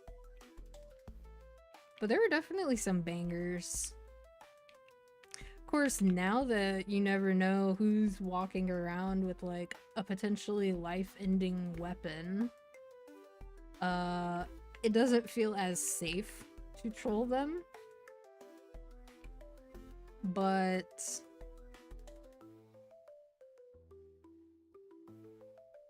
it's like,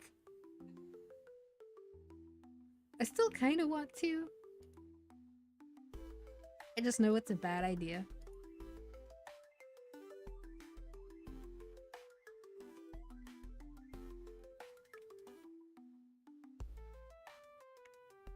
I remember this one, like, of course it was a construction worker. And not all construction workers are like this, but you know what type of construction worker I'm talking about when I say this. It was one of those people who think that it's like some kind of gotcha pickup line to be like, "Ooh boy, you better come over here and pick up my jaw off of this floor." That was in my hometown. So I think I was like 17. And I'm pretty sure my response was, "Oh, is that your jaw? I thought that was your dignity."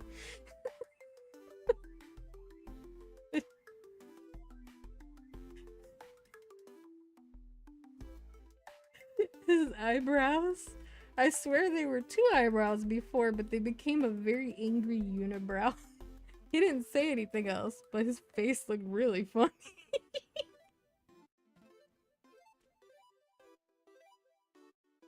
I feel like everyone should be allowed to feel safe enough to respond to shitters however they deem fit, but also, well, like, assuming it's words, but also no one should have to.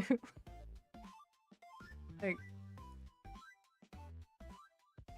people should just know how to keep some things to themselves. And now that we have social media deeply ingrained into a couple of generations, a lot of people have no idea what shame is, and it shows. Like, there are some things that you should just be a little bit ashamed to say in public, that's all. Your first introduction to someone should not be a list of your kinks. That's not how this works. I'm all for things like job interviews and stuff becoming more casual, but like, this is not the example we should be giving as what casual looks like. That's not how we get the casual environment we desire.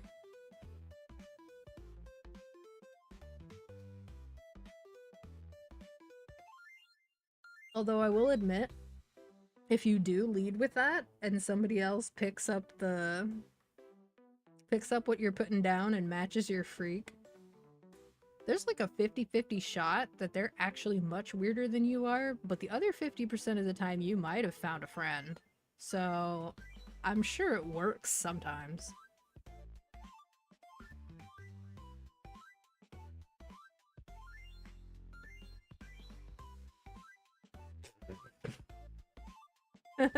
Such a mind your own business moment. Some people really do just forget that they are not the main character. Not everything that someone does is for your comfort, and not everything someone does is specifically to make you uncomfortable. That doesn't mean that you can't still tell them that you're uncomfortable, and it doesn't mean that they should automatically ignore your discomfort.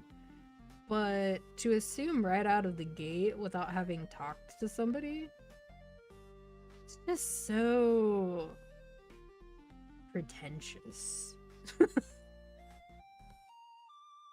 Like, we literally have language, dude. We can just ask what other people meant. We can just ask if they hate us. We can just ask if they're judging us.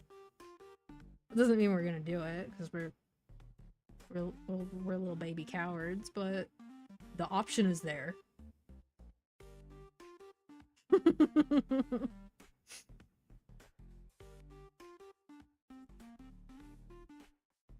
I don't want to do Hilla. I actually don't really want to do Will either. Do I want to do Lucid?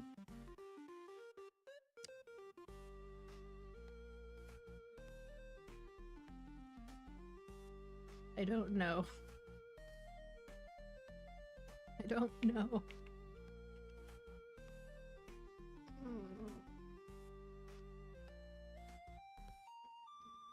Fine.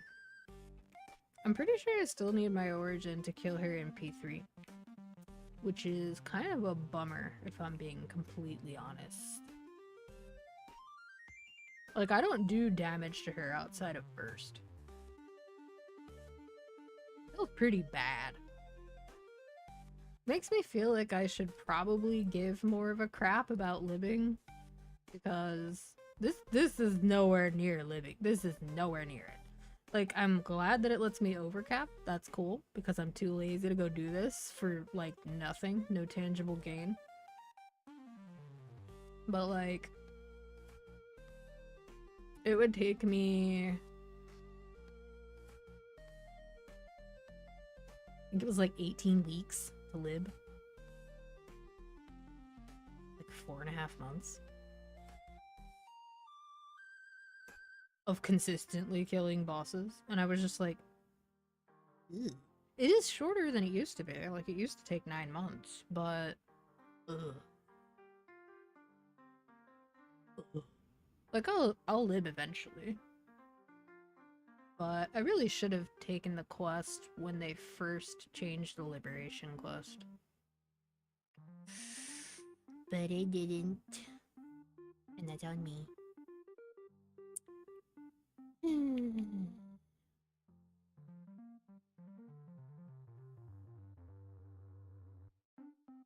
Sometimes I do normal will because I hate will. That's true. That 10-second iframe was a long process.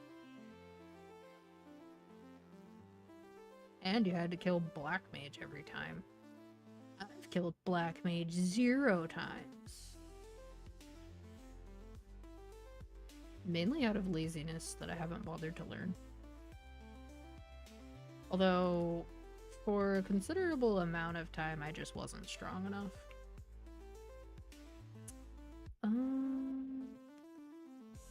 What am I missing? Missing that. These. Drop pots can wait.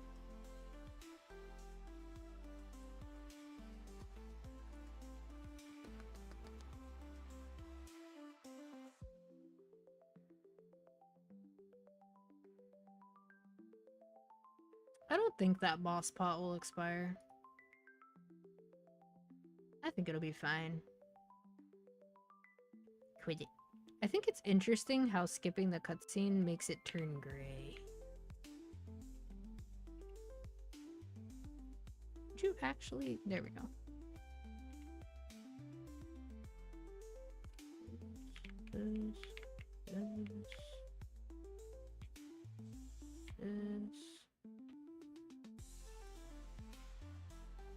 Like, even in burst, I don't really do that much damage. My Ilium is probably still as strong as my Battle Mage, despite having less CP. That's just how it is.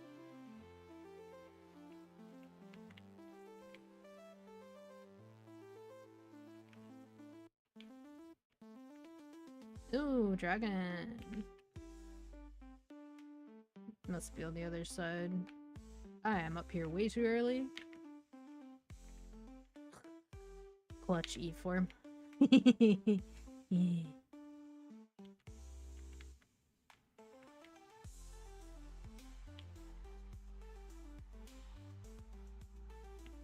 I don't like using E-form for basically anything here though, because I'd prefer to be able to have it available for bomb.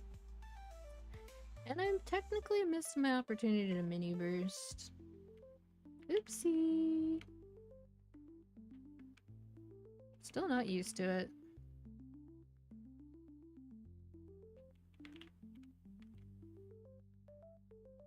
What's funny is I do pretty consistently look over at my cooldowns after 90 seconds, so I know that it's remembering, like, at least passively, remembering being a 3-minute class. What the? Excuse me? Fine.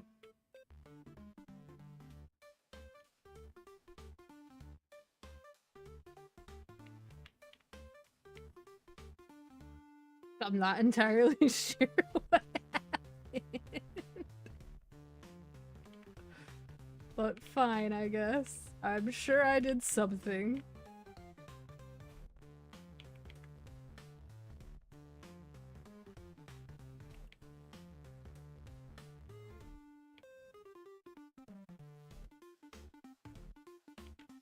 This is gonna kind of suck. Because I'm gonna have to do like 2 health bars with no burst.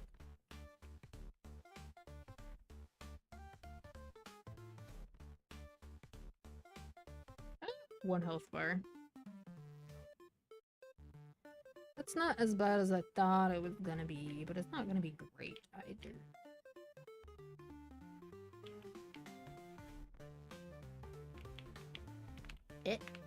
Oh. Unlucky.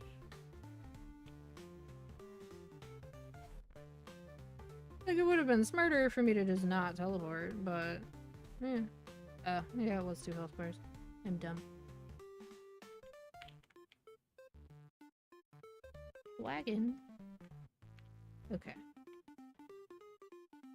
Oh, maybe she did bomb during it, and I didn't see it. That's probably what happened, because I haven't seen her do bomb at all. That would make sense. It is. It's just been neglected for a long time.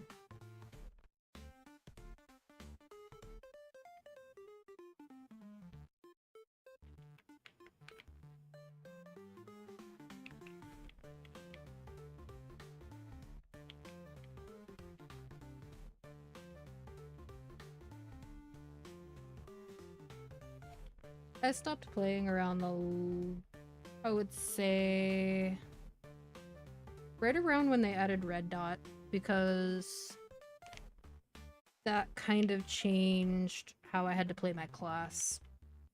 Because they simultaneously nerfed my support. And then they also did that. Red Dot came first, and then nerfing my support came afterwards, but what would happen is, of course, my burst buffs my party members, and my static party members at the time consisted of people who were a lot more ambitious than I was in terms of progressing their gear. So they went from being maybe twice as strong as me to being way stronger than me. Plus one of them was a Night Lord. So very compressed burst, and if they didn't put some effort into paying attention to the fact that our party was mixed cooldowns, then it just wasn't really possible to properly blue dot. And it was kind of unfortunate. That was really awkward.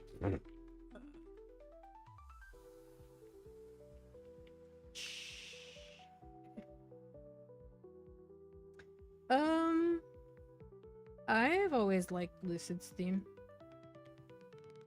I think it's very good.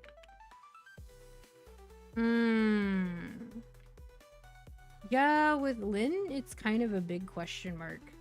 Because, yeah, Lynn's on top right now, but you never know when that could change.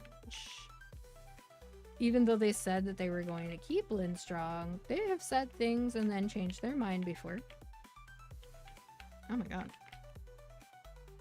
So you just kind of wonder. But in the meantime...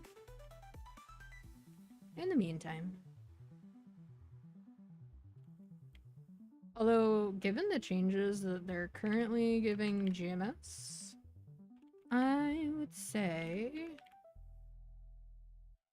to heck with what KMS thinks about supports. But there's no guarantee that that's true.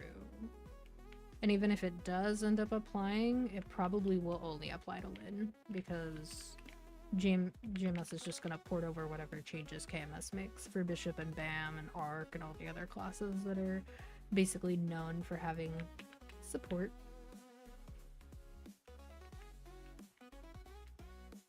It was cringe. Longer than I thought it would be. This is kind of what I mean by, like, very out of practice.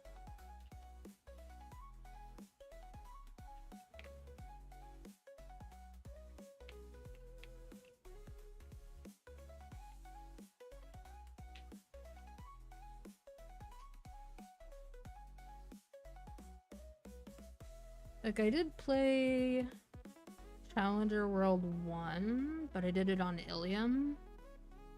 And Ilium is a vastly different experience to most classes. Oh, Sia? Sia's pretty good. I think they will probably keep adjusting her because they've specifically deleted her support from MapleStory M. And with all the bugs and stuff that she had, they were pretty consistently hotfixing them. So I think that if people are really unhappy with some changes they make to Sia, they'll probably address it in a more reasonable time frame. Granted, the Erdlink system is kind of whack. Unlocking Soul Janus on Sia is fucking weird. But you do get a shit ton, like an absolute shit ton of final damage from just unlocking her M1. It's so strong.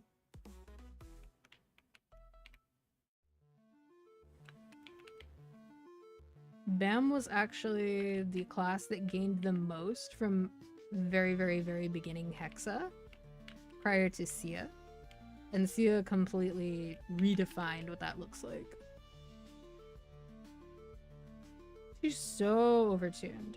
I think what's gonna happen though is if they retune her, it will be when they add her M2 and M3 to kind of distribute her damage over raising her other masteries as well. And it's possible that they overtuned her M1 specifically because they knew she didn't have other masteries. So if they don't touch it, despite adding M2 and M3, then that would be really cracked. But I don't know. We'll have to wait and see. But I think that it's probably a case of they wanted to make sure that she felt strong enough for people to want to buy her pass. So even though she doesn't have her other masteries, they still wanted people to play her. That said, they really kind of overdid it on her MP being shit when she first released. Like, I had 20k MP with Magic Guard. Like, as a Magic Guard class at 260 on my Sia. That felt real bad.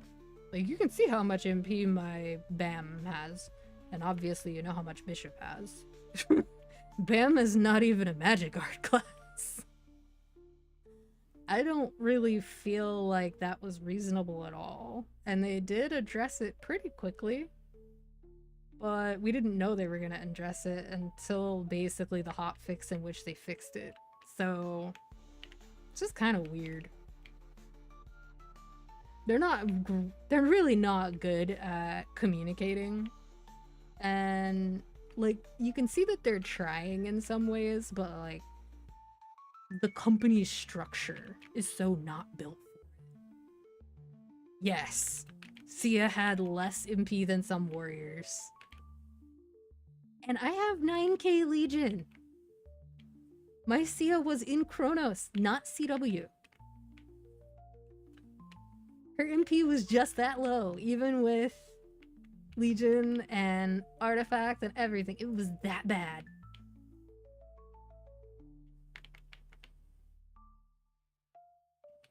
If they hadn't fixed it, I don't think people would want to have her as a mule beyond, like, Lomian.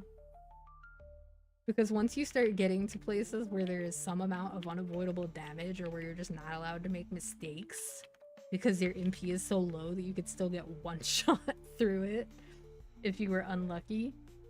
Oh, yucky, yucky. Like, I play lots of teleport classes, but Sia works like Explorer mages. She's grounded when she's attacking.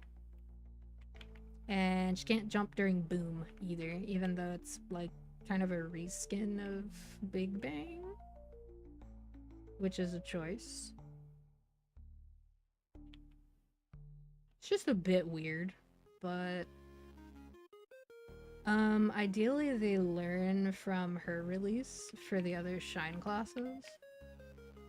The other thing about Sia is this is more of a thing for mains, not so much an issue for mules. The shine stars are pretty unusual.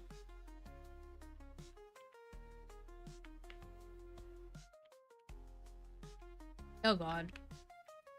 I got hit by so many lasers. That was bad. A little worried about the amount of butterflies.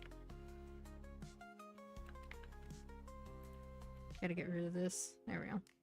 This platform is not a good place to stand during Dragon. Because she can delete this platform. So, like, shouldn't do it. For Shine Stones, what I was gonna say is they kind of work like Star Force, but up to level 10 is basically free. But from my understanding, even Reg hasn't really been able to max them out. They consider it to have like a soft cap of 15 or 16 or something like that. I don't know what their max even is, but basically trying to get to the very end, people don't even know what the % chance of success or failure is, which is crazy.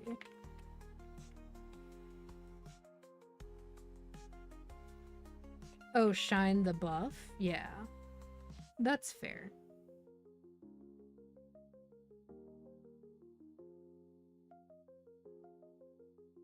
It is weird because Shine is a 1-minute cooldown, so you have it every time that you would need it. And they're also in a situation where the mastery for Shine, or not mastery, you know what I'm talking about, the Hexa boost for the 5th job skill. It increases the duration, so you can put more stuff in it. So it makes it even more forgiving the more that you invest. Which is certainly a way to do it. Please don't spawn a golem on this platform. Please don't spawn a golem on this platform. Oh.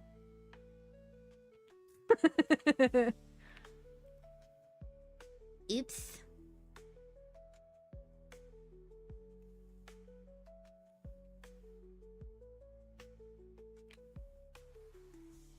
True. Although I will say Sia's grinding is kind of weird. Whereas Ice and Lightning is super privileged.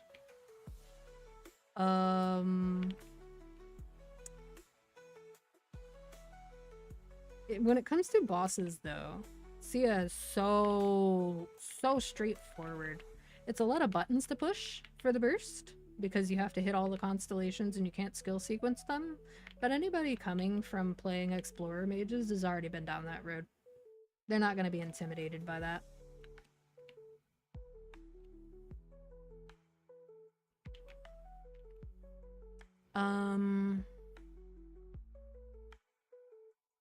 That said, so Sia's grinding is weird because you can't really control where the lizard goes. And when you get to 6th job, Hexa Ray actually has more vertical range than Boom. Not only that, but every 4 of them you spawn Antares, and Antares is tied to the same mastery, and it also gets fucking huge. So you can kind of just go back and forth in early Grandis maps, just spawning Antares to auto-clear that section of the map for you while you clear the other half, and you just go back and forth. It's actually really easy. But once you get to the bigger maps that are less amenable to that, I'm just gonna send her. I don't have a 40-second burst anymore, you hag. Come back.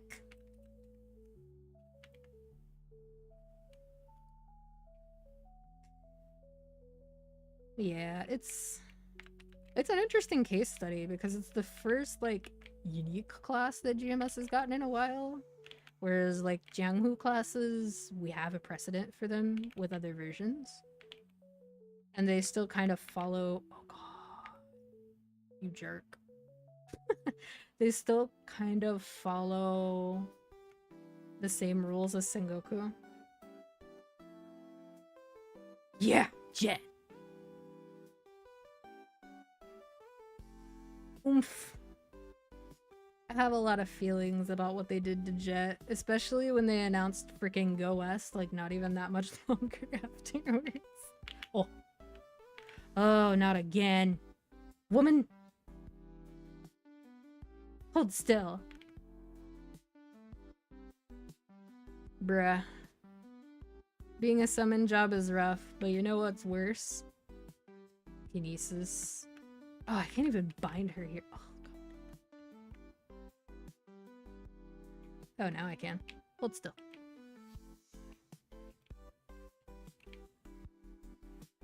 I know she's gonna phase, and it's gonna be awkward, but what happened to my damage? Oh, my G skills ran out.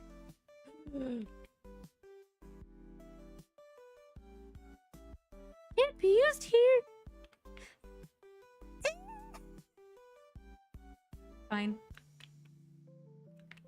It's fine. I'm sure my origin can still do phase 3. Cry. I underestimated how long this took. My god. Oh no! Can I just cheat? This party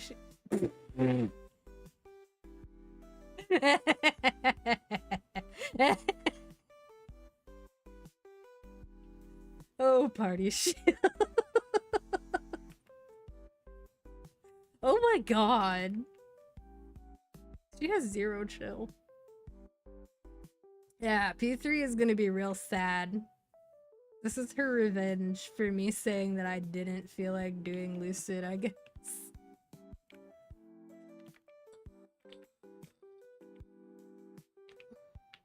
I'm just gonna slow phase her. I have no choice.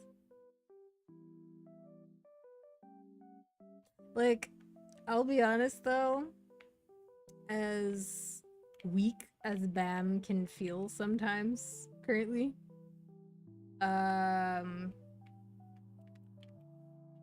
they have made it an easier class pretty consistently with the quality of life changes that they've made.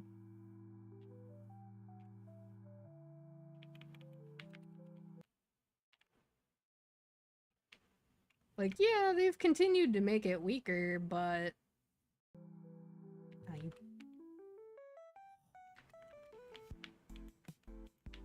I hate it here.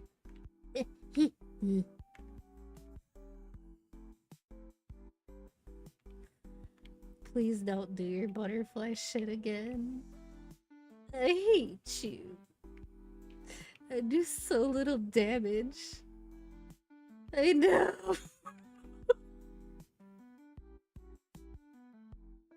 Please, let me do damage. It's kind of one of the downsides of being a class with summons that are stationary. Cause she'll just leave. Finally.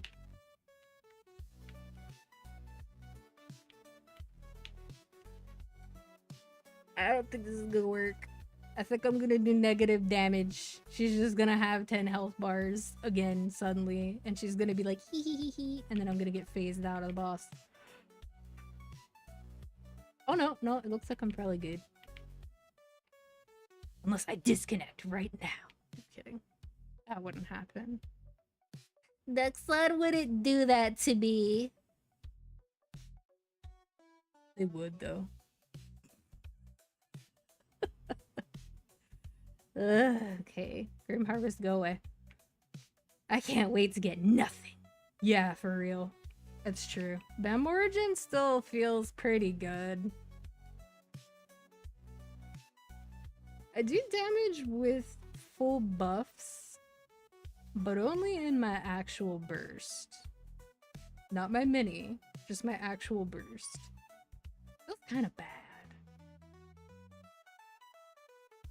There was like a 3-month period where Bam was elevated to top 15 in KMS. And then they were just like, no, we can't allow this. And then they just took the fist that is Nerf supports and they were just like, everything for nerfs for Bam. And then, oh, by the way, we buffed Bishop. That was a crappy, like, year of nerfs, too, leading up to it. It was so bad. I used to have, like, without the G skill, I used to have 145% crit damage. They sure did. But now we're like, please don't rework us, just give us more damage. Because of all the quality of life that's happened. We're kind of afraid they're gonna make us worse again. You have 6. There we go. I'm gonna get doo-doo.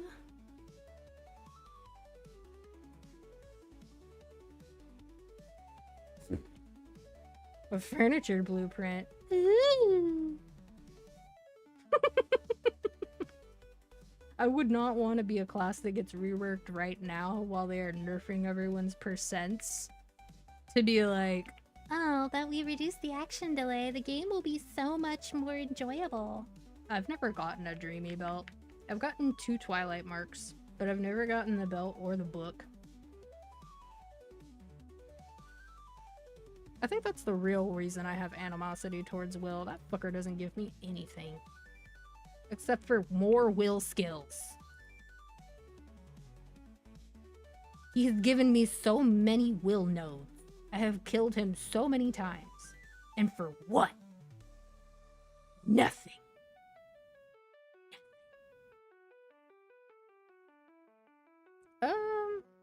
Kind of, but kind of not. I have stayed relatively aware of the changes they've made to my class in my absence. And I took a pretty long break between when they added Red Dot and my bossing party split up. Because we were all at very different places in the game. So, not only that, we were also mixed cooldown parties. So we had 2-minute, 3-minute, and 4-minute in the party. So it kind of screwed over the people who had DPM. Or just weird cooldowns. Bam still had a 200-second burst at the time, which was super weird because my burst buffs everyone else's burst. And they were a little bit too, like, headless chicken to realize that the 3 minutes should probably wait for the thing that buffs the shit out of their burst. But, Anyway, I took a break from between then until around CW1. And for CW1, I made this character, this Ilium here. I already had an Ilium, this little baby boss mule Ilium, but this Ilium is better. You know how it is.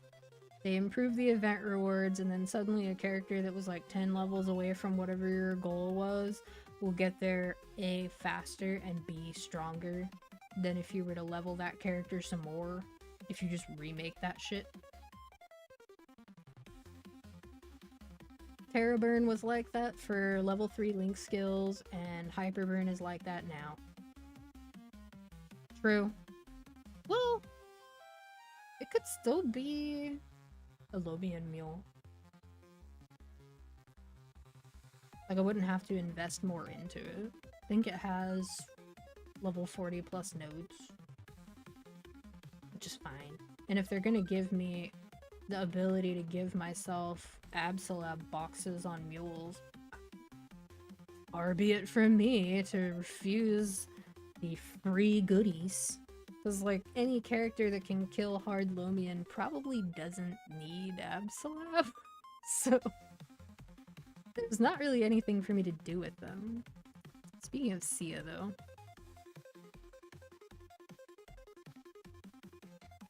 Just for context.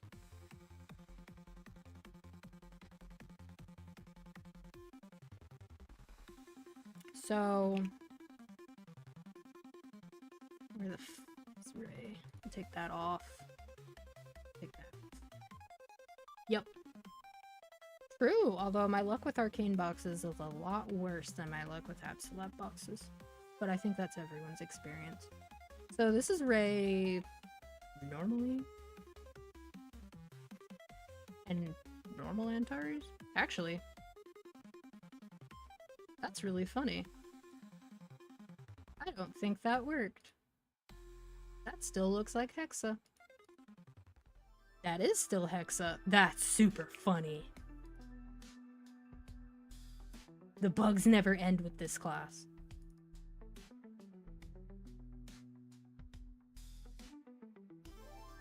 That's my Ray. That's my other Ray. The rest of these don't have Ray on them.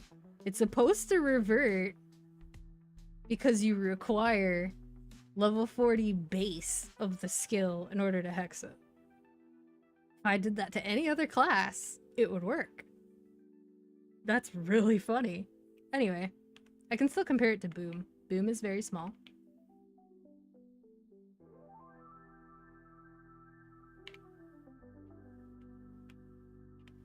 No. Although I might. It's kind of an arbitrary bug, I feel like. I can see why someone might not have reported it. It is weird. The only time that somebody might have, like, actively tried to do that was maybe for, like, Strylander's class video. Sometimes. So this is how big the range is on Ray. I will probably stream CW2 when it comes out. Probably not, like, constantly, but probably at least, like, once a week for, like, kind of checking in, logging progress, that kind of thing.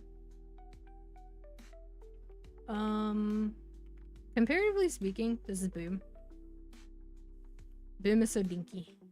So small. Like, yeah, I can hit 2 platforms. Great. But why would I do that when I can do this?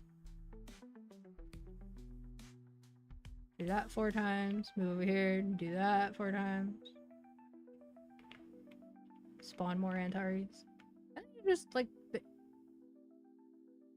things spawn and they just grab them and kill them.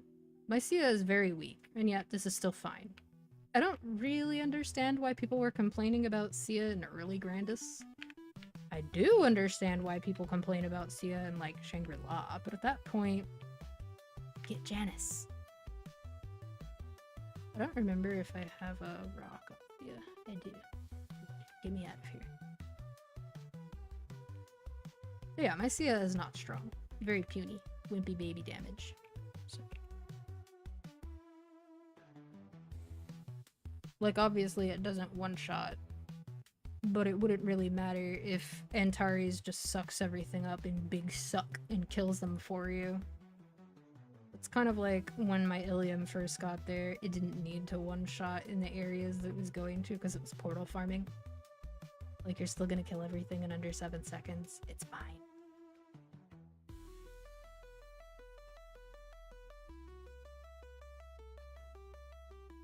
Perfectly fine. I don't think I did Monster Park. Monster Park is depression.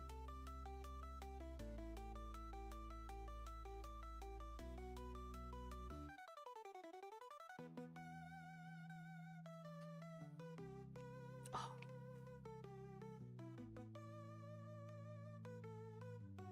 I'm just gonna buy the tickets regardless.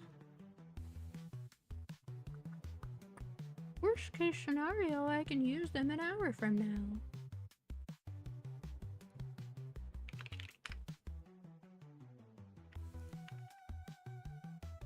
Gonna be kind of nice quality of life to just be able to buy multiple of those at a time. I couldn't be arsed to count. Oopsie. Same? There are definitely people who have raised a valid concern about not being able to, like, alternate dailies between characters, but I would just alternate them different weeks if I cared that much, personally.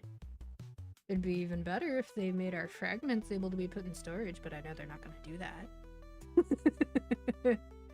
That would be great, but if I want to give fragments to another character, I'll just do High Mountain on them. Maybe I'm weird for that. Oh, 100%. That would be massive. I prefer Boss Mule / Legion play as well. It would be great if you could just go farm for like a couple hours on a character that has max drop gear without having to make new drop gear for other characters, and then just shove enough Hexa onto a character that it's got kind of a starter kit. No effort. No event required, because you would have done that grinding anyways.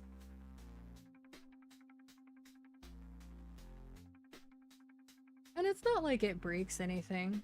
It's not like getting 37k fragments to max out the Hexa grid is somehow trivialized by being able to trade fragments from main. You're still giving resources from main to side characters. So it already has like a built-in cost. Not to mention there is still technically an end game of rerolling Hexastat indefinitely until you get god stats. So, yeah. They do. Eventually they're gonna have to address the fact that they're not gonna port over the changes from KMS to Reg in like a one-to-one fashion. But they haven't addressed it at all. Magic Wand and Meso Cubes. Radio silence. So maybe they'll talk about it when they're ready to give us the 30 stars update? Maybe not. It would be a great time for them to do so, but they may never port them over. It may be just like permanent cash shop items that are not seasonal or from boxes. They might just not give that to us. I don't know what I was gonna do. It wasn't Monster Park yet. Oh. I was leaning towards doing, High Mountain first. But now I've gone and changed my mind. That's true. I think if they do shared cash shop, they'll have a lot of quick sales from people who have basically held out on getting back pets and stuff. And it would only piss people off if they didn't announce it, didn't do it, and then a few months later did it with no announcement. Because then they will have bought things that they can't do anything about. Like, it's different for people who own one backpack on one character. But I do know that there are people who've done this, because there was somebody in my boss party who did it. I know someone who bought 7 backpets so that they would have a backpet on each faction. And he's gotten his value out of it over time, I'm sure, but if someone were to do something like that right before Universal Cash Shop, they probably would just stop reviving some of their backpets. Yeah, if they use reward points.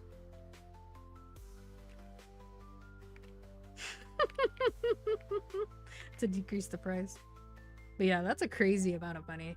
I think backpets would feel a little fairer if the Water of Life were 3 months, so it averages to $5 a month, or $3.33 a month, if you're using the reward points, which at that point you definitely would be.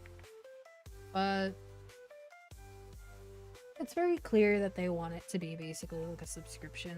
But if you want to charge a subscription for your game, you have to provide people value, not just lock a feature behind it.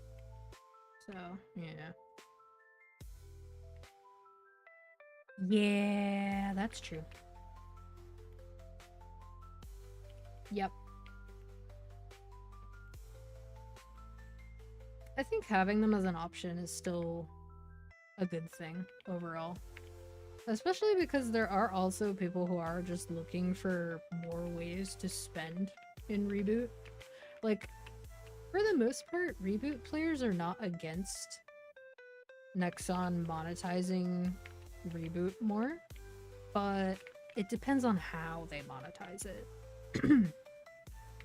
So, like, monetizing it in terms of progression-based things, people would riot in the streets, but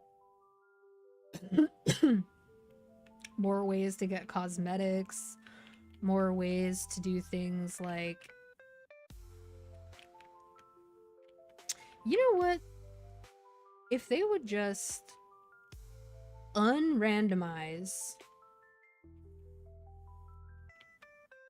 the royal hair tickets and royal face tickets and increase it to like 12 to 15 of them on rotation for like a month at a time, you know how many people would spend on those that currently don't?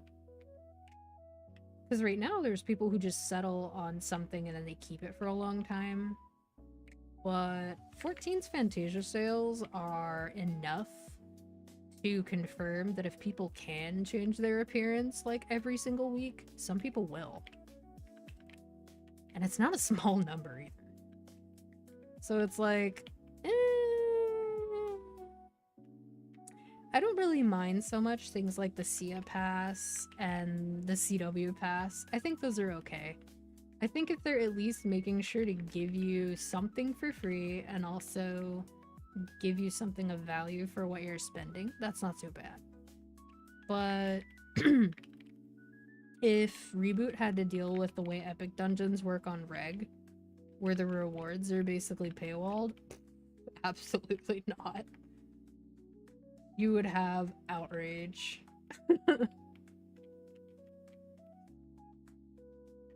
So it's... And what's really weird is like people were wanting more ways to get cosmetics in Reboot, like more ways to spend on cosmetic stuff. And then those weird boxes came along where you gamba and then you turn the gamba items you don't want into a currency and then use that currency to buy new gamba boxes that are different and have different stuff in them. The cost to engage with that system was immediately called out, along with the color prism price changes for global. Like, the players are literally telling them what kind of monetization they would support. And they just do such silly things. No, it was not. VIP is also being received kind of mixed because putting reroll times 3 for cubes and stuff behind a $600 a month, $600 every 3 months paywall, because I think it's MVP red. Not super popular. Also, the whole culture of like people gathering around for like EXP MVPs. I understand why Nexon would want that to die because it puts a lot of strain on a single channel at a time. But that's not why they did that. Because that's not an issue in KMS, and that was a KMS change. So, it's a KMS change made with Reg in mind, because Reboot no longer exists. So... it's just kind of awkward, because, like, the SIA Pass wasn't amazing, but it was still relatively well received. I'm still curious if they're going to give us the Jenny Pass, because they didn't mention it, as far as I'm aware, but they did put the CW Pass on the roadmap. It's perhaps possible they didn't mention it because they're going to have it be a permanent thing, but still once per account. And so it doesn't make sense to put it on the roadmap because there's not like a window for it, and the other stuff there was mostly events with windows. But there's also other stuff they didn't really touch on, like they didn't really touch on Twilight Eve. They mentioned it, I'm pretty sure, but they didn't get, like, into it. Yup. Frontier looks really interesting, but not in necessarily like a... not in like a game-changing way. But everybody likes to see their little dudes bring back cool shit. So it'll just be kind of a way to retain that little dopamine hit of like, oh, my dudes brought me something actually useful. That's cool.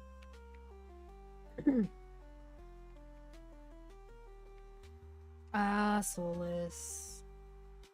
I understand. Yeah, Solus and Luna are in a slightly rough situation when it comes to things like cross-world bossing, because they can't just add Solus to Hyperion and Kronos for cross-world, because ping is like 99% of the reason why Solus players play on Solus. That's tricky. I feel really bad for, like, I believe it's Belgian players or Dutch players on Luna though, because rather than make a basic loophole for, or like a basic workaround for the trade situation, they decided that they would just interpret the law as uncharitably as possible and then make it so they weren't allowed to trade. That's crazy though. Oh, it's fair. Yeah, East Coast wouldn't be super different between EU and NA because either way you're a huge landmass away or a huge body of water away. So, yeah. Yeah, exactly. And I mean, Hyperion players do talk about how frustrating it is to find boss parties. So I would imagine that Solus and Hyperion are pretty close in population. Or at least they were before the free transfer. But it's weird how Nexon limited the free transfer to like 3 days.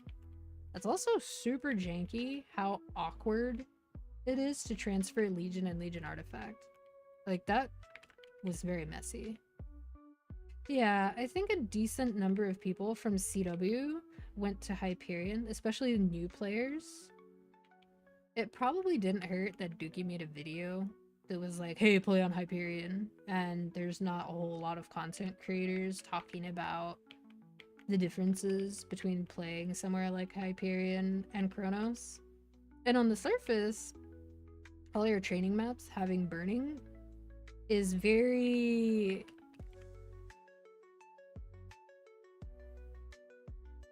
appealing, but then you have to remember that if the maps that you're training in are empty or have availability, that means there are people who are not at that level. And so when you start looking for things to do at that level, there are going to be fewer people for you to do so with. But provided that you join a guild, Hyperion, from my understanding, wasn't that much worse off than Kronos, provided that your guild was one that organized parties within.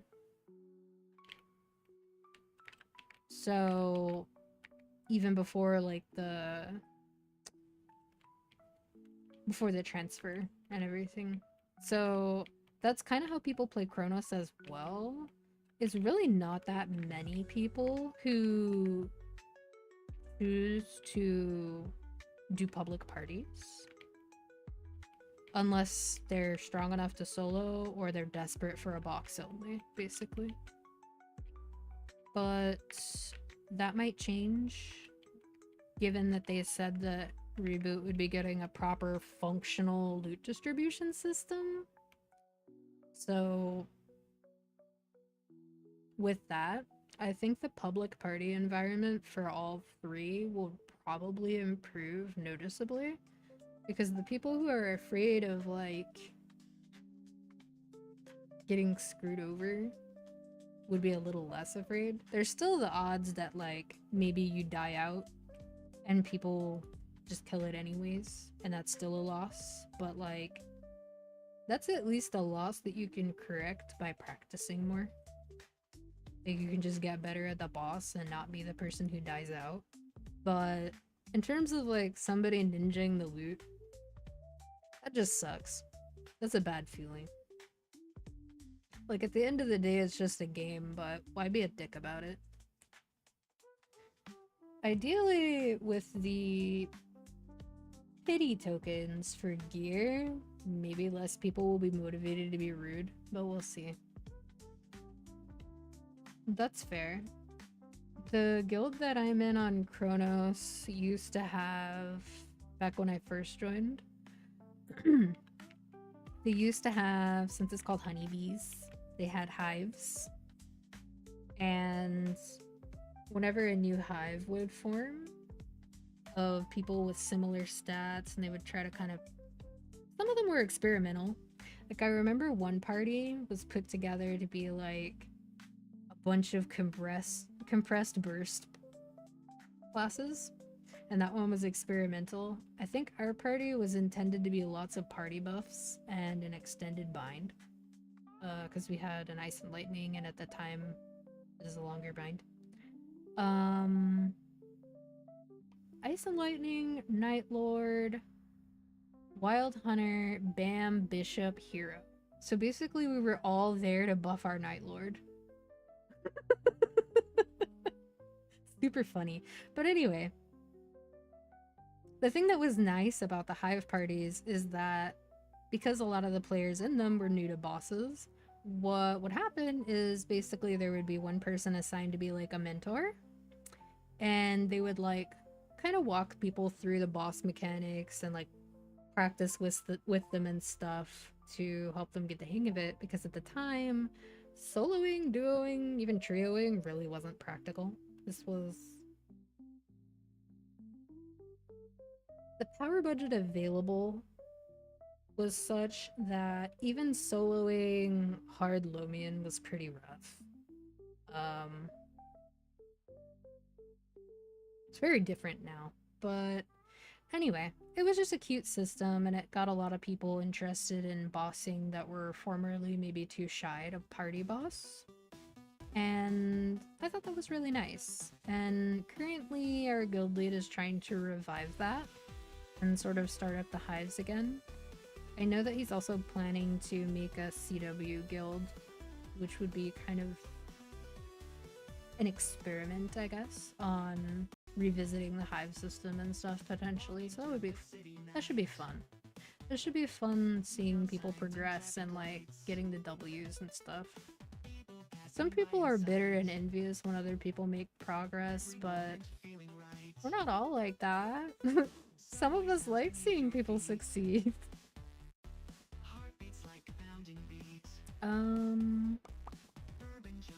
I did not start bossing with another party. When my hive split up because we were geared a bit too differently from each other,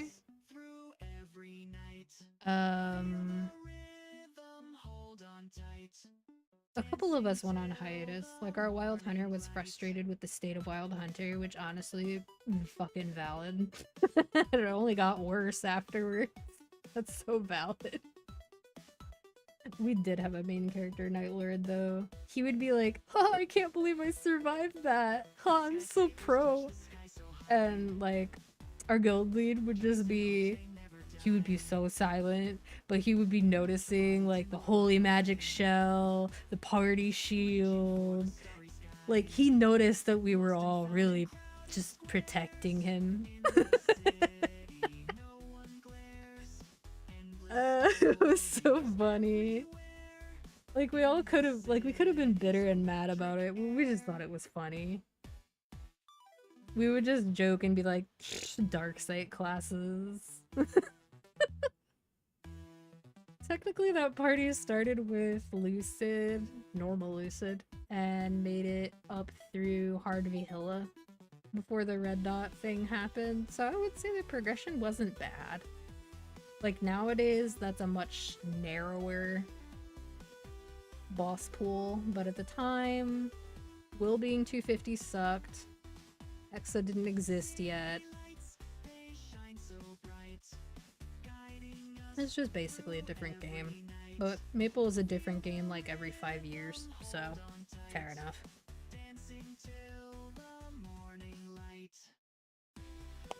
Oh, I remember being jealous of Hoyoung getting changed from a 200-second class to a 180-second class. That's true. I was looking at the new success rates on Star Force for the 30 stars change. I think 23 is going to be a settle for a lot of people. And then 26 is where they're going to stop, unless they're really serious about chasing that 3%. That's going to be fundamentally super different. Granted, I'm not in a position to be 22ing anything. To be fair, if I really wanted to, I could boss on my characters from now until not the next event, but the one after. And I could probably afford to gain quite a bit of stats. But I don't have spares. So that particular update is gonna be so helpful for people like me that just got super shit luck. Like, I did Luwell for a year. These are my spares. That's it. Those are my spares. Now, to be fair, I at least have a full set of arcanes, but that's pretty shit. I was so unmotivated to do Luwell in CW1, like on a weekly basis, because I remembered how shit my drop luck was with arcades. But I kind of regretted it after like a month to a month and a half, because other people were getting pretty lucky, like getting weapon and glove, and I was like, oh damn. Yeah, they say that people are not seeded, but I understand the temptation to believe it. I was pretty unlucky trying to star up a belt to transfer to Gollux. That's where a lot of my money went right before that red dot update. I think I broke about 13 pink bean belts, which 2% chance, man. On the one hand, though, no decrease, I am all for that. I am so all for that. I don't really have anything that I can 5, 10, 15. At least not with this amount of money. Like, I am broke. Broke. I do have a handful of characters that can do up through Lomian, and technically my Ilium can do C10, but it's like just poorly aligned timing. Like, between CW2 and the next summer update, I'll get plenty. Especially because I'm gonna be an absolute bastard and reroll my Lin for CW2. So that should go very well. Like, you have a Lin, you know. Look, pre 2 minute change Ilium was really strong, but not the easiest character to get those Challenger World points on. Oh, I'm not benching. That's gonna be a Legion champion mule eventually. But initially, it's just gonna be a C10 mule. I will quietly liberate it in the corner alongside my other 270 plus characters. And then we'll see. Like, this character should gain like 20 to 30 mil CP off of living, and that's crazy to me. A goblina. There is someone else who used to call me a goblina. Although I don't know if that's a typo or not.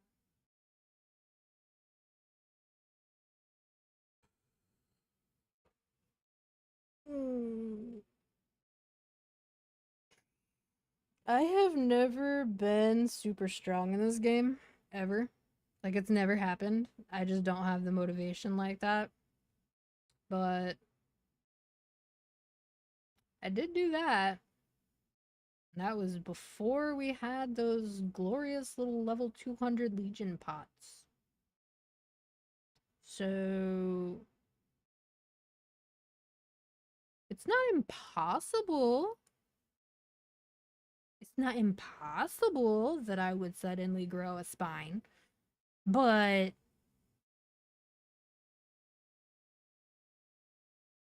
I have to replace my summons every 40 seconds for grinding. It's actually horrible, okay? You don't understand. Although that said, I do still need one more line of drop. And I do have money to burn.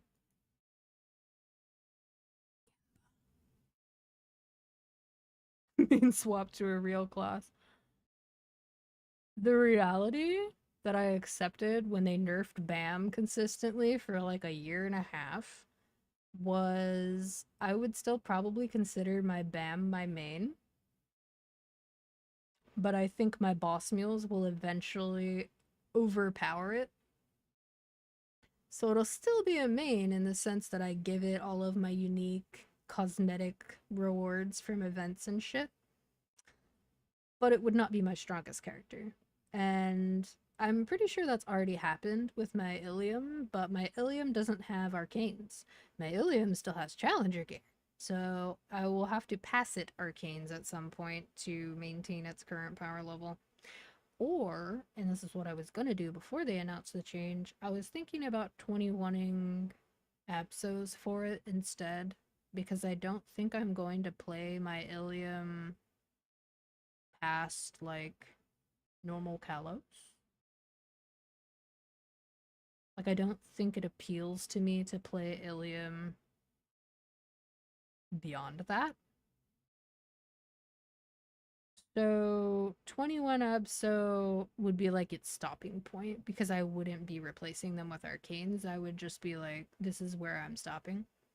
But 21 Abso and like 20 stars superior would certainly be enough to complete the Legion champion stuff for now. So it's like a long-term goal and it's just like a maybe. But what I would start it with is probably 17 or 18 stars and then treat it as a boss meal for a while and then see kind of like if I'm tired of it or not. Because it's hard to say. The changes do simplify the class a lot. I was fine with weaving orb and javelin until I wasn't. Which is weird because I play other weaving classes and it's fine. It's super strong. It's super strong. It has a really good early hexa.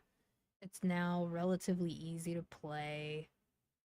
It's very unique. Very pretty animations.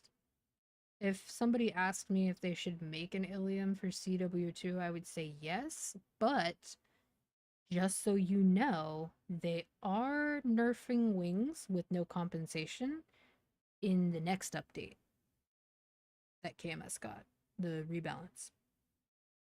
They're also nerfing a couple of other things about Ilium. I think it's still going to be really strong in global because it's a class that scales super well with attack speed.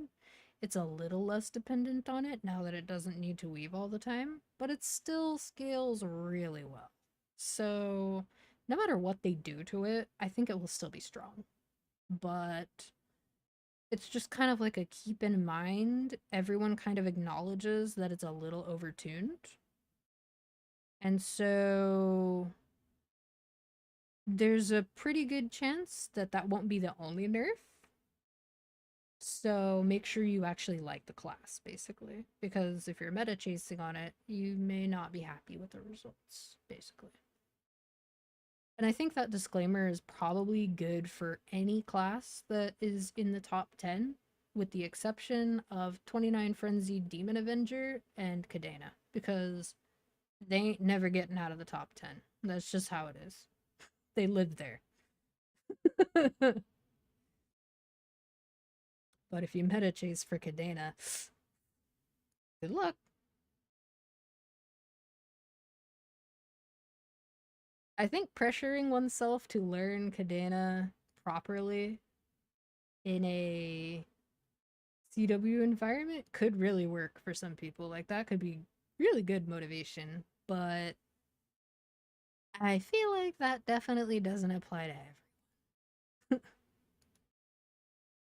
I think it's double drop I have to roll, right? Yeah, it would be double drop. Okay.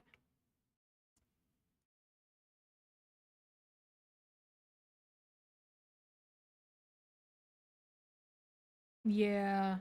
I mean, the thing with Demon Avengers, like, it fluctuates, but it always seems to come right back.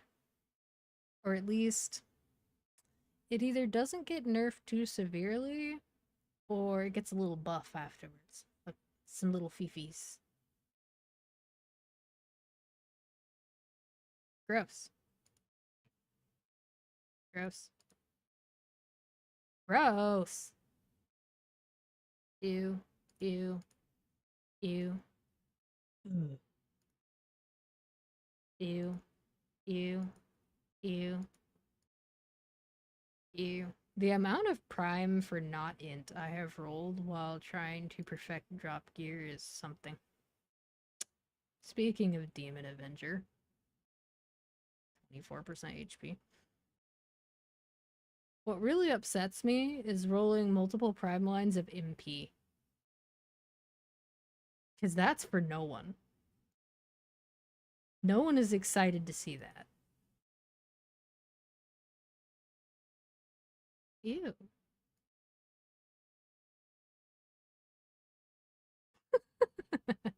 Honestly, I would welcome it. It would be unique. But KMS hates making new classes at this point.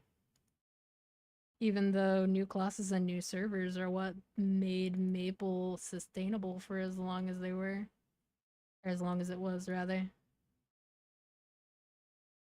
Because that's where people spend. And that's when they come back. More HP.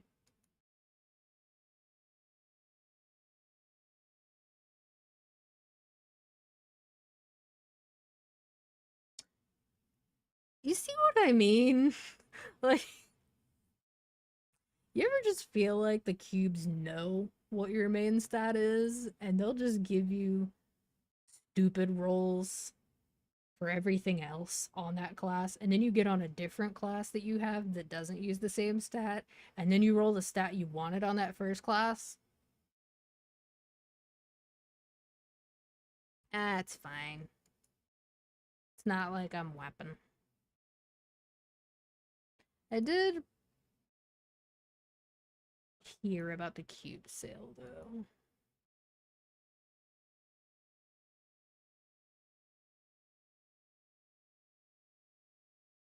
It takes so freaking long to cube on cube sale.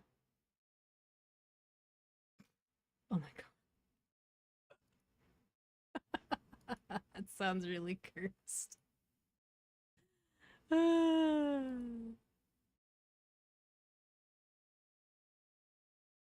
One of my double drops, I rolled in like less than 5 cubes. So like, no matter how shitty this is in terms of luck, I can't really be that upset. Because even if it took me double the amount of cubes, I still basically would have gotten off on average. But yeah. That's true.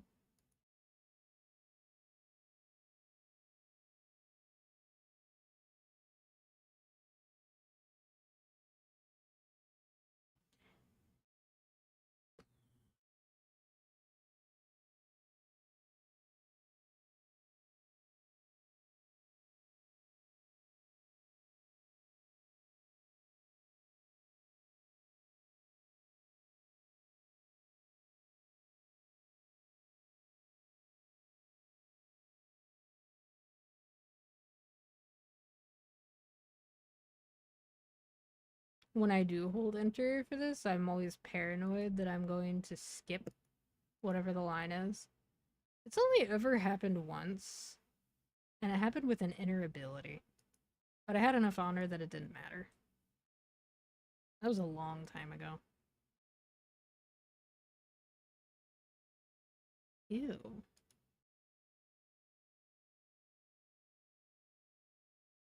Ew. Ew. Ew. Ew. Ew. Yucky. Yup. Mm, understandable. Oh. Ew. I used to have a redeem for that.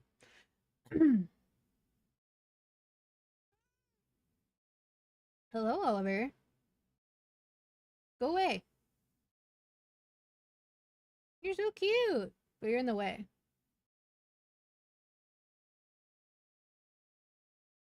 Go.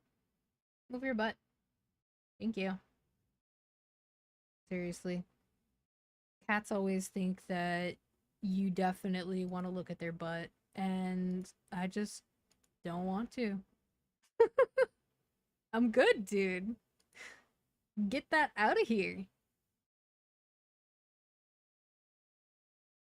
Mm, mm, mm, mm, mm, mm. So-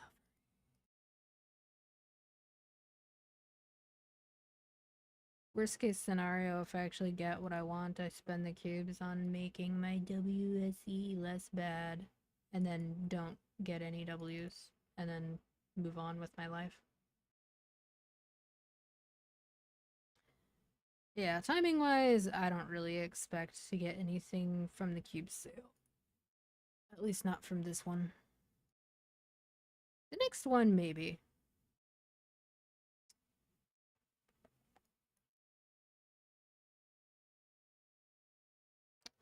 Uh-huh.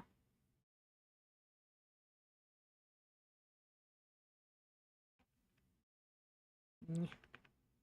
Nope. Nope. Nope. No. No.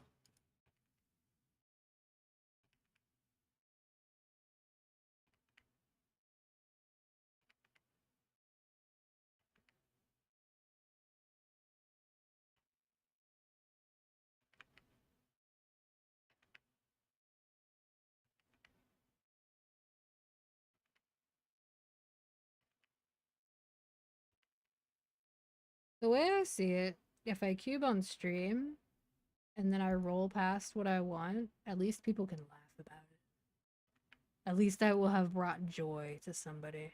Schadenfreude. But nonetheless, joy. I'd still prefer that I don't do that, but if I'm gonna do that, I would rather at least make somebody laugh. Ugh.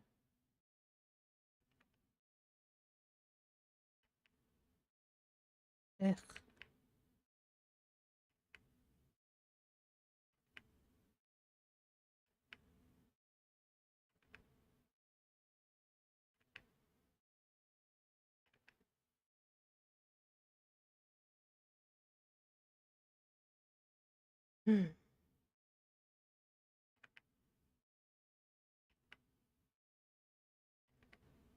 Rip. I think the median for that is like 7 bill, something like that. I don't actually know how many cubes I've thrown at it total. That was 140 just now.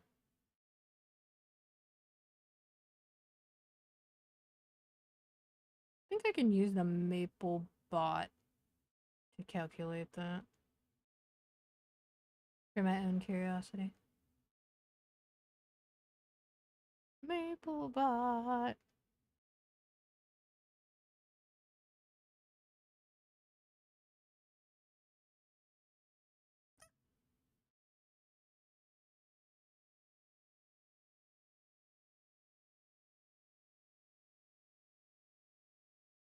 Oh, it's funny. When I was fishing for one line of drop and one line of drop or meso, which was the piece immediately before this, I was unluckier than 66% of players. The median was like 3.3 bill. In terms of how many cubes I used, I doubled that. Like, yes, most people who say they're unlucky, they do have things that they hit on, but they just don't think about it or talk about it as much as their failure, like the things that fail. But I do think there are people who are, the outliers who set these extremes. Because if the expected average is 4.8 bill and the expected median is 3.3 bill, that's a lot of really lucky people and a lot of really unlucky people that are being excluded. Um, cube look. We'll do cube calculator. Accessory 125, I think. First line drop. Second line drop. None.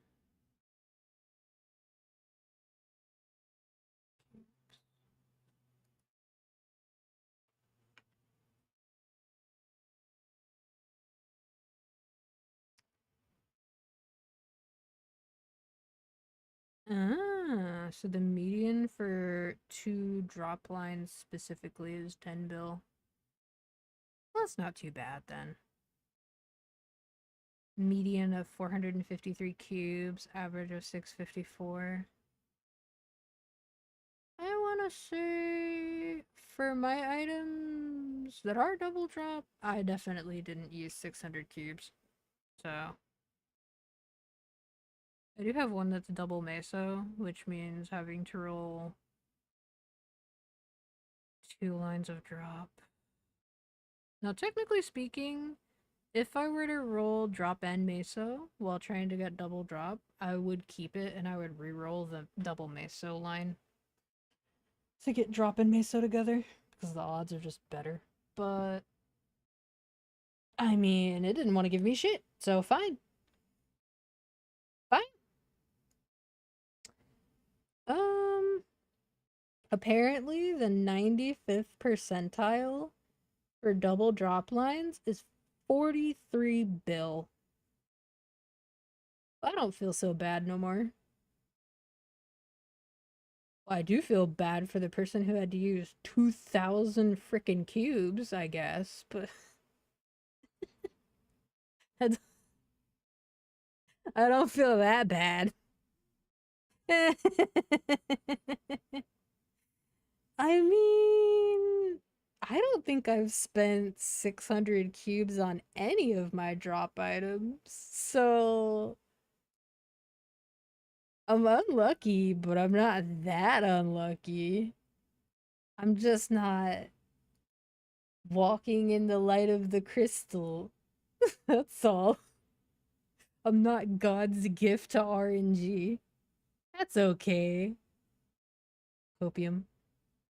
2 weeks later, we find out that I'm 3,000 cubes deep into cubing the same item, screaming internally and externally, and I take back everything I said.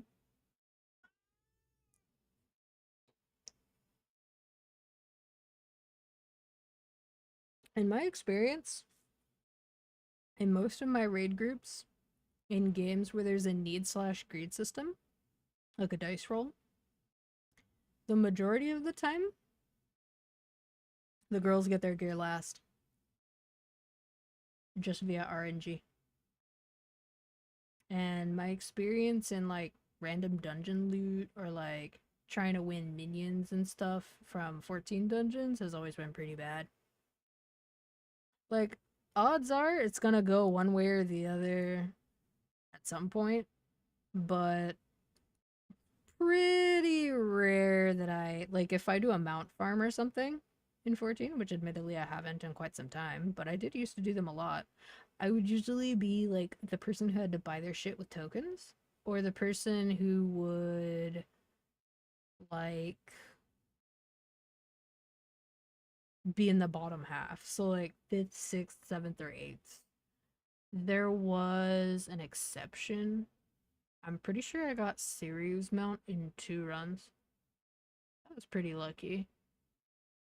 But I think that's the only time that happened. And then farming for cards to get my stupid Pop-Tart mount, that was terrible. It was actually terrible. If you think about it, it's possible that I absorb all the good luck and the bad luck. But the reality is I'm probably just bad luck. Just always bad luck. But if I take all the bad luck, what happens to the good luck?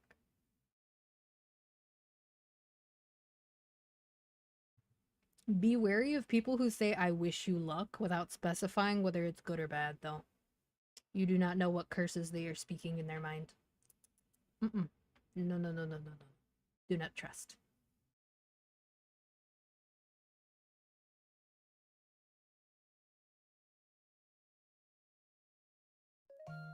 Five minutes until reset. Average luck? Bruh, I would take it. I would take guaranteed average luck over never being sure. Although median luck is better, because average luck still includes the extremes.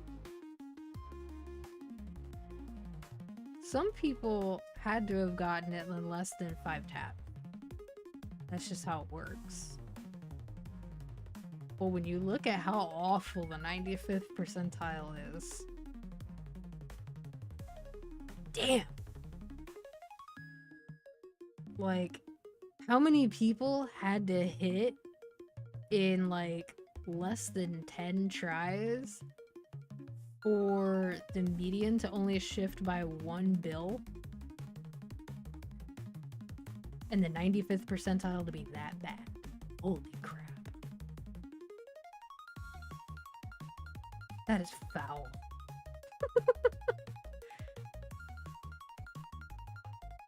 Although technically, for 2 drop lines, the average is 14 bill and the median is 10 bill. So that one is a 4.4 bill difference. That's a 50%-ish difference. That's kind of rough, if we're being fair. So,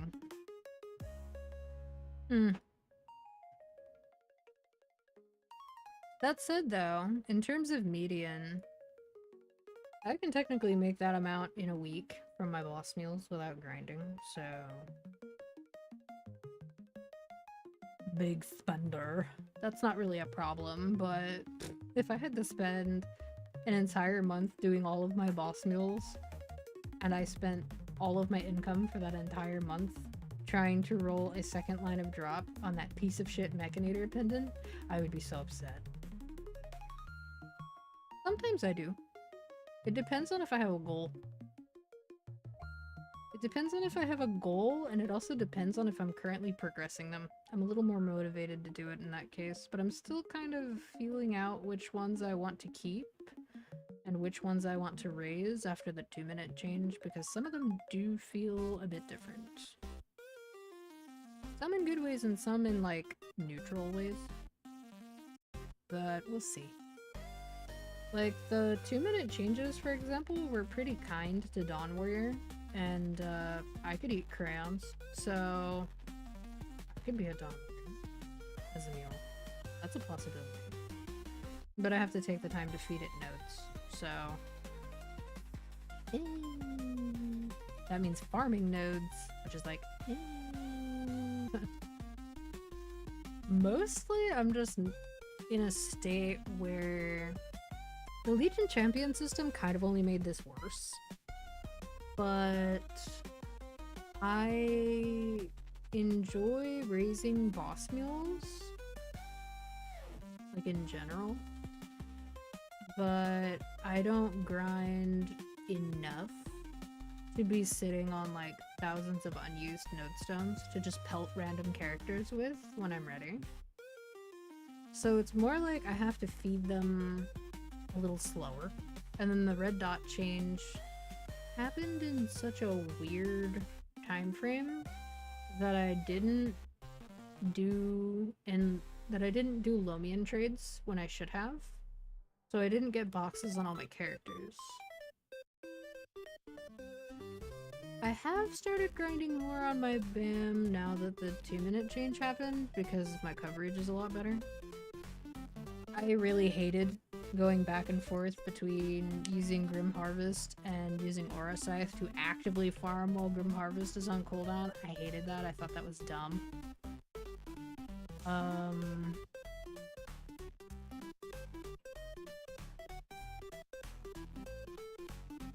Weird. But like, this is how lazy it is now. The only thing that sucks about it is having to replace summons more frequently than if I had Soul Janus. Because I just have level 1 Dusk. But they reworked Alter, and now it hits everything. It's everything up there. It's as big as 2 Janus balls. It's ridiculous. And then here, this kills pretty much everything, and Dusk cleans up the top. Not the best, but it'll do.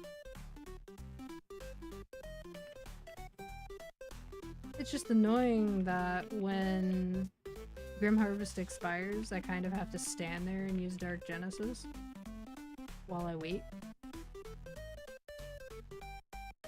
And that just doesn't feel that good to me. I wish they had just normalized the cooldown and the duration, but they didn't. So it's like, not the worst. It's definitely better than it was. But it's still more active than if I was just placing 3 Janus balls and throwing a random thing out to do damage with to keep it attacking.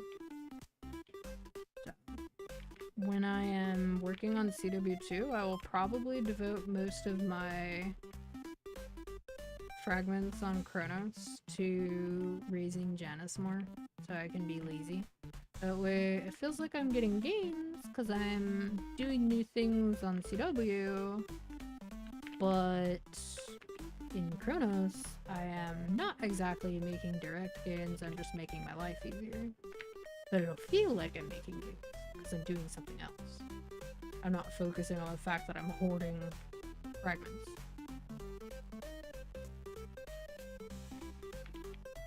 We'll see if it actually works. My brain might be incapable of seeing things this way. We will see. Yeah. I wish that drop rate properly affected box drops, but a token system is fine too.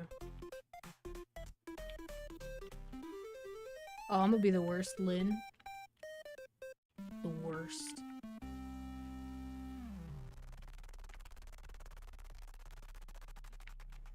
Although I haven't decided if I'm gonna make Ren on CW as a boss mule or not.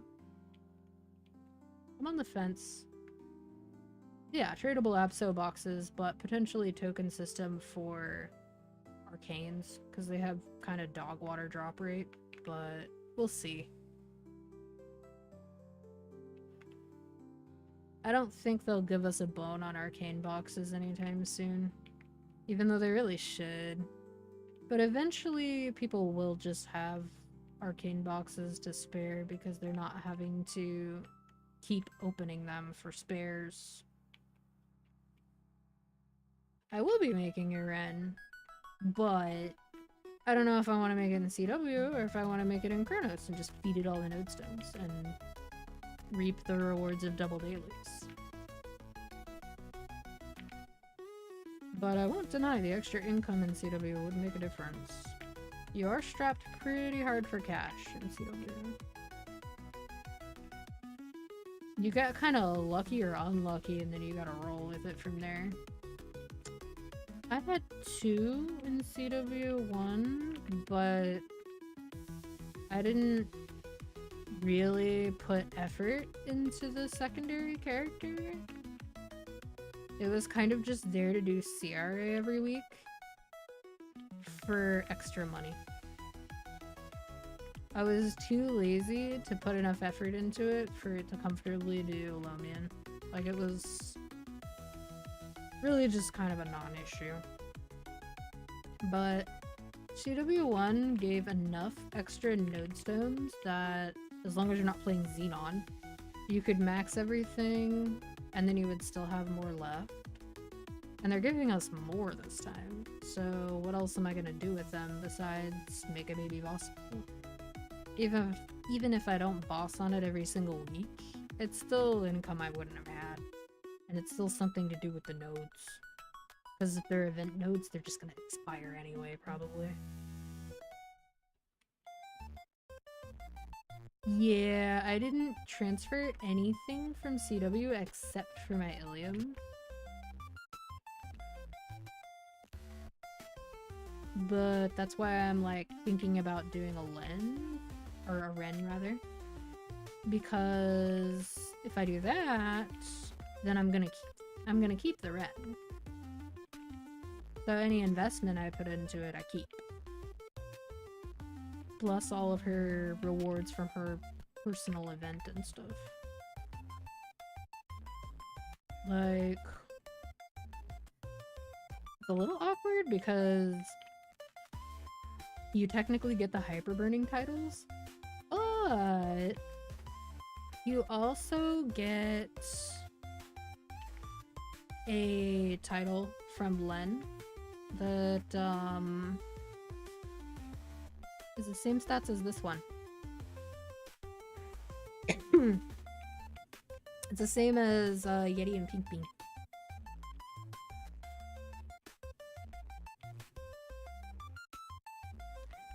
And it's account tradable before you open it.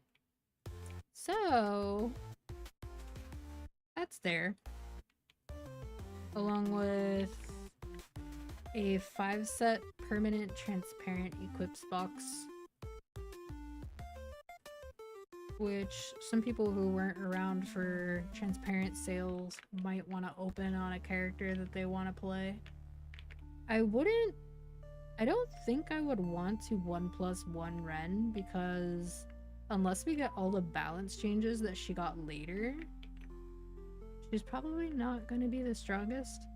And it's not like you can just get better at playing her to increase your ceiling, because she's not really that complicated of a class. It's not like you'll be able to get good and buckle down and get that extra like 10% out of her or something like that. That's fine. But in the CW environment, if your goal is one of the higher tiers, there are easier ways to do that.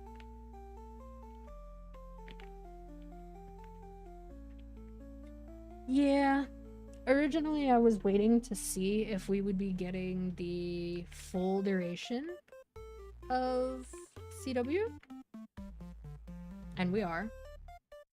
Because the 10th week in CW1 for us was like everybody had already transferred away and nobody had max guild skills anymore, and it was just kind of awful.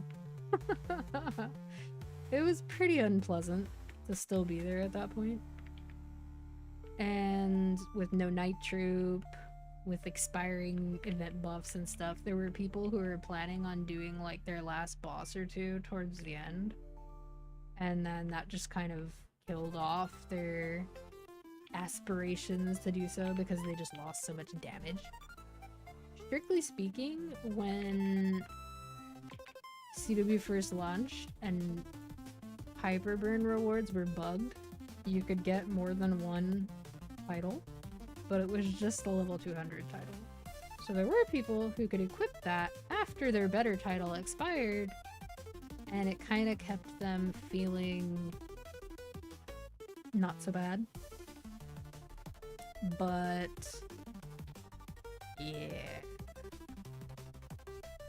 it really didn't feel good to have the rug pull, for sure.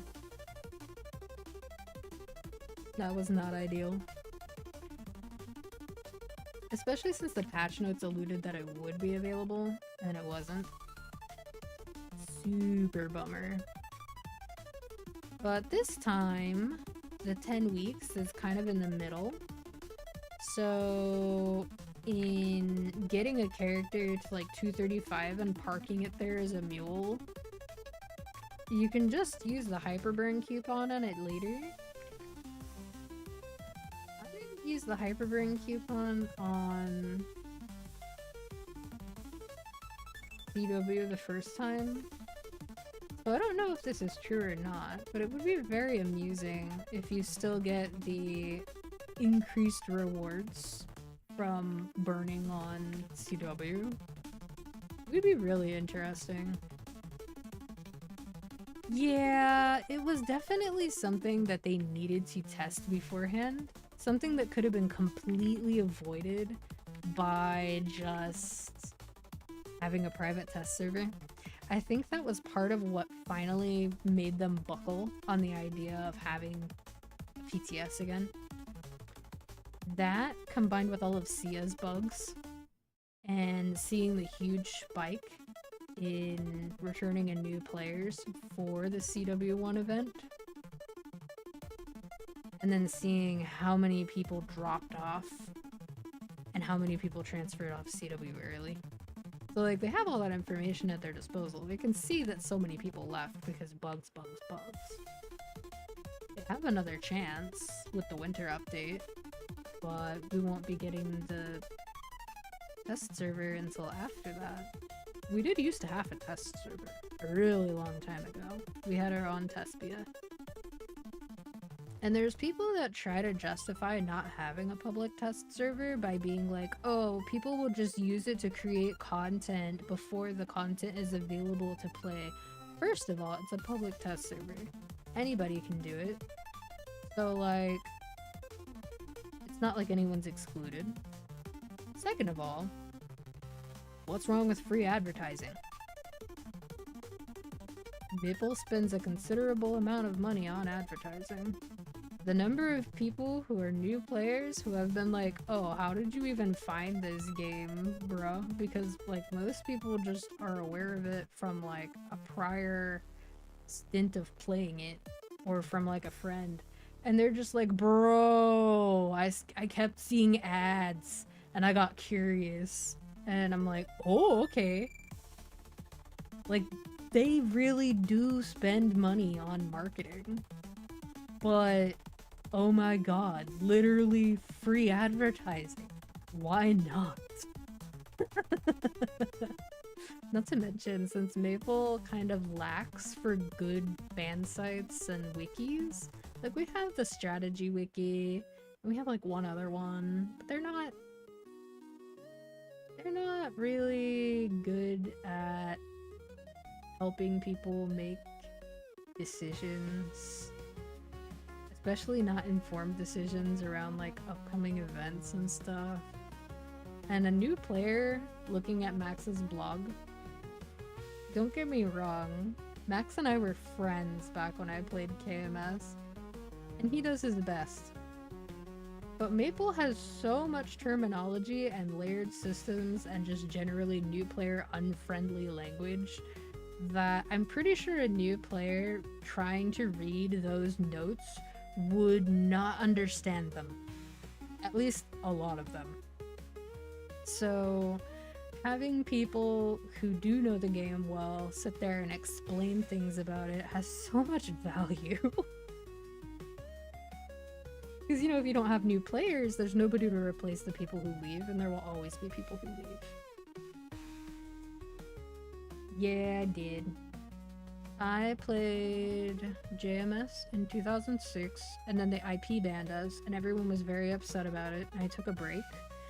And then I came back to JMS like a couple months later, and I dealt with the IP ban, and I was like, actually, this feels like dog water, and KMS has pirates. I want to go play pirates. And so I figured out how to make a KMS account, and then I went and played KMS. In fairness, when I made my account, it was a lot easier than it is now. But I played KMS from 2007-ish to 2015-ish. But, I mean, I took really long breaks, and I also came back to Global a couple of times for new server releases, so I did that for... I didn't do it for Mardia. I did it for Windia, I did it for Radia, Yolande, and Zenith. But coming back to Maple for like a new server, it means just playing for like a month, so it's not like huge. But I do remember the drama. I remember the absolute top-tier drama that was what happened when Yolande released at the same time as Crimson Wood. And there was that little bitty exploit with Bigfoot where Shadow Web and Poison Breath worked on it, and back then Poison just did 1/40th of something's HP with every tick. So you would kill Bigfoot in 40 seconds on either a Night Lord or a Fire and Poison.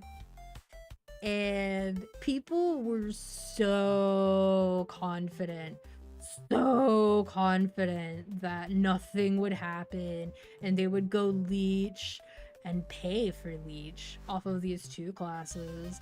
And then the banhammer swung, and they had all their fucking levels taken away. It was so specific. Most of them did not get banned. They just straight up had their levels stripped. And it was so funny. Because back then there was the people to pass culture. We would literally look at the rankings like little goblins and go, well, that person's only half a level ahead of me. I could beat that. And then you go be a 16-year-old goblin killing mobs for like 3 hours to pass them. That's how it worked.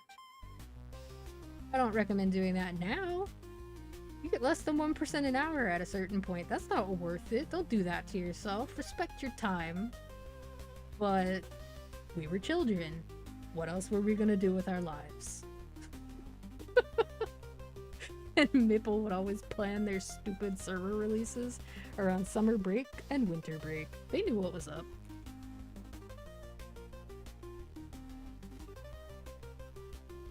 But yeah, nah. I remember a lot of canon events from ye old Maple, but I played a lot of MMOs.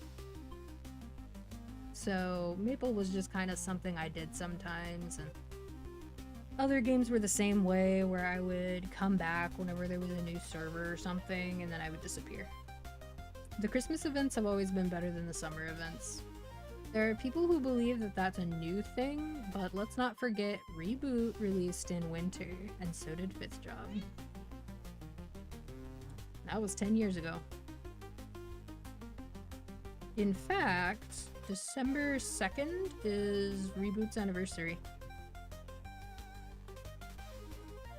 And then January 16th is the anniversary of the events that started and led to Vanishing Journey releasing and 5th Job. I only know that because my Ice and Lightning was created the day Reboot was, And my battle mage was created at the start of those events because I was waiting patiently to create my BAM for when they would release all the 5th job shit.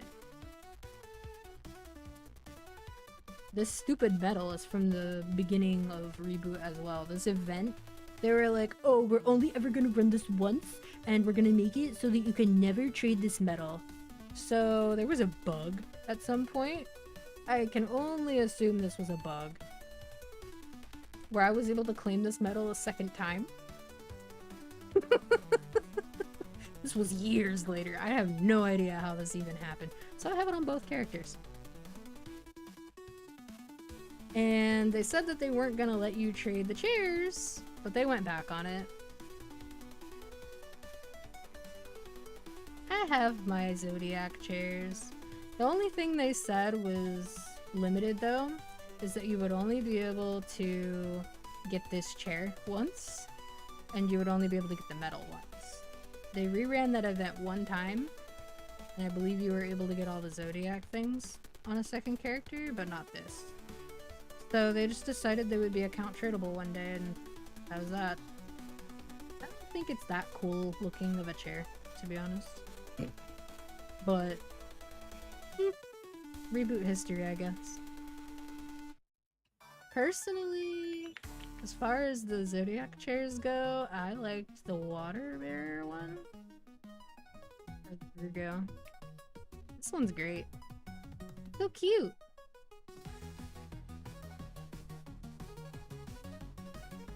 It do have that 2015 crust, though. Not gonna lie.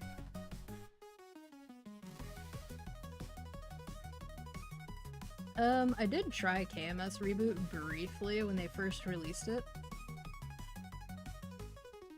It was hard.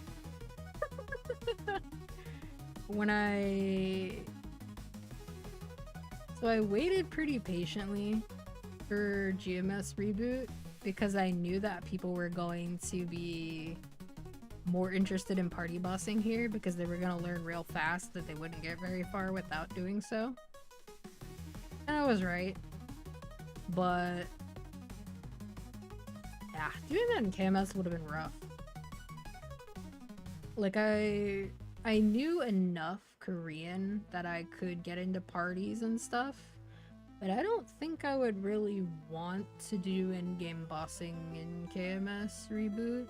Like, obviously it doesn't exist anymore, but even if it did, I don't think I would want to do that.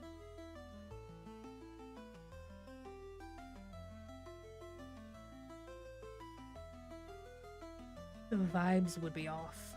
Especially with, like, how much the KMS community has changed post 5th job. The KMS community used to be pretty chill. Like, obviously there were people spending an entire annual college tuition per month on Maple. That was a thing that people did. Personally knew someone who spent over $40,000 in a single month rerolling a new character and getting gear and stuff. And that was in, like, 2012 or 2013. I know, because I visited them in Korea that same year. Because I was living in Japan at the time. And I went to Jeju. But obviously I was gonna have to go through Seoul to get to Jeju. So I had time to kill, right? We had beer and chicken, which was very appropriate. And she was a very normal, down-to-earth person, except for the fact that her parents were filthy, stinking rich. And both they and her boyfriend would spend a lot of money on her on Maple. Yeah, it's not unsurprising. Or rather, it's not surprising. I knew plenty of people who spent crazy amounts of money. I actually remember heckling somebody, like haggling them down on the price for my gun for my captain. They wanted 300 mil and I was like, I'll give you 285, and I got my friend to... His chosen English name was Eunice, and I didn't have it in me to tell him that that's a girl name.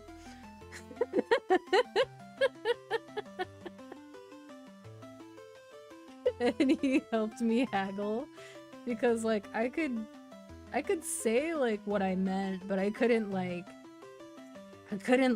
riz the deal out of this dude, you know? So I got my friend to help me.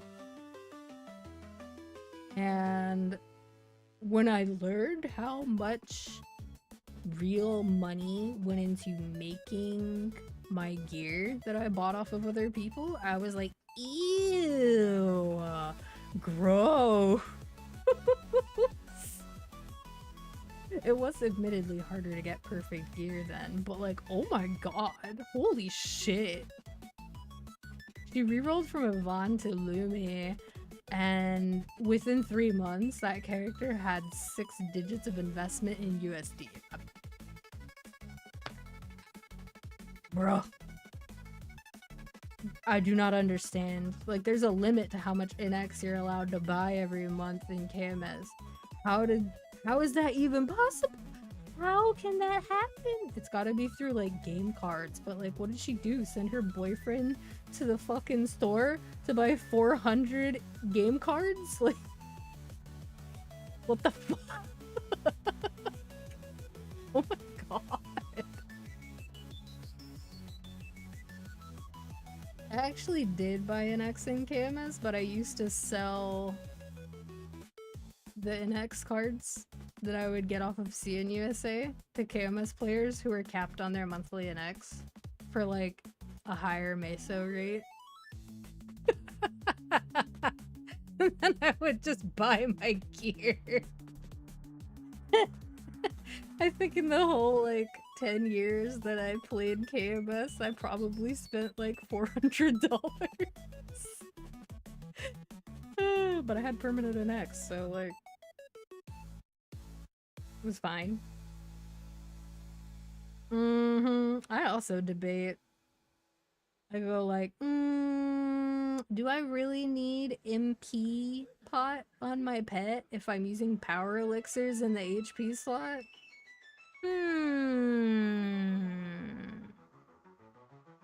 I'd be thinking about that $1, bro.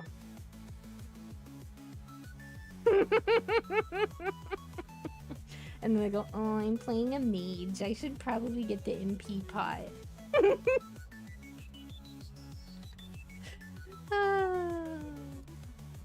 Lucky goofy, bro.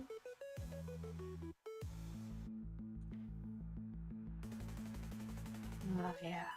Let's see here. I just participate and claim my goodies.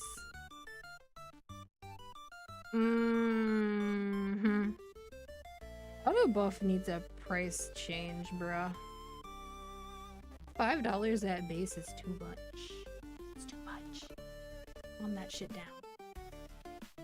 I do have some really old chairs. I wish I had participated more in the Choo Choo event that they released when Choo Choo first came out, because I didn't know they were never gonna run that shit again. It was kind of like Misty Island, but for ingredients and stuff, and the movement was horrible.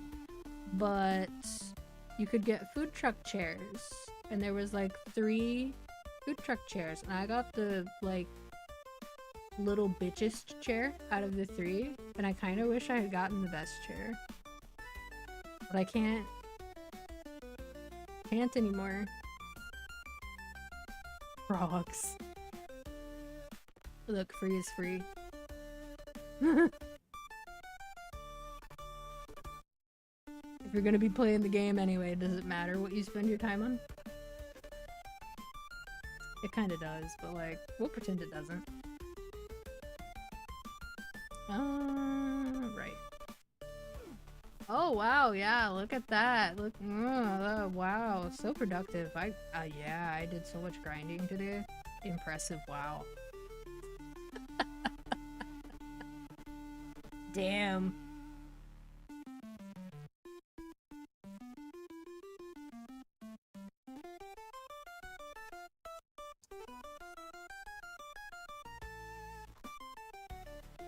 Valid. Tell you what, I do not get the value out of having 100% Mesa. Could.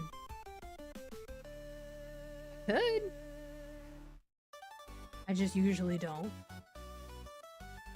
Let's see here. Tomato King.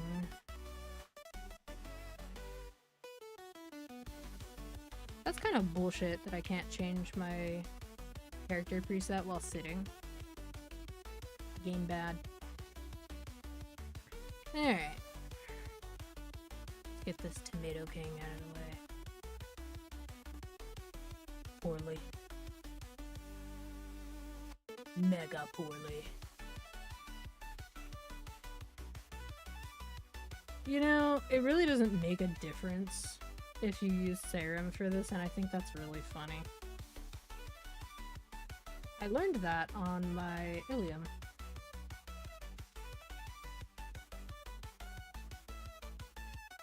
Good enough.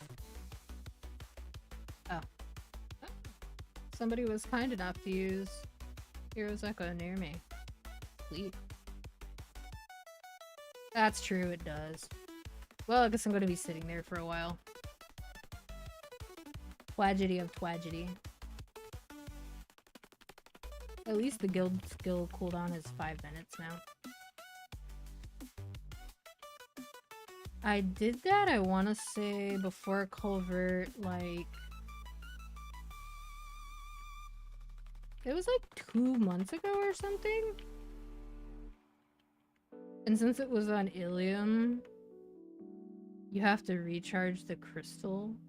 But if you recharge the crystal all the way, it will randomly go back to 0 after a certain period of inactivity.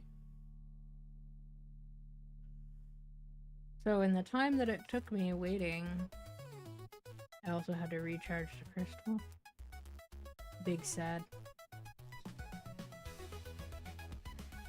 Now you can't even do that because what happens is you will auto recharge the crystal because it's time based now, and then it'll just reset to 0 and start over again. Why does that still exist? What is that for?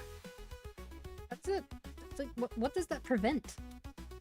I don't understand. I have literally no idea what on earth that is for. Most of the other gauge classes don't reset.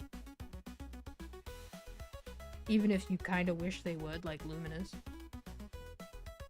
I get so tired of seeing the stupid big net effect, the light and dark. Just get out of here. Just let me spam light reflection, I hate it. Like, yeah, you can spam it now, but it's still annoying.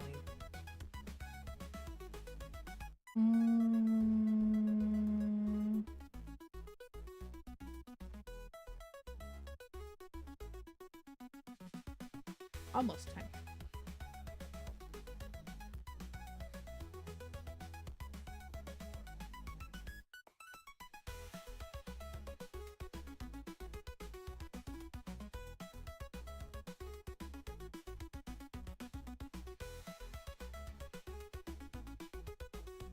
Oh yeah, I forgot about doing the mansion. Oops. What an annoying daily.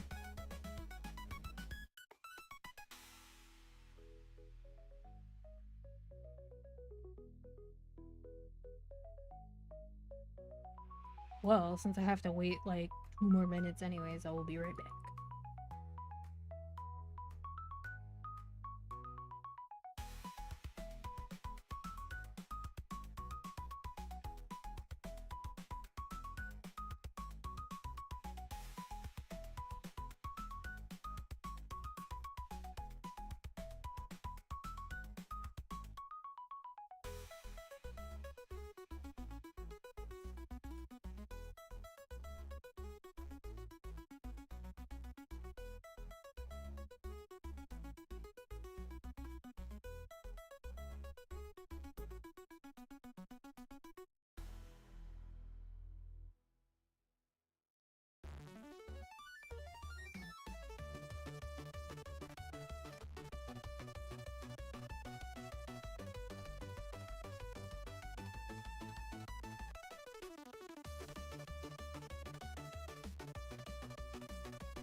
Alright.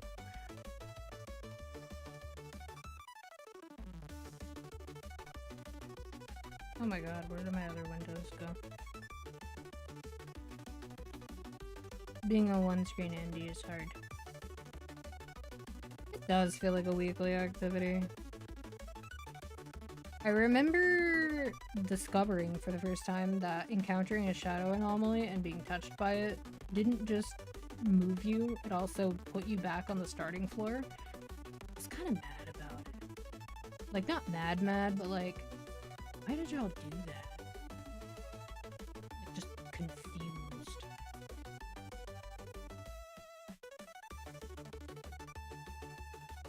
Who is that for?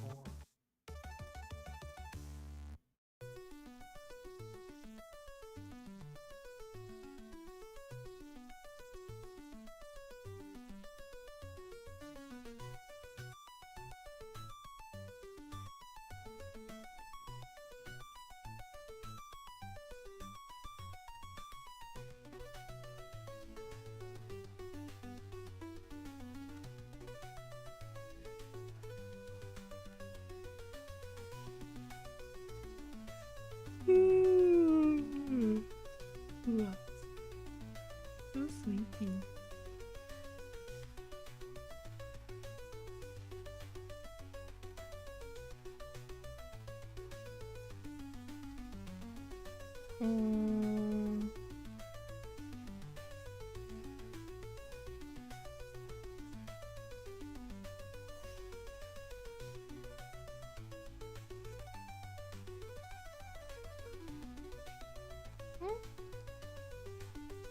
Yeah, I guess it's on cooldown. Fine. Stack up arc.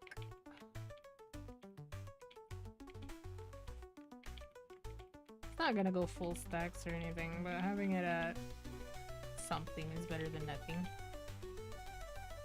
That cooldown room cannot come fast enough.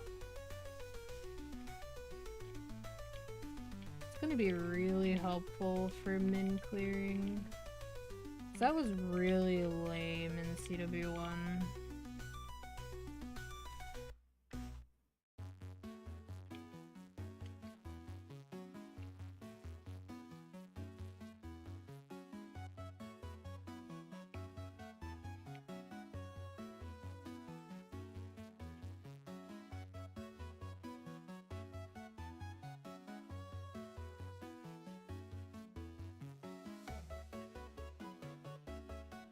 Truly, if Bam's origin was no good, this class would be dead.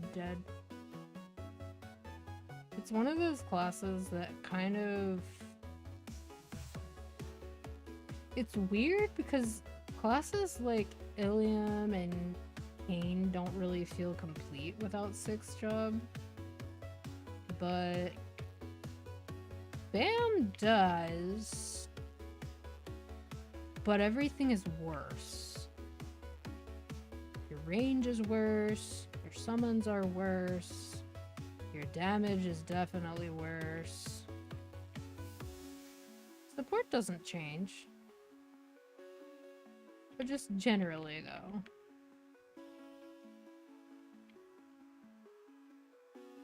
Pretty much everything else is just worse. Whereas... some classes just have a completely new lease on life in Hexa, and some don't really change that much at all. Like, Mihail... there's not a huge difference between a 260 Mihail mule and a 250 Mihail mule. They're fine.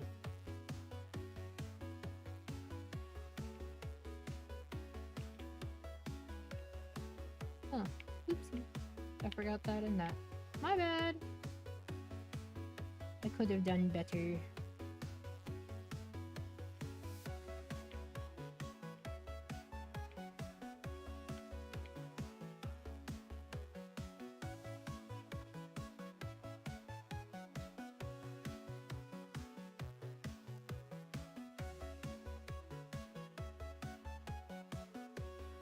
Not bad. I'll take it. Oh wow, look at that. Almost a whole level. Wow. Big grindin'.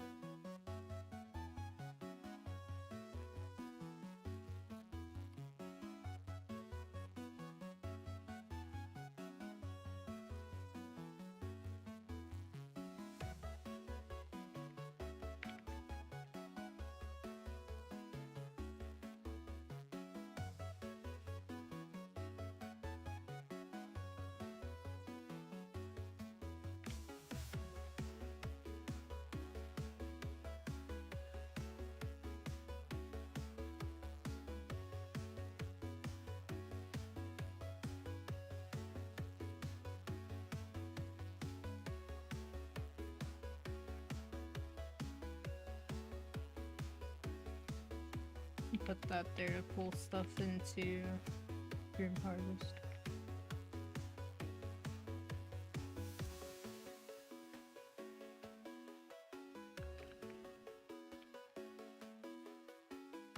There's the rune.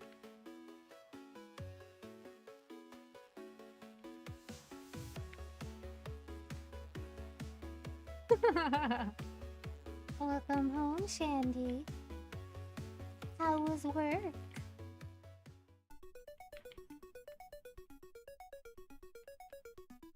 I'm still noticeably sick. That sounded even stranger than intended. I'm just gonna roll with it though.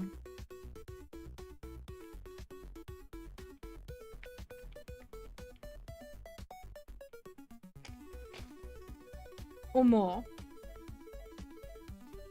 Were you expecting Ara Ara? I don't think I can do the Ara Ara voice currently. I think I've been sick for too long.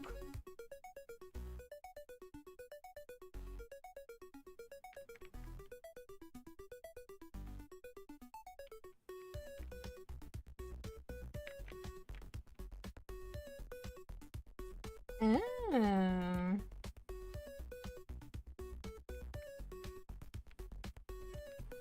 Learning to let one another finish sentences is a valuable life skill that I wish a lot of people in workplace meetings could have learned as children so that they didn't have to learn it on the job.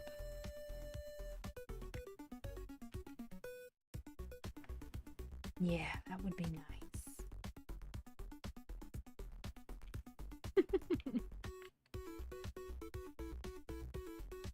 Honestly, I believe you. My days as a teacher were mostly good, but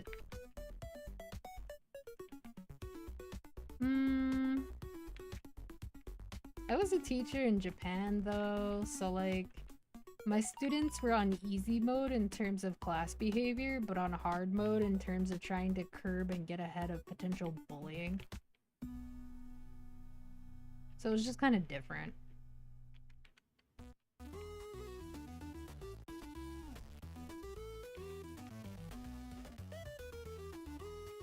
And even when I was doing that job, I acknowledged fully that if I were to try to be a teacher in the States, I don't think I could have done it. Not because, like, I don't like teaching, and not because I don't enjoy shenanigans. I just don't know if I would have the patience for it in the current world that we live in. Yeah, I mean, like, you can't just be happy for somebody. It's just pure competition because of all the pressure. And sticking out in a good way is just as bad as sticking out in a bad way. And it's so unfortunate. But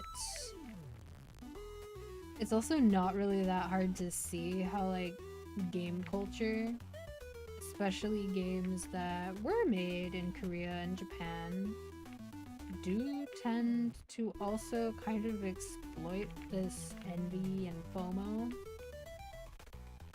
So ordinarily, I would not suggest that all video games are making a problem worse, but it kind of feels like they're intentionally using that psychology to their advantage to make money. And it kind of sucks.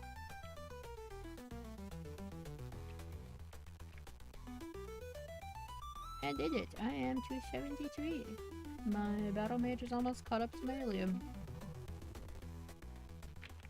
Too bad it's not a real class.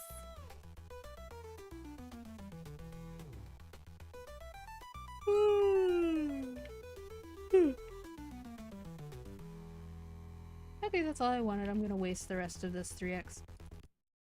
Smile. I have so many.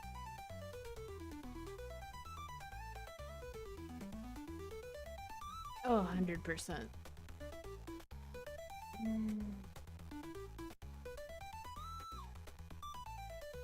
Mm-hmm. I think if it were in moderation, it would be something that isn't so heavily frowned upon, but there's also the culture of I spend a lot of money at your store, so give me special treatment. Like the whole idea of VIP in South Korea for like high spenders at luxury stores and stuff is kind of on another level.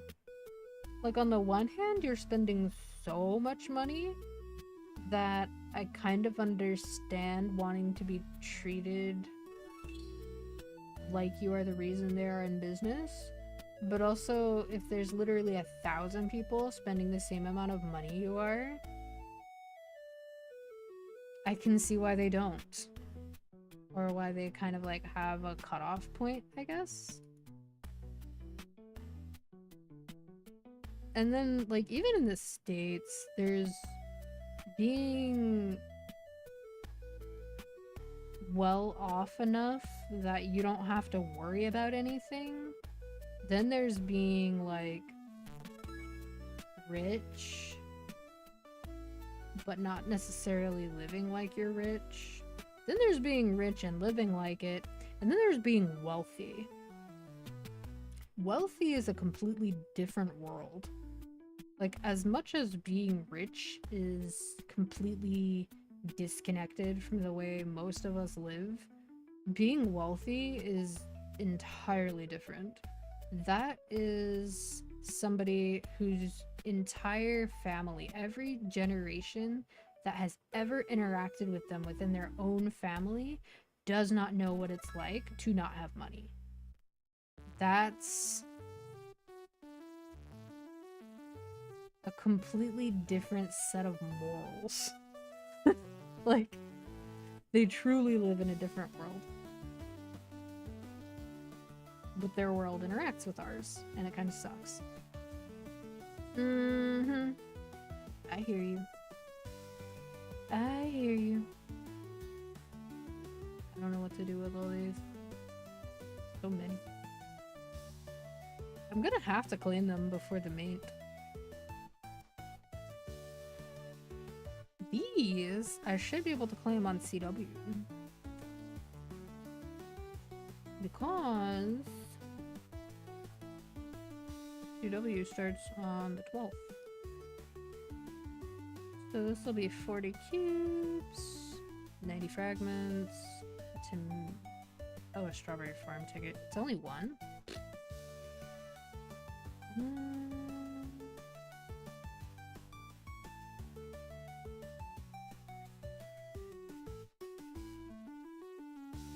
I don't want to do High Mountain right now. I'm gonna do the stupid mansion. I'm gonna do the stupid mansion and then I'm gonna debate whether I want to do my strawberry farm tickets or High Mountain.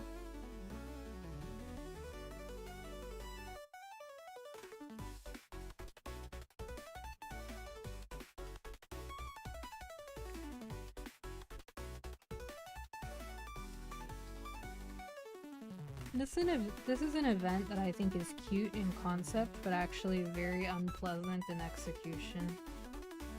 If it didn't send you back to the first floor for making a mistake, I think it'd be fine. So for the people without context, this event, there's 50 potential anomalies that can spawn in this map. If there are any anomalies whatsoever, you have to use the left portal as though you're gonna go down a floor, but then it takes you up a floor instead. And if there are no anomalies, you go through this portal and it takes you to the next floor. If you get it wrong, it sends you back to the first floor. And you have to get this correct 9 times. It's pretty long, honestly.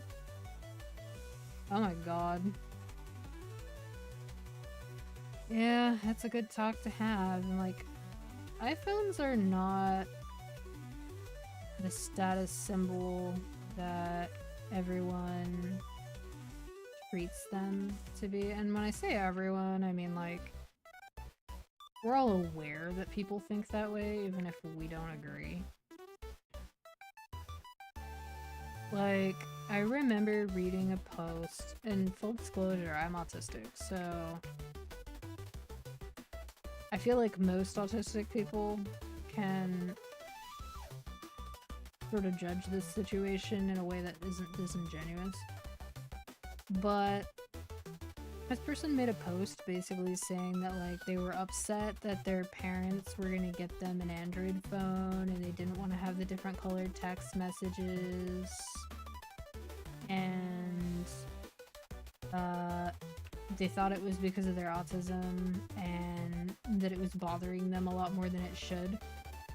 And basically the entire comments were like, you just don't want the anxiety and stress of being different.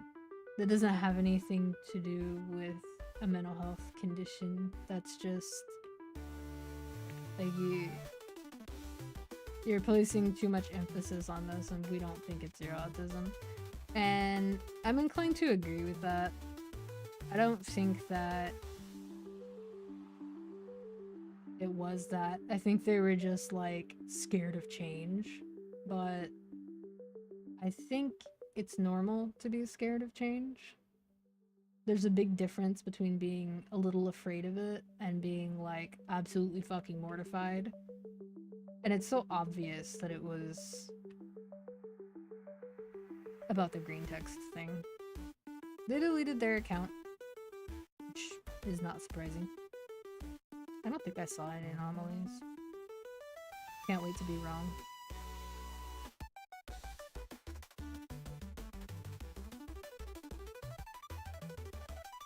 Oh, I got it right.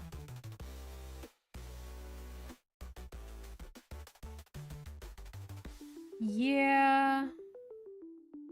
My thing with iPhones, even when things were not as they are now, is I didn't like how big all of the icons were.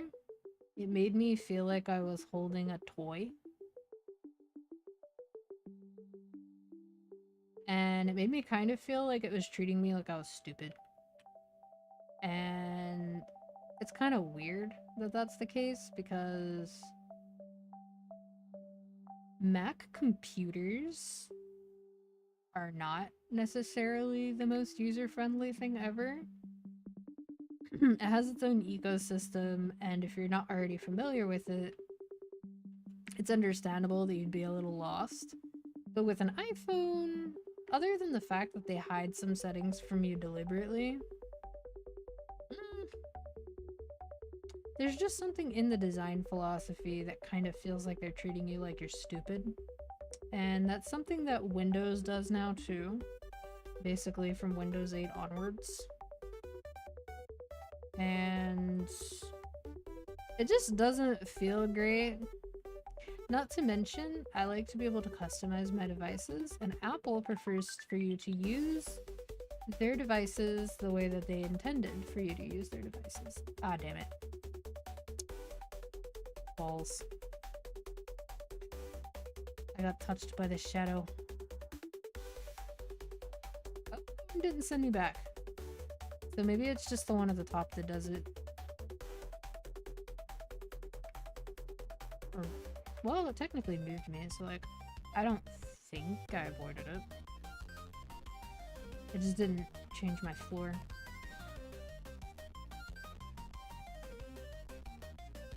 Yeah, and I mean, I get why they do that. And I also understand the appeal of having something that just works and that it feels like you can't break it. But for me,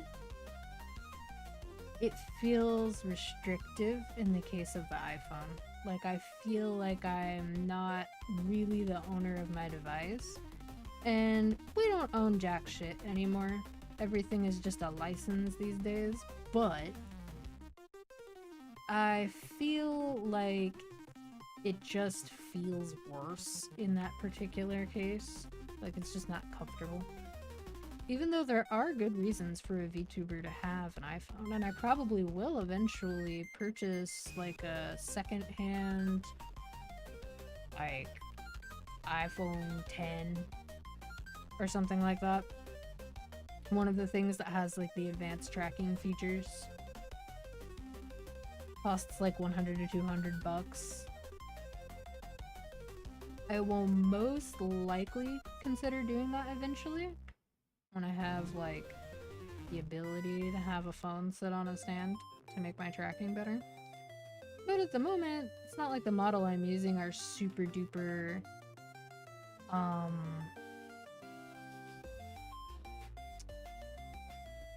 it's not like my model's super duper complex right now, so it's not like I'd benefit a whole lot from the extra tracking, other than re-enabling my eye tracking and having it work a little better with less fine-tuning. If you've never set up eye tracking before, you basically have to look as far to the left, right, up, and down as possible and record it repeatedly to make sure that it's moving in a natural way, and then adjust the settings bit by bit. And your eyes fucking hurt by the end of it. It is so miserable. I have done it twice, and I was so upset that the one thing I forgot to do when I reinstalled Windows was dig out my tracking settings. It was literally the one thing I forgot. Everything else was there. I was so sad. I don't think there was an anomaly. I hope I'm not wrong. There's 50 possible anomalies. I didn't mean to memorize the chart, but I think I did memorize it. It took me like, I think, one day of doing this to memorize it. I didn't think that would happen, but it did. It is horrible. Calibrating tracking, for basically any VTuber stuff is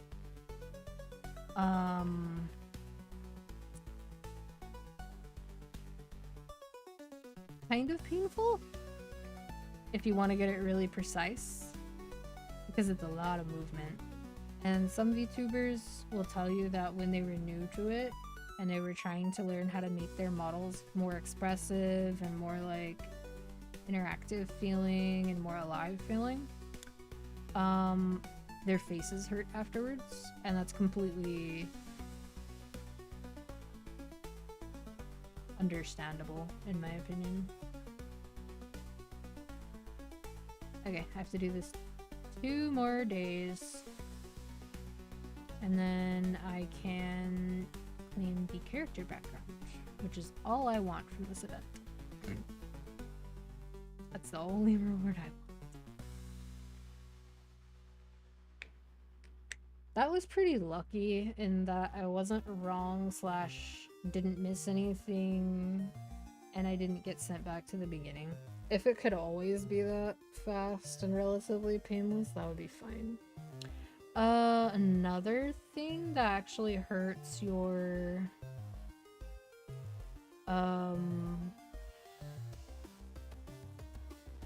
like another thing that hurts when you're like first starting to VTube is your face like your cheeks hurt because of like making the model smile and just being generally dynamic in speech. Just because you're using a model doesn't mean you don't still have to police your expression. Otherwise, the model just kind of sits there and does nothing. So I have an advantage in that I tend to move my head around when I talk to begin with. It's kind of just a stimmy thing I do. So my model doesn't usually look dead unless I'm really concentrating on something. I still haven't fixed my tracking though since reinstalling Windows, which is a shame, but I will. Very true. I would say that it's not so bad, but I think it's a little more effort than some people expect it to be. So they expect when they start for the model to be like really animated, and then when it's not super animated, they get kind of frustrated because they're like, well, I paid for the model and the rigging and it must have just been low quality, and that's the difference between like a cheap model and an expensive one. Bruh, my model was free. I made my model. Like, it's usually not the rigger's fault. Also usually not the original artist's fault either. It's usually the matter of like calibration and putting in the effort to map it to your movements, and then just learning how to be animated for the model. So like people who do like the bouncing, a lot of that is a matter of how the model is designed, but anybody can just sort of bounce like this while they talk and be more animated. But the way that you actually get that bouncy look that some of the higher end VTubers have is you disable the vertical stabilization. But what that means is you cannot change your posture or you will gradually disappear. You will sink lower and lower until it's like you're gone. I could do it right now.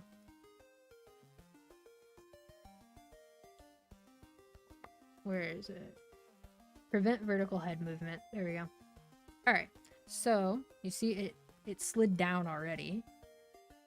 But it's like, you see how I can kind of bounce, right?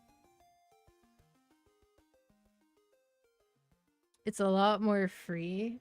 It's a lot more bouncy. But my camera is above me. So it just kind of puts me at the bottom of the frame like this, and even if I keep adjusting it, it will keep going back down, and then it'll eventually just gradually disappear because what it's trying to do is it's trying to figure out what it should consider the baseline, and it's resetting the baseline over and over again. So while to some extent using iPhone tracking does help with this particular issue, it can't fix it entirely. You have to learn to like specifically sit and move in certain ways to keep it kind of in place.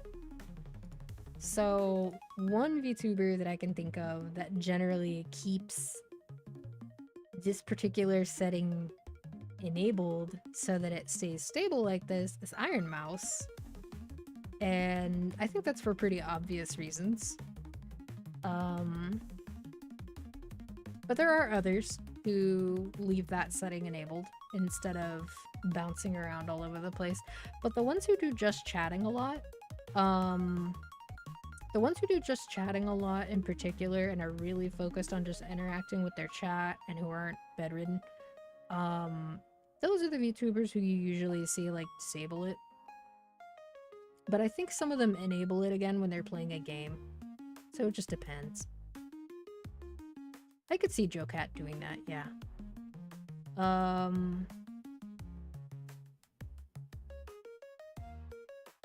A lot of the people who have like a huge portion of their VTuber's body visible as well also tend to have that enabled, because if they don't, then it kind of dramatically alters where in the frame they sit.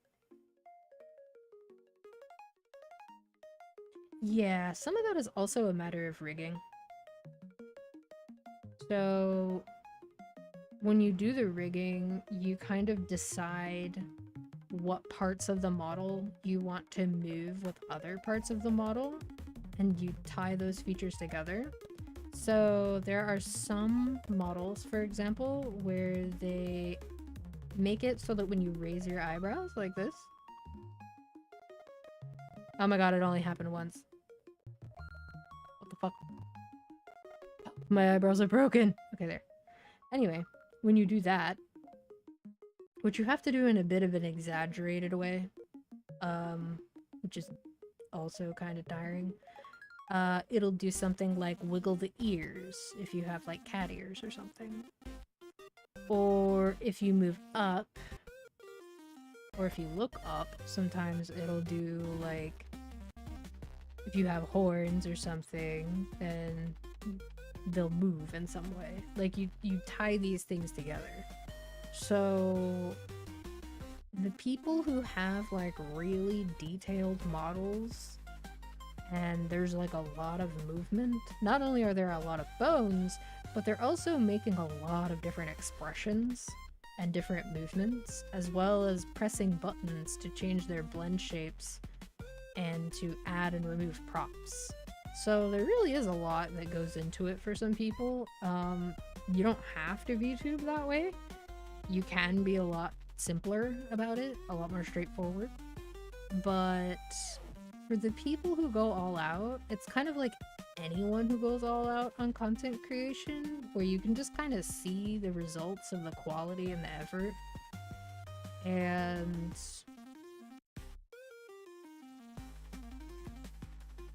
I can understand why people within the VTubing community, especially newer VTubers, would look at that and not know how much of it is that VTuber's skill and how much of it is simply money. Like, I can understand not knowing the difference.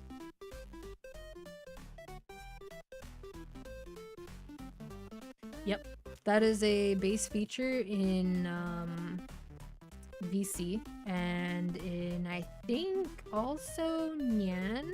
Also, like, I think Nyan also does that. I have no idea about Live 2D, but I'm sure that's also a thing. But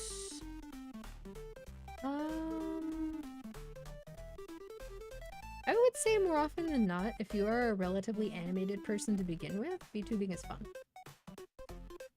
I would say it's also a lot easier for me to police my expressions as a VTuber than it was when I was a facecam streamer.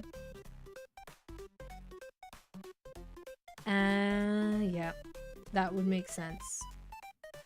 I wouldn't be surprised if that's also what Fillion does, because Fillion also does full body tracking. So facial tracking is kind of difficult when you're like turned to the side or when you're moving around a lot at a distance from your camera. Or rather, from your tracking device. But Fillion does quite a bit of acrobatics. That ain't your average VTuber. Most of us are a little bit sedentary.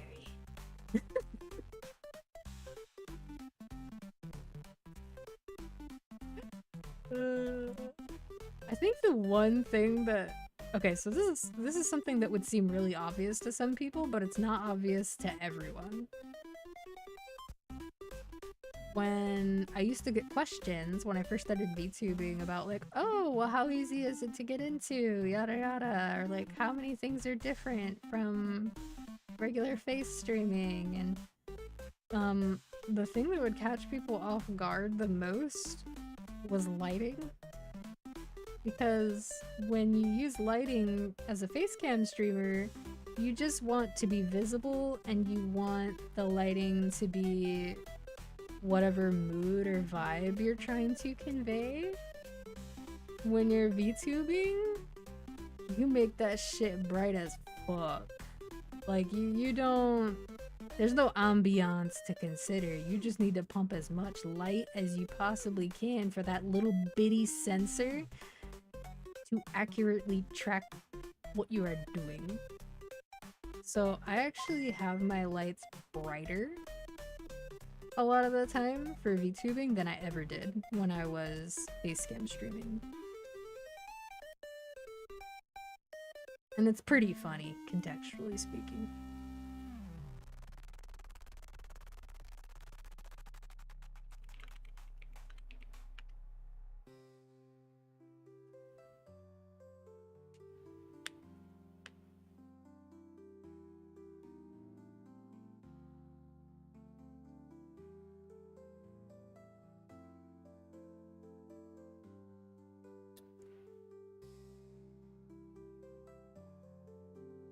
Honestly, I really wanted to try a Valve Index sometime.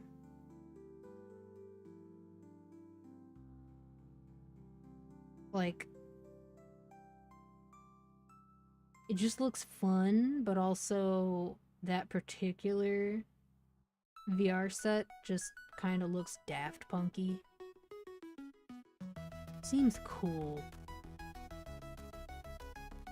And you can do more with it than something like a Quest. But anyway. I think they're neat. I'm procrastinating doing High Mountain. I think that probably means I don't want to do High Mountain. I technically still have like 23 hours in which I could do so. It'll be fine. I think I did everything else. Well, except for Will and Vihila, but I'm gonna procrastinate that until like the last minute. I don't want to do them.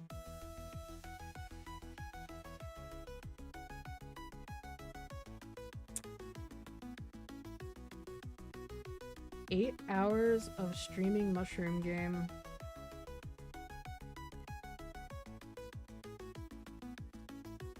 It's been a while since I did an 8-hour stream. That used to be normal before my hiatus. Pretty comfy. I think I miss it.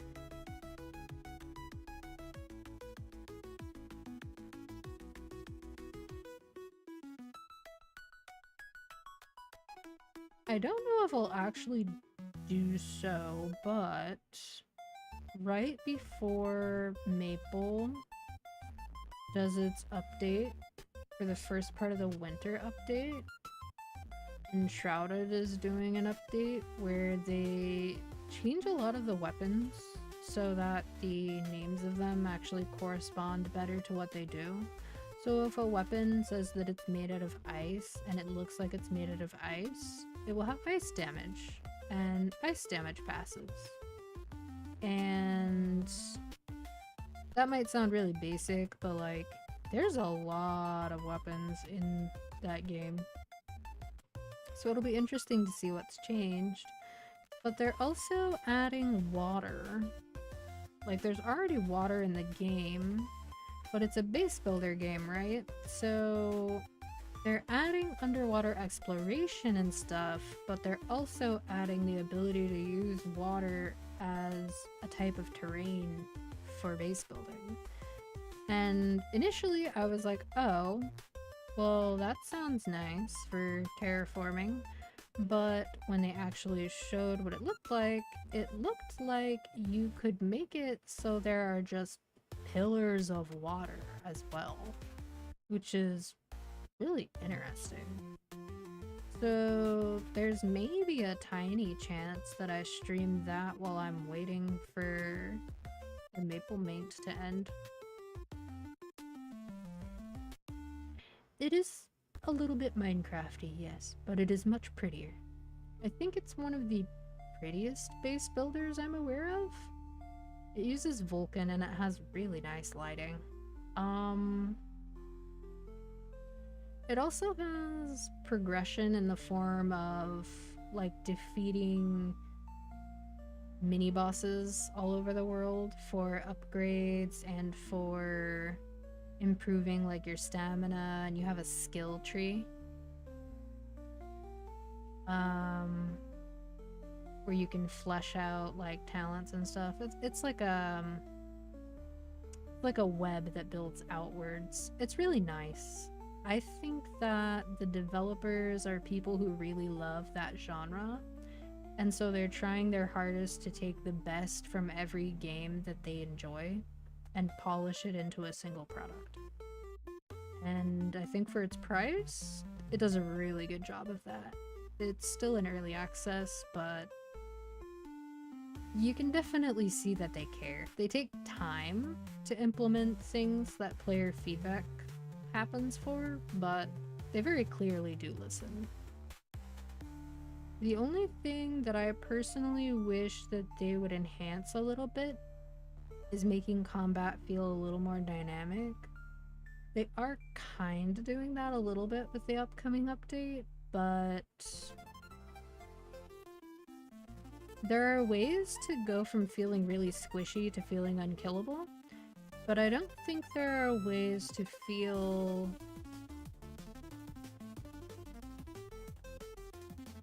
like your combat style has evolved dramatically between when you start and when you finish. And based on the changes that they made relating to player feedback for this update regarding like magic not feeling good early on, I think that's something they will work on before early access ends, so I'm not too worried about it, but it's kind of like if Valheim were pretty and a little bit less frustrating.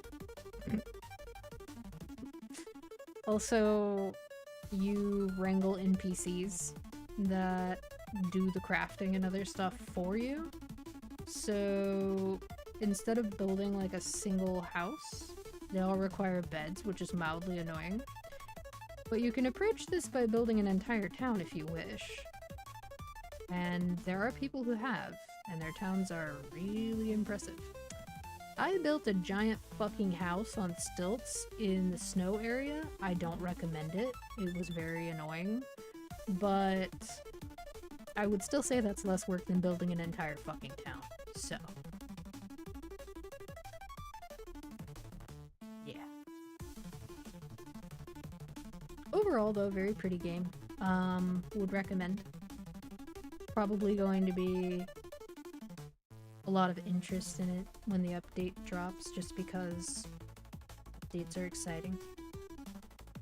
Another game that I wish had maintained more of a strong following through its 1.0 release was Core Keeper, but I think part of why Core Keeper didn't maintain its player base is, at least in part, because modding it is a pain in the ass. And it's a game that is missing quite a bit of quality of life, so you do want the mods. Like having doors that close automatically, and a few other very basic things.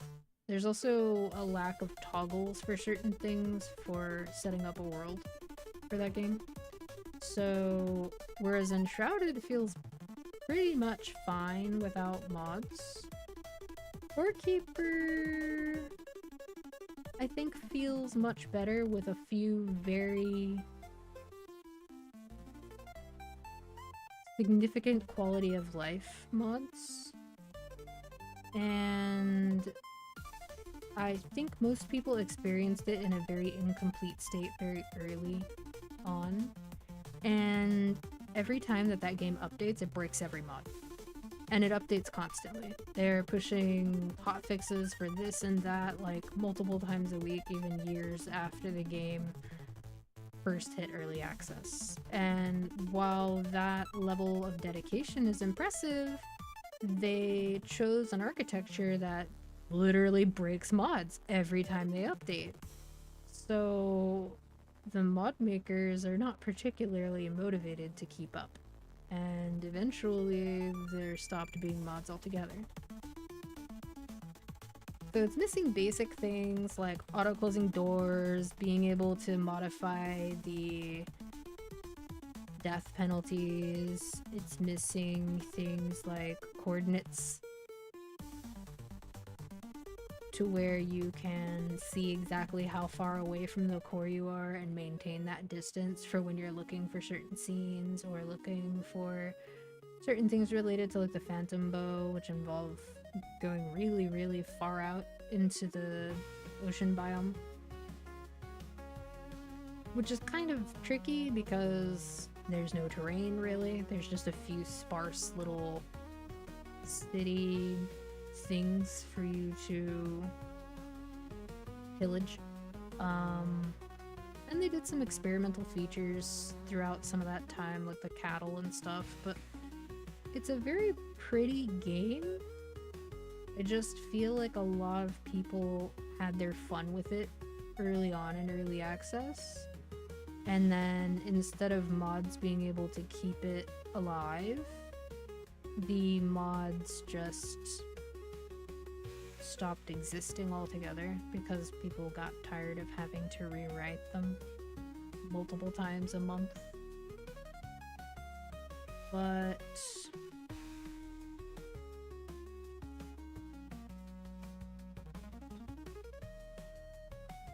it's even more awkward because eventually they started supporting mod.io, but the mods still break every patch. It's super frustrating.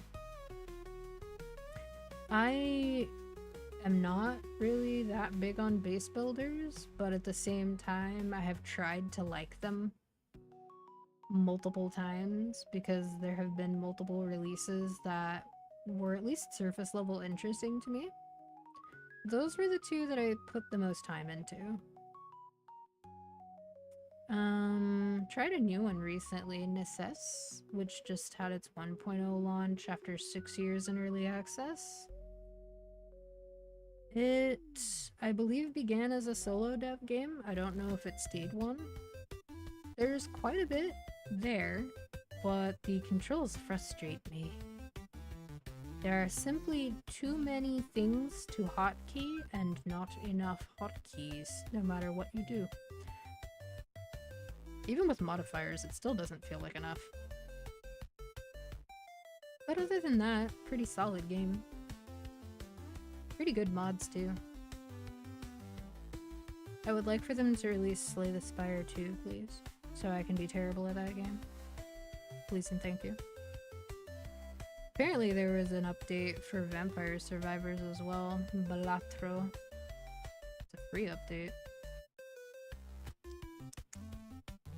The game that just keeps on giving. But including Necess, I've tried 6 new games this past like week. So I tried Necess, and I tried Fellowship.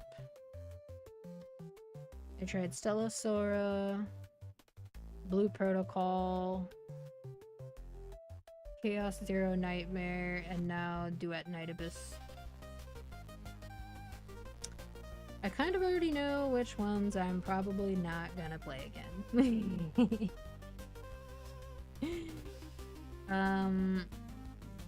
But it is kind of interesting to see what games are releasing between now and like Q1 of next year, given how many games are slated for next year that are technically cross-platform mobile games, but are not character gacha games.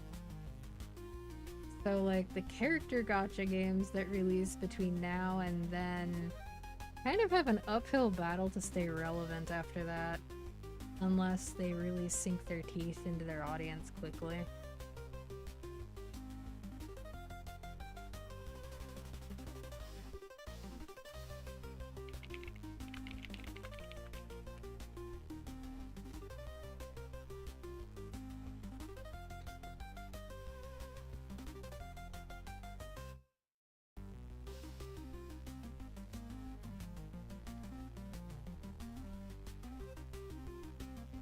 Yeah, I'm tired as fuck.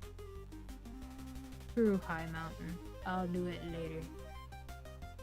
Thanks for hanging out, y'all, and keeping me company. I appreciate you. I would say goodnight, but it's 6 p.m. Even though I know it's 9 p.m. on the East Coast, I feel like that's kind of cheating. And I'm not gonna sleep immediately. I'm just gonna like veg with the lights off and just exist and then eat dinner. Anyway, I will try to be more around rather than going like an entire week without streaming. I prefer not to, but it just depends on how long it takes for me to kick being sick. Because that's a big part of not being able to be consistent. Anyway, I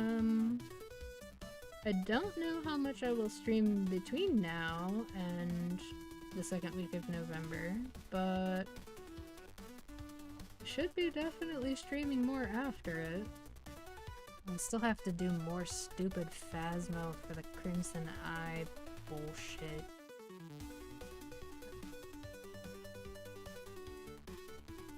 Upgrading the trophy is a no. I'll do it tomorrow. Anyway, peace y'all, see you later.